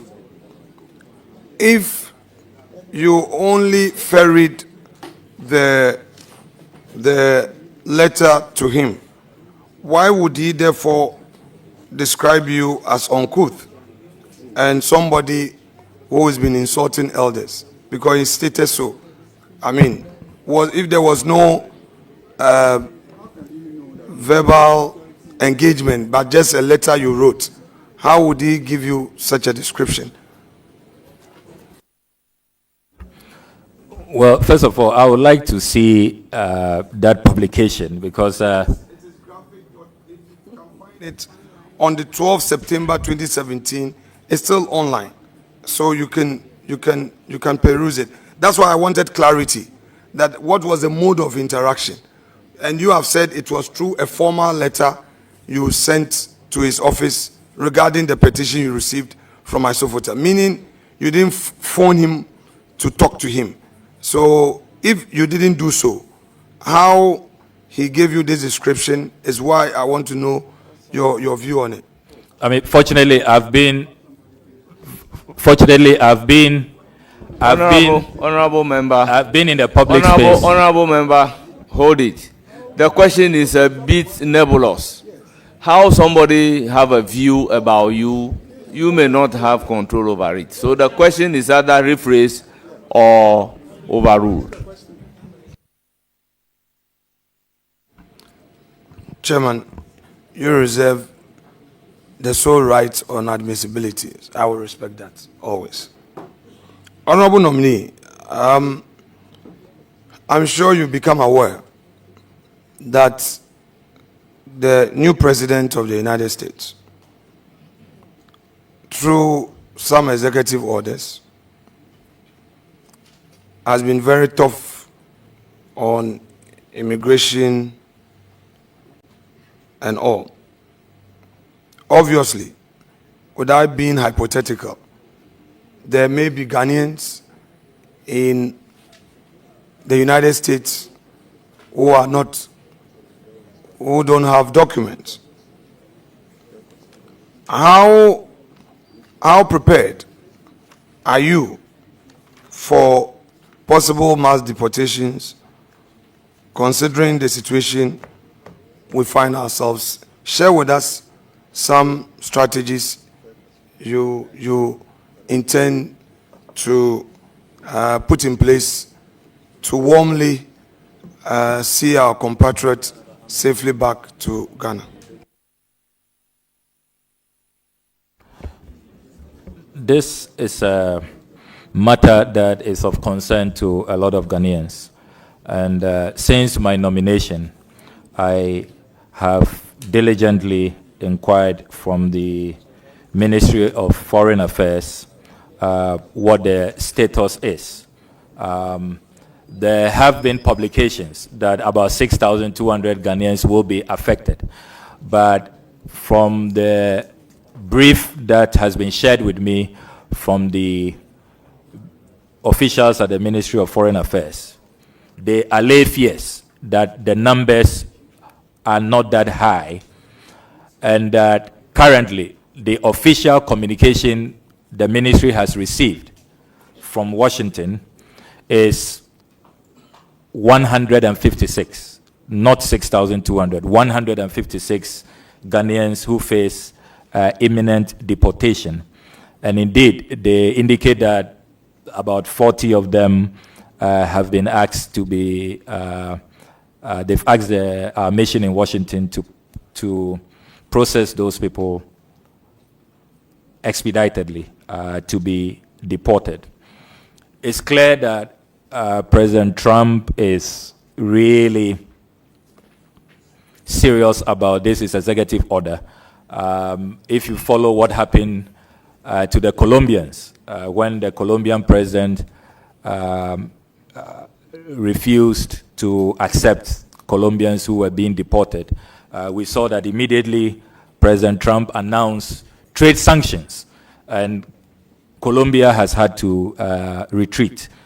So I think that the strategy that we should deploy as a country is to ensure that our missions abroad extend consular services to all of these persons. They are our compatriots. We must be concerned about their welfare. And if we have to give them legal assistance, that's why earlier I talked about the consular fund. We need to quickly populate that fund. And I'm happy that the distinguished Minister of Finance is here as we work on the 2025 budget. It is a line item I will really be appealing to his ministry to approve, so that we would have a consular fund for the first time, so that that fund will be available, legal support, consular assistance. At least let's do our best so that if they have a case to remain in those countries, they stay. And then if they have to be received by us, it is also done in a humane way that respects their rights. So we are not going to leave them there to struggle on their own. We will let them feel and know that the government of Ghana, the people of Ghana, care about their plight, and that we are doing our best to extend to them consular assistance. Chairman, with your leave, I want to apply for a post-trade break, 5-minute post-trade break. Leave humbly granted.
Is the house out there? This is the second one.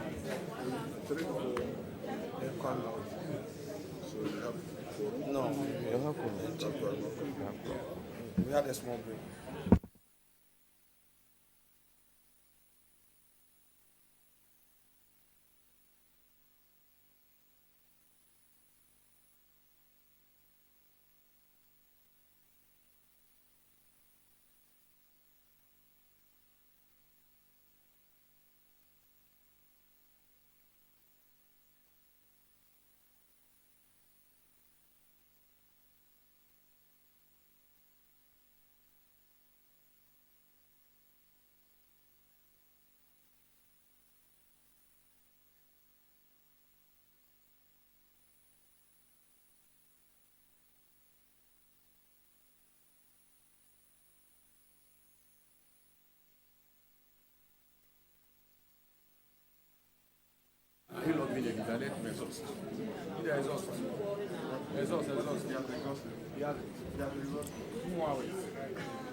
Chairman.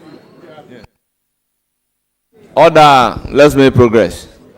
Honorable Minority Leader, you have the floor.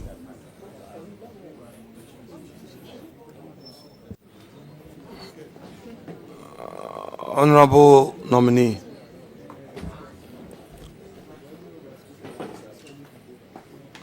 Please, do you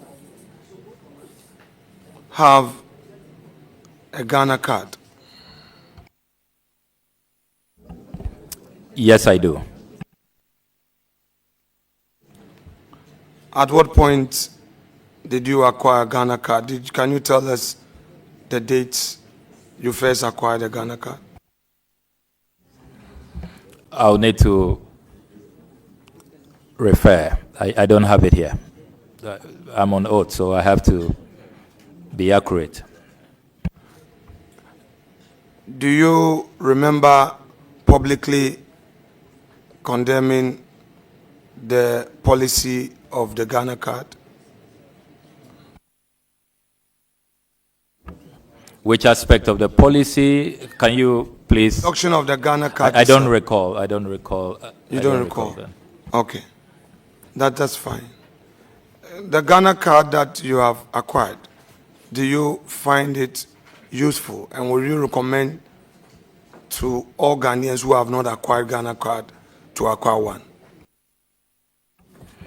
I said earlier in response to a question on passport reforms that I'm even seeking to collaborate with the Ministry of Communications so that those who have Ghana card who already have their biometrics in the system should not have to go back to the passport office to take their biometrics.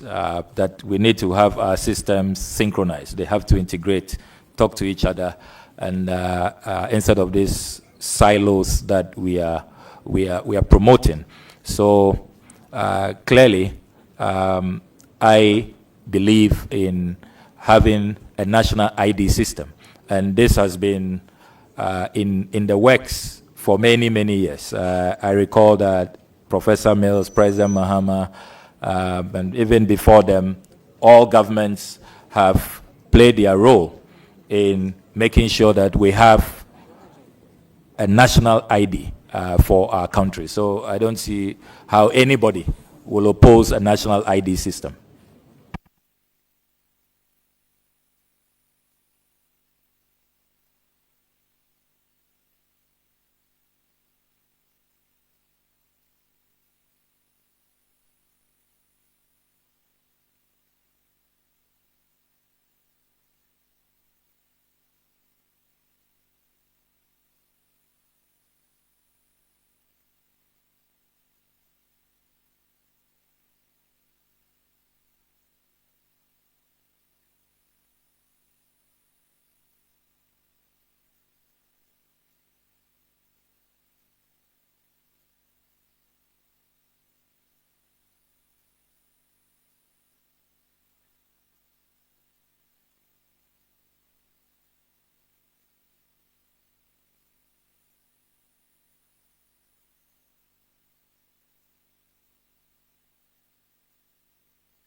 Honorable nominee,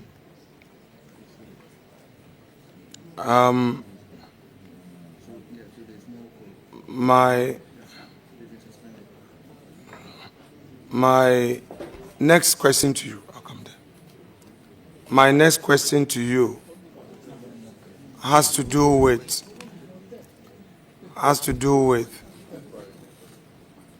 my next question to you has to do with your tax. Now,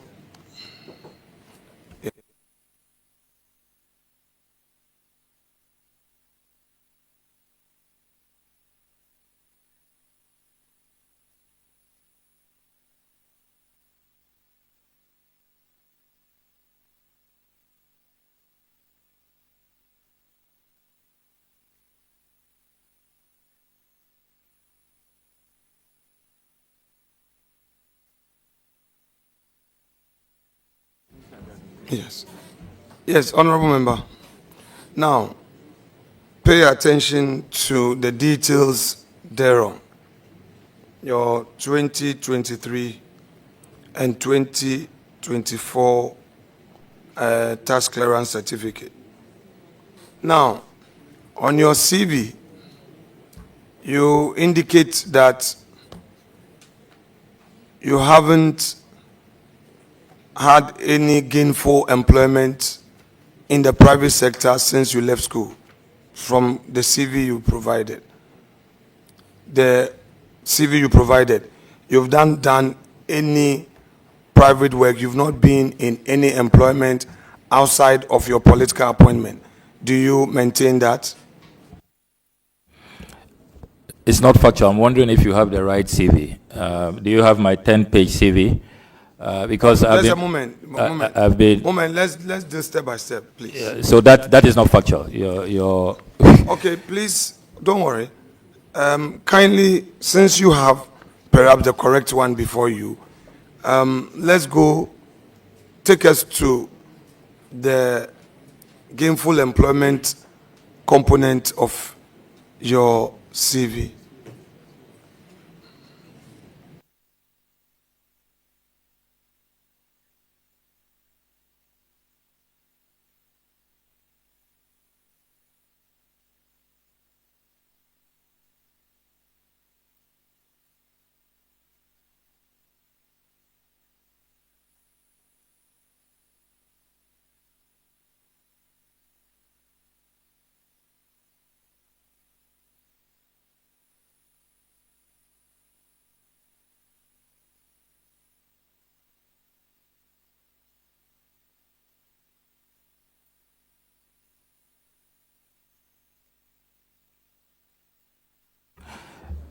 If you come with me to page 7 of my CV, you see that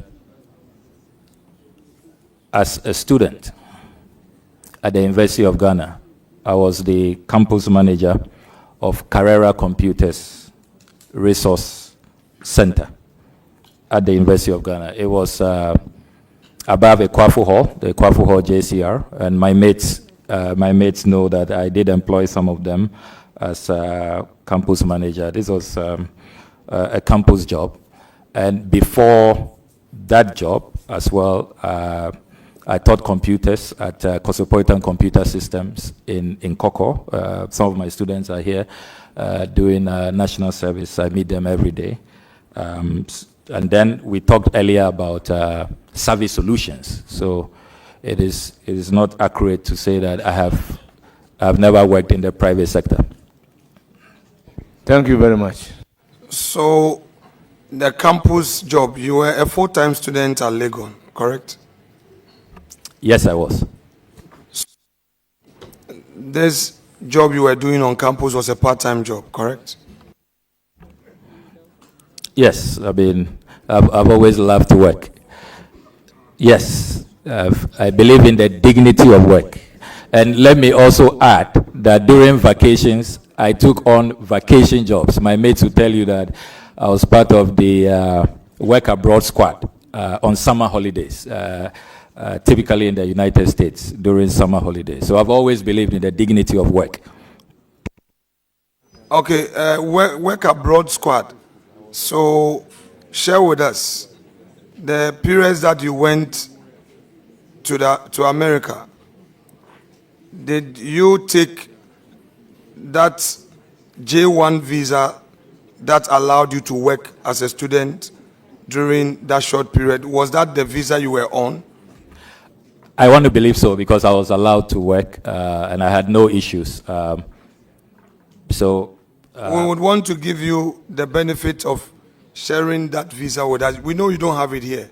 Yes, I mean, I'm happy to share that. Since you consider you were very doing happy work to share abroad, that. Yes, you'll be sharing that with us. Absolutely. Okay, can you share with us the various works you did abroad, the work abroad, what specifically you did? Yeah, quite a number of jobs.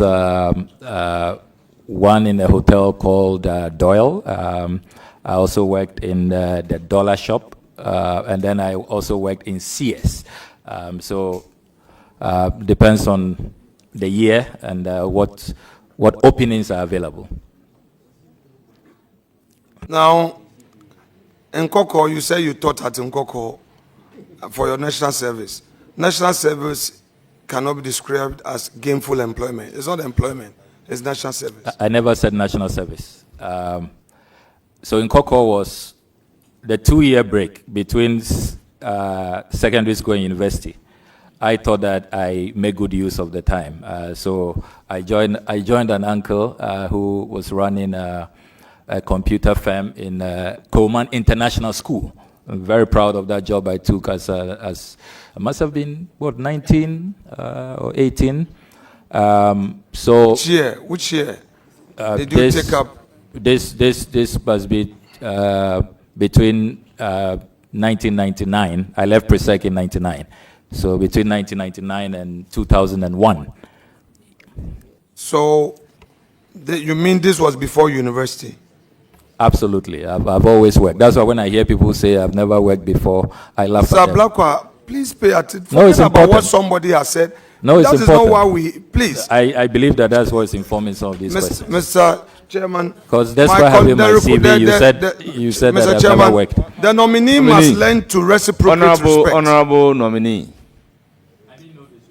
You should learn to reciprocate respect. Honorable minority leader. Respect. If the nominee in his answer indicated clearly that the gap between SS and university, so clearly that will be before going to university. So the question whether it is before going to university for me is unwarranted.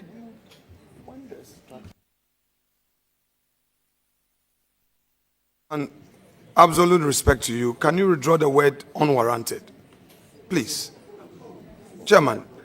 Then let me substitute it to say that it's not needed. Because the answer has been provided that I did that work between my SS and the university. So it cannot be that he completes university before doing that particular work. It is stated in the answer. Honorable nominee, you referred to page 7 of your CV. Is that where the Nkoko school is stated? When I referred to page 7, I was talking about Carrera Computers at the University of Ghana. That's what I said. But this one that you said you worked between 1999 and 2000, you said the 2 years prior to going to university, you did some work, gainful employment. Do you have it on your CV? No, I didn't think that I should add that. So I wasn't wrong when I said it was on your CV, and you said... No. You said I've never worked in the private sector. Carrera Computers is not owned by the government. Yes, in your... With all due respect. In your answer, you brought in this Nkoko school. Yeah, and work abroad. Wait. Which is all not here. Yes. So you would agree with me that I am dealing with what is before me. And I can't speculate. Except that you are not dealing with what is before you properly. You didn't see Kyra Computers and concluded that I had no private sector work experience, which was unfair to me. Honorable nominee, you said that the work you did, which you did not document in your CV, was gainful employment. My question was anchored on gainful employment. You are saying that you did some work 2 years before going to university, gainful employment. Let us stay there for a while. Let's stay there for a while. This gainful employment, were you being paid salary month on month? For the record, there have been many gainful employments that are listed here, and so it's important to set the record straight. Yes, I was being paid monthly. Were you contributing taxes? My employer was. Was there SNIT contribution? I believe so. Given the opportunity, would you be able to furnish us with those details of taxes that were deducted at source and your SNIT contribution for that period? Very happy to do that. Would you take the leave of chairman to amend your CV to include the employment details you just spoke about? That is, if the nominee he decides that he wants to do that. If there is a need, but if there is no need, as a result of which he didn't put it on the CV, so be it.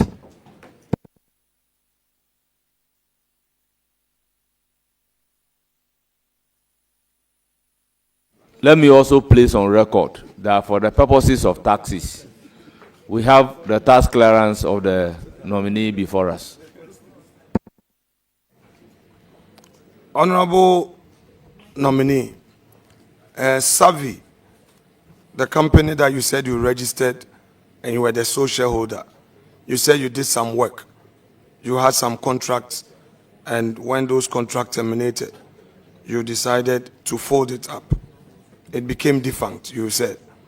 Now, for the period that the company worked, you executed some jobs. Did you pay taxes to the state? Yes, I did. Did you have employees apart from you? Yes, 3. Did you pay their SNIT contributions? Yes, I did. Did you pay their taxes? Absolutely. Given the opportunity, can you furnish this committee with all those details? I'm happy to do that. Thank you. Now, between 2013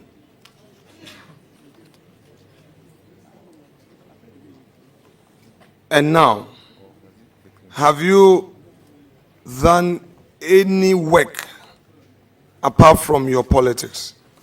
Have you done any work, and I'll break it down, as in consultancy work that has earned you an income, or engage in some other business that you've earned some income apart from the politics?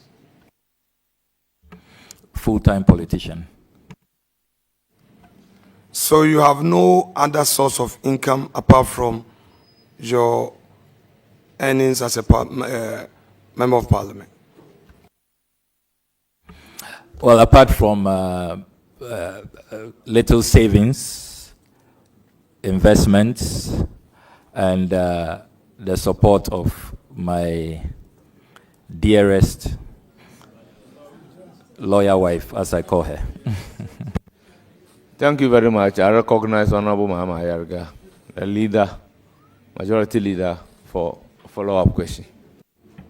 Mr. Nominee, Is there a job such as a politician? Well, it's public service, and we receive little compensation for it. So it's more of public service. So you've been a public servant, serving in specific publicly established offices. Yes, please. Can you name some of those offices? The Deputy Minister for Information, office I occupied. Deputy Minister for Education, office I occupied. Member of Parliament for 4 terms. So these are some of the public offices I have occupied over the period. Established under the Constitution? Rightly so, Majority Leader. So there's no such thing as a politician, working as a politician? We work as public servants. I mean, we use it loosely that we are all politicians, but I follow your guidance, Majority Leader.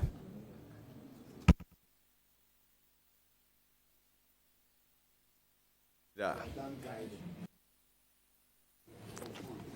You know, anyway, fair enough. So, Honorable Nominee,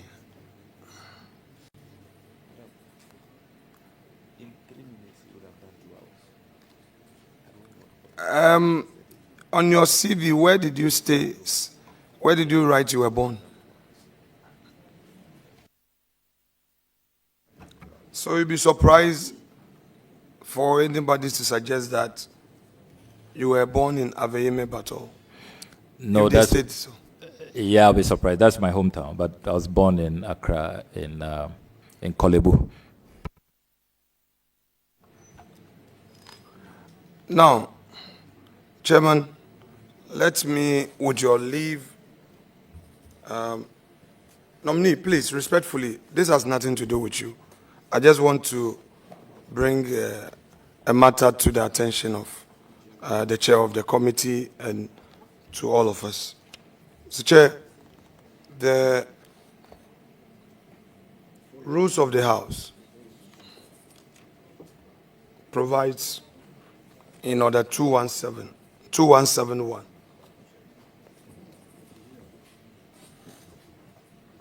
2171. And I read, the appointment committee comprises the first deputy speaker as chairperson, minority leader as ranking member, the deputy majority leader as vice chairperson, and the following other members. A, deputy minority leader. B, majority chief whip. C, minority chief whip.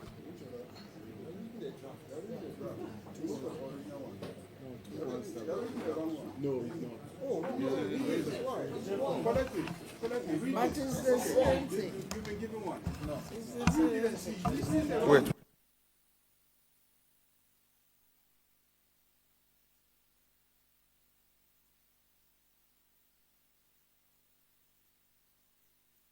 Order. Mr. Chair, we are standing orders, there are 2 prints. So the one you are holding with this color, that's fine. Fortunately, I also have the same thing here. The appointment committee comprises the first deputy speaker as chairperson, the minority leader as ranking member.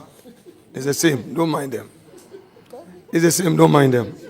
Please proceed. If you are not firm, they will confuse you. I've been in this game for long. You can't confuse me on rules.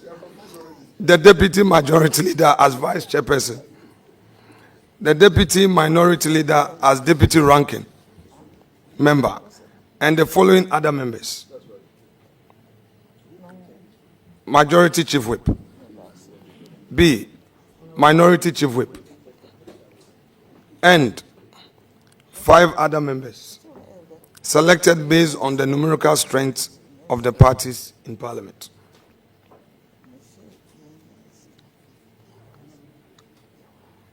Two, the chairperson and the ranking member and 2 other members of the relevant subject standing or select committee shall join the members of the appointment committee to consider persons nominated by the president for appointment.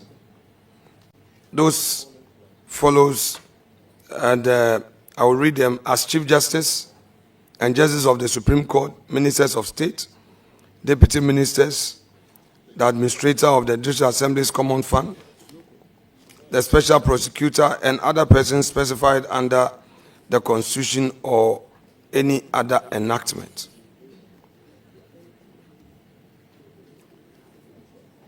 Mr. Chair, I have been informed that a moment ago, Mr. Speaker has made certain orders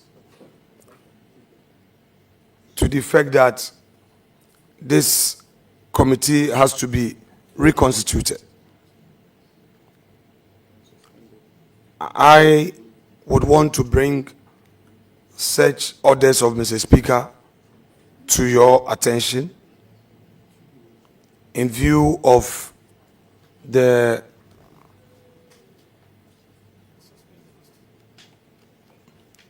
certain developments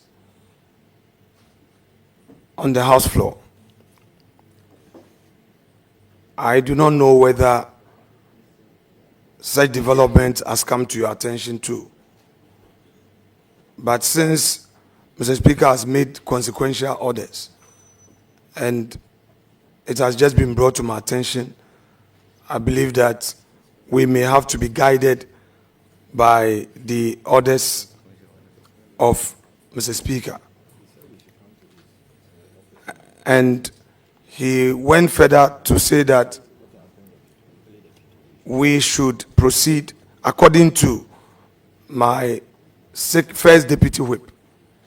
He is further directed that we appear before him in his office. So I'm just bringing this to your attention, and he, with emphasis, according to the first deputy whip, that leadership should come to him so that this appointment committee is reconstituted. I believe that when we appear before him, he would give the directives as to how this can be done in accordance with our rules. So I'm just bringing this to your attention, for your guidance. Thank you, sir.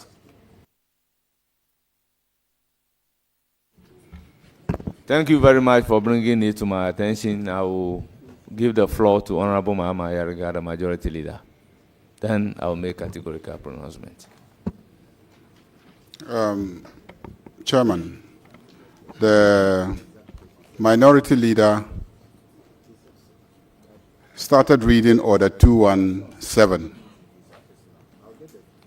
The Minority Leader started reading Order 217. But he didn't conclude on why he was reading Order 217. I don't know if he was reading Order 217 with a view to raising a question of quorum, or he just enjoys reading Order 217. So can you tell us why you read Order 217? Okay, Chairman, Leader, thank you very much.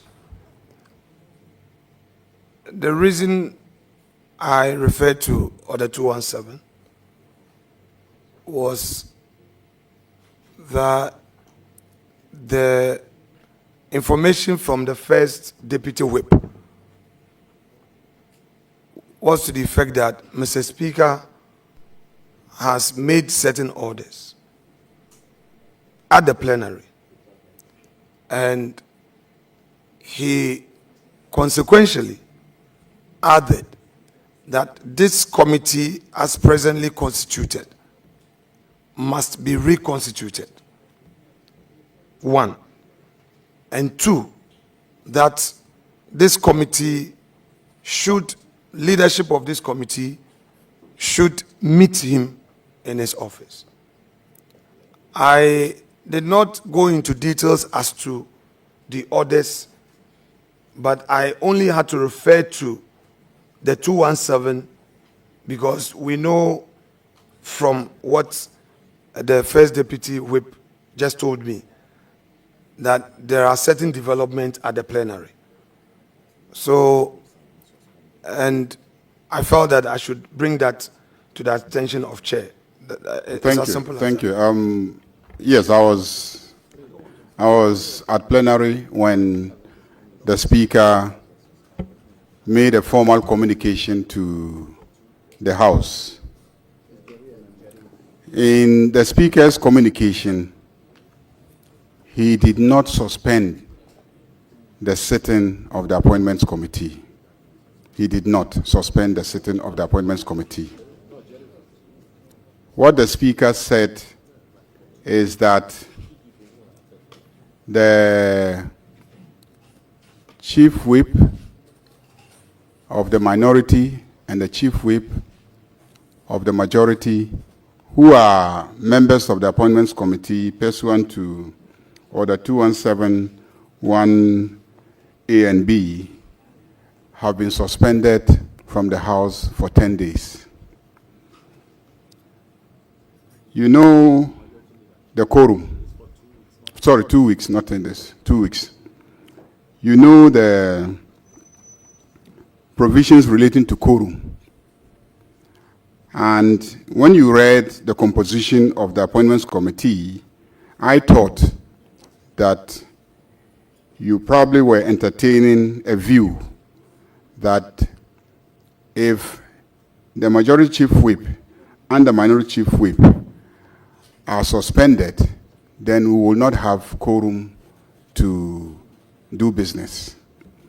But if you look at the numbers involved, clearly, even if you take out the majority chief whip and the minority chief whip, just 2 people, you will still have 9 members, and so you will have quorum. Even if the minority walks out, you need just 4 to form a quorum. And I'm assuring you that you will get the 4 to constitute the quorum, to transact business. If you break the microphone, you will also be suspended for 2 weeks. So that's the first thing. That's the first thing. Then the second thing that the Speaker said is that the Committee on Selection, he didn't say the leadership of this Appointments Committee. He said the Committee on Selection should meet him immediately after adjournment for us to reconsider the constitution of the Appointments Committee, including the rules of the Appointments Committee. When he was leaving the chamber, headed to his office, I followed him and said it will be difficult to meet now. So he rescheduled the meeting to Monday, 11 a.m. So the Speaker is not expecting you in his office because he's not even in the building. He has gone to send his wife to the airport. She's traveling. And he actually told us his wife is traveling, and the Speaker loves his wife. So he went to send his wife to the airport. So there's no problem. The Speaker is not requesting for your presence at any meeting now. And the Speaker has not suspended the proceedings of this committee. He's spoken about the reconstitution of the committee, and he's spoken about the consideration of the rules of the committee. So this committee is properly constituted, and this committee should continue working. Chairman. Chairman, thank you. I was in the chamber with the respected majority leader and the leader of the House. The Speaker, to quote him, he said that the committee of selection need to meet immediately to reconstitute the appointment committee. So what he's saying, Chairman, with your permission, I have the speaker voice. I can play it here to say exactly what he said. This is what the speaker said. Today. Please. Today. I disallow you playing that. To reconstitute the appointment committee. Please. Is disallowed. Appointment committee doesn't constitute committees of parliament. No, he said the selection committee to reconstitute the appointment committee today. That's what I have just played. That's what he said. And I have brought that to your attention. So if we move forward, it means that we are obeying the orders of the speaker. I just want to draw that to your attention. Honourable members, let me place on record that the deputy whip is not a conduit through which speaker will communicate to the appointment committee. Article 102 of the Constitution of the Republic of Ghana is very clear regarding quorum. And this is a parliamentary business. Let me read. A quorum of parliament, apart from the person presiding, shall be 1/3 of all members of parliament. If you relate that to this particular committee, a quorum will be 4 out of 11. 2, Article 104 is clear on decision making, and you need 50%. So therefore, if 2 people, 50% of the members of the committee, if 2 members are suspended out of a membership of 11, we have 9 members of the committee. We form quorum, we can do business, and can as well take decision.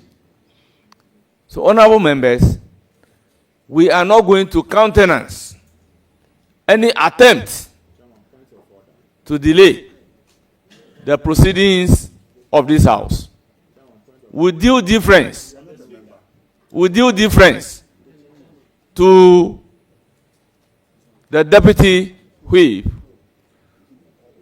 I think it is in the interest of Ghanaians that we proceed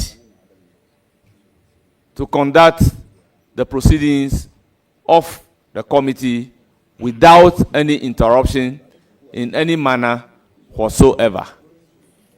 This is my ruling. I will proceed to give the floor to the minority leader to ask his questions. Chairman, I understand your ruling. I just want to draw your attention to one thing, then you can proceed. Chairman, I want to draw your attention to Order 217, and then to emphasize on 2171 A and B. They said the appointment committee comprises, and I'm emphasizing on A and B, that says the majority chief whip, the minority chief whip, and C says 5 other members. Chairman, the A and B does not refer to a member, but a portfolio. Majority chief whip, minority chief whip. In this sense, if the minority and the majority chief whip are suspended and their name is mentioned under this order, so who is in this committee as minority chief whip and majority chief whip? Indirectly, in your own wisdom, you are telling us that parliamentary proceedings will not go on because the majority chief whip and the minority chief whip are suspended for 2 weeks, because they are also members of parliament and they hold those respective positions.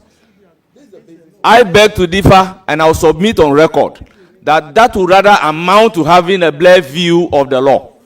Can we make progress?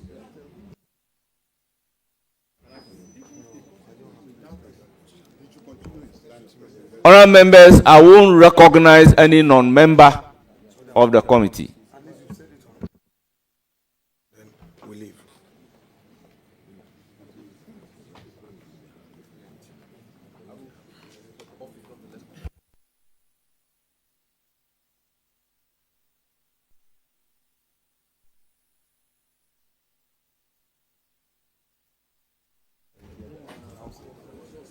Honorable Minority Leader, if you are done, then we can proceed.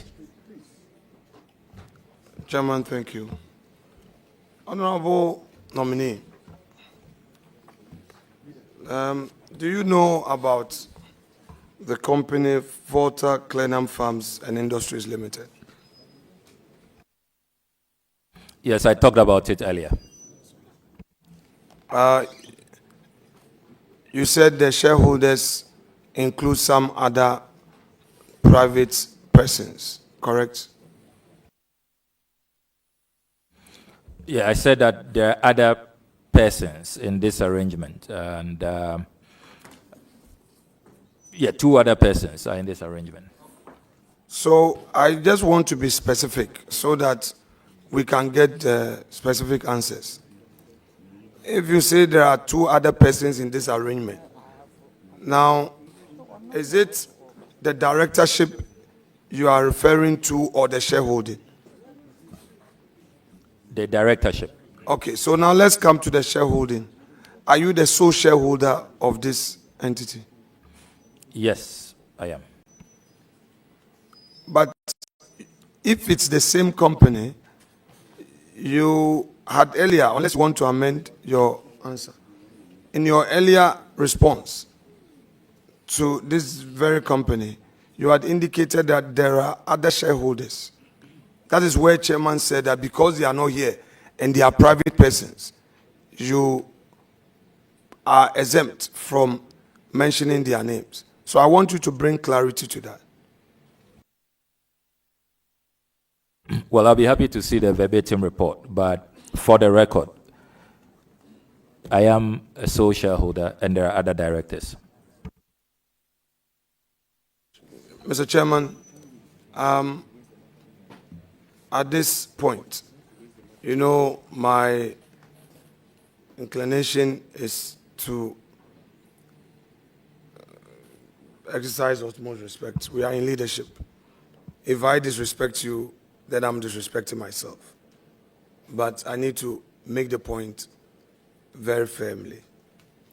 From what has come to my attention from the Deputy Whip, I think that it was very clear in the language of Mr. Speaker on the need for us to immediately get to the committee of selection to proceed to reconstitute the appointment committee.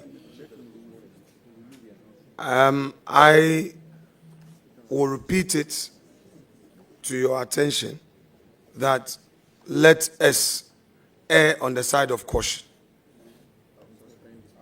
so that we do the right thing. At least if you had even suspended sitting the hearing for even a minute to enable you to listen to the speaker's voice, private, I'm sure you will be able to at least appreciate the situation in a different light, or possibly call Mr. Speaker himself. We can suspend for just a minute to enable you call the speaker, but in the Honorable Majority Leader, just a second. Honorable Alassane Umar, please. The call is on all of us to show deference. If I talk, you talk, it doesn't help. So I would want to respectfully say that with what I know now, I would want to recuse myself in order not to be in breach of Mr. Speaker's orders. I can't force speak, Chairman. Chairman has his discretion, and I need to respect that. So I leave it at that to you, and then I'm sure we can take up other matters. Thank you so much, sir. Honorable members, the information is clear from the Majority Leader that owing to the circumstances, the Speaker has rescheduled a meeting to Monday, at 11. We are proceeding with the vetting. Any member who wants to recuse himself is free to do so. After all, we are living in a free and a democratic dispensation. So, please, let's proceed.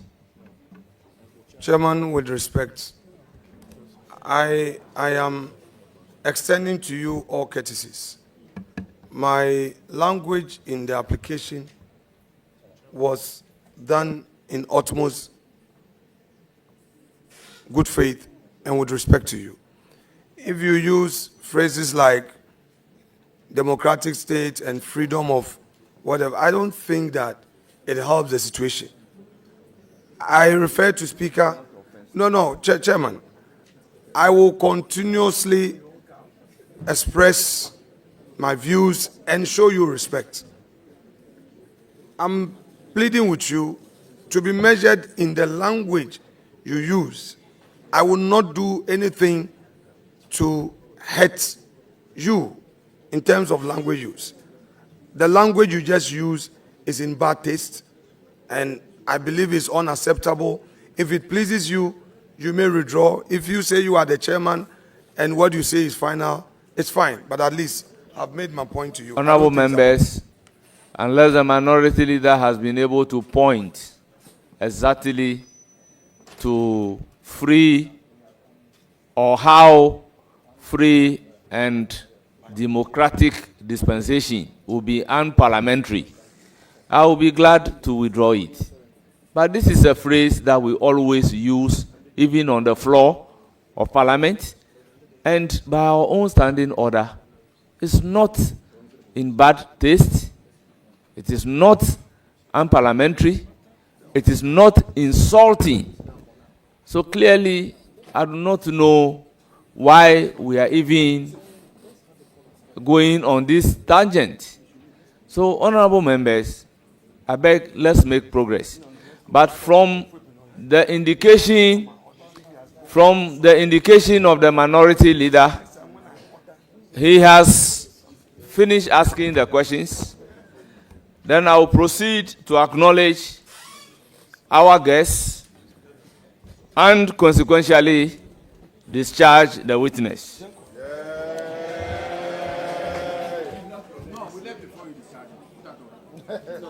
Honourable members, we have Mrs. Nuhila Sedu Nuela. Then those who are typing the spouse of the nominee. Then we have Togbiga Patamia Jokli, President of Bato Traditional Council. But honorable members, it may interest you to know that because I know Bato, what is written here is Bata. Honorable members, we have Mamaga Asieku, Paramount Queen Mother of Bato Traditional Council. We have Dr. Nana Edusei Echuniwa Ampin, the first, President of Tepa Traditional Council. We have Chief Damana Nafia Mustafa, alias Nyaba and friends from Salaga. We have Mama Agbovi, Paramount Queen Mother of Dofo, traditional area. We also have Togwi Ababio, Acting President of Volo traditional area. We have Togbi Misrobi III, Mankralo of Fojoku traditional area. We have Mama Aku Seme, Queen Mother of Mepe traditional area. We have Ambassador Ekuya Dansoa, former Member of Parliament and former Ambassador to Germany. We have Honorable Daniel Yao Domolovu and the rest of oral team members. We have Ambassador Cleland Ramses, Chief Director, Ministry of Foreign Affairs, and the rest of the Foreign Affairs staff. You are welcome. Honorable nominee, Honorable Dr. Obera Samoa, former Attorney General and Minister of State. You are highly welcome.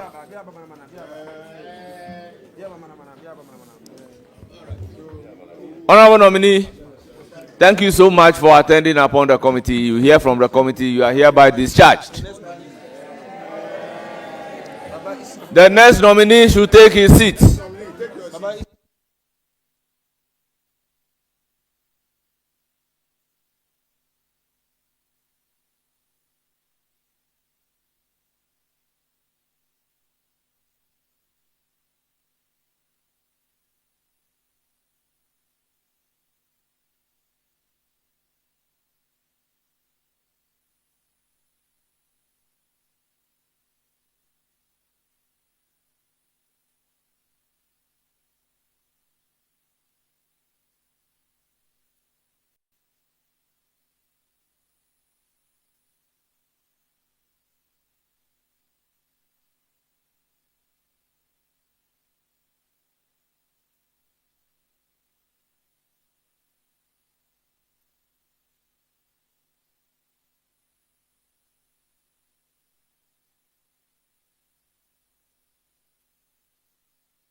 The clerk of the committee, please proceed to administer the oath.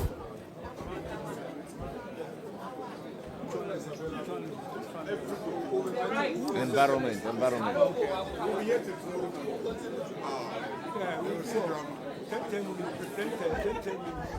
Our revered guests, please kindly take leave of us so that we can continue the proceedings.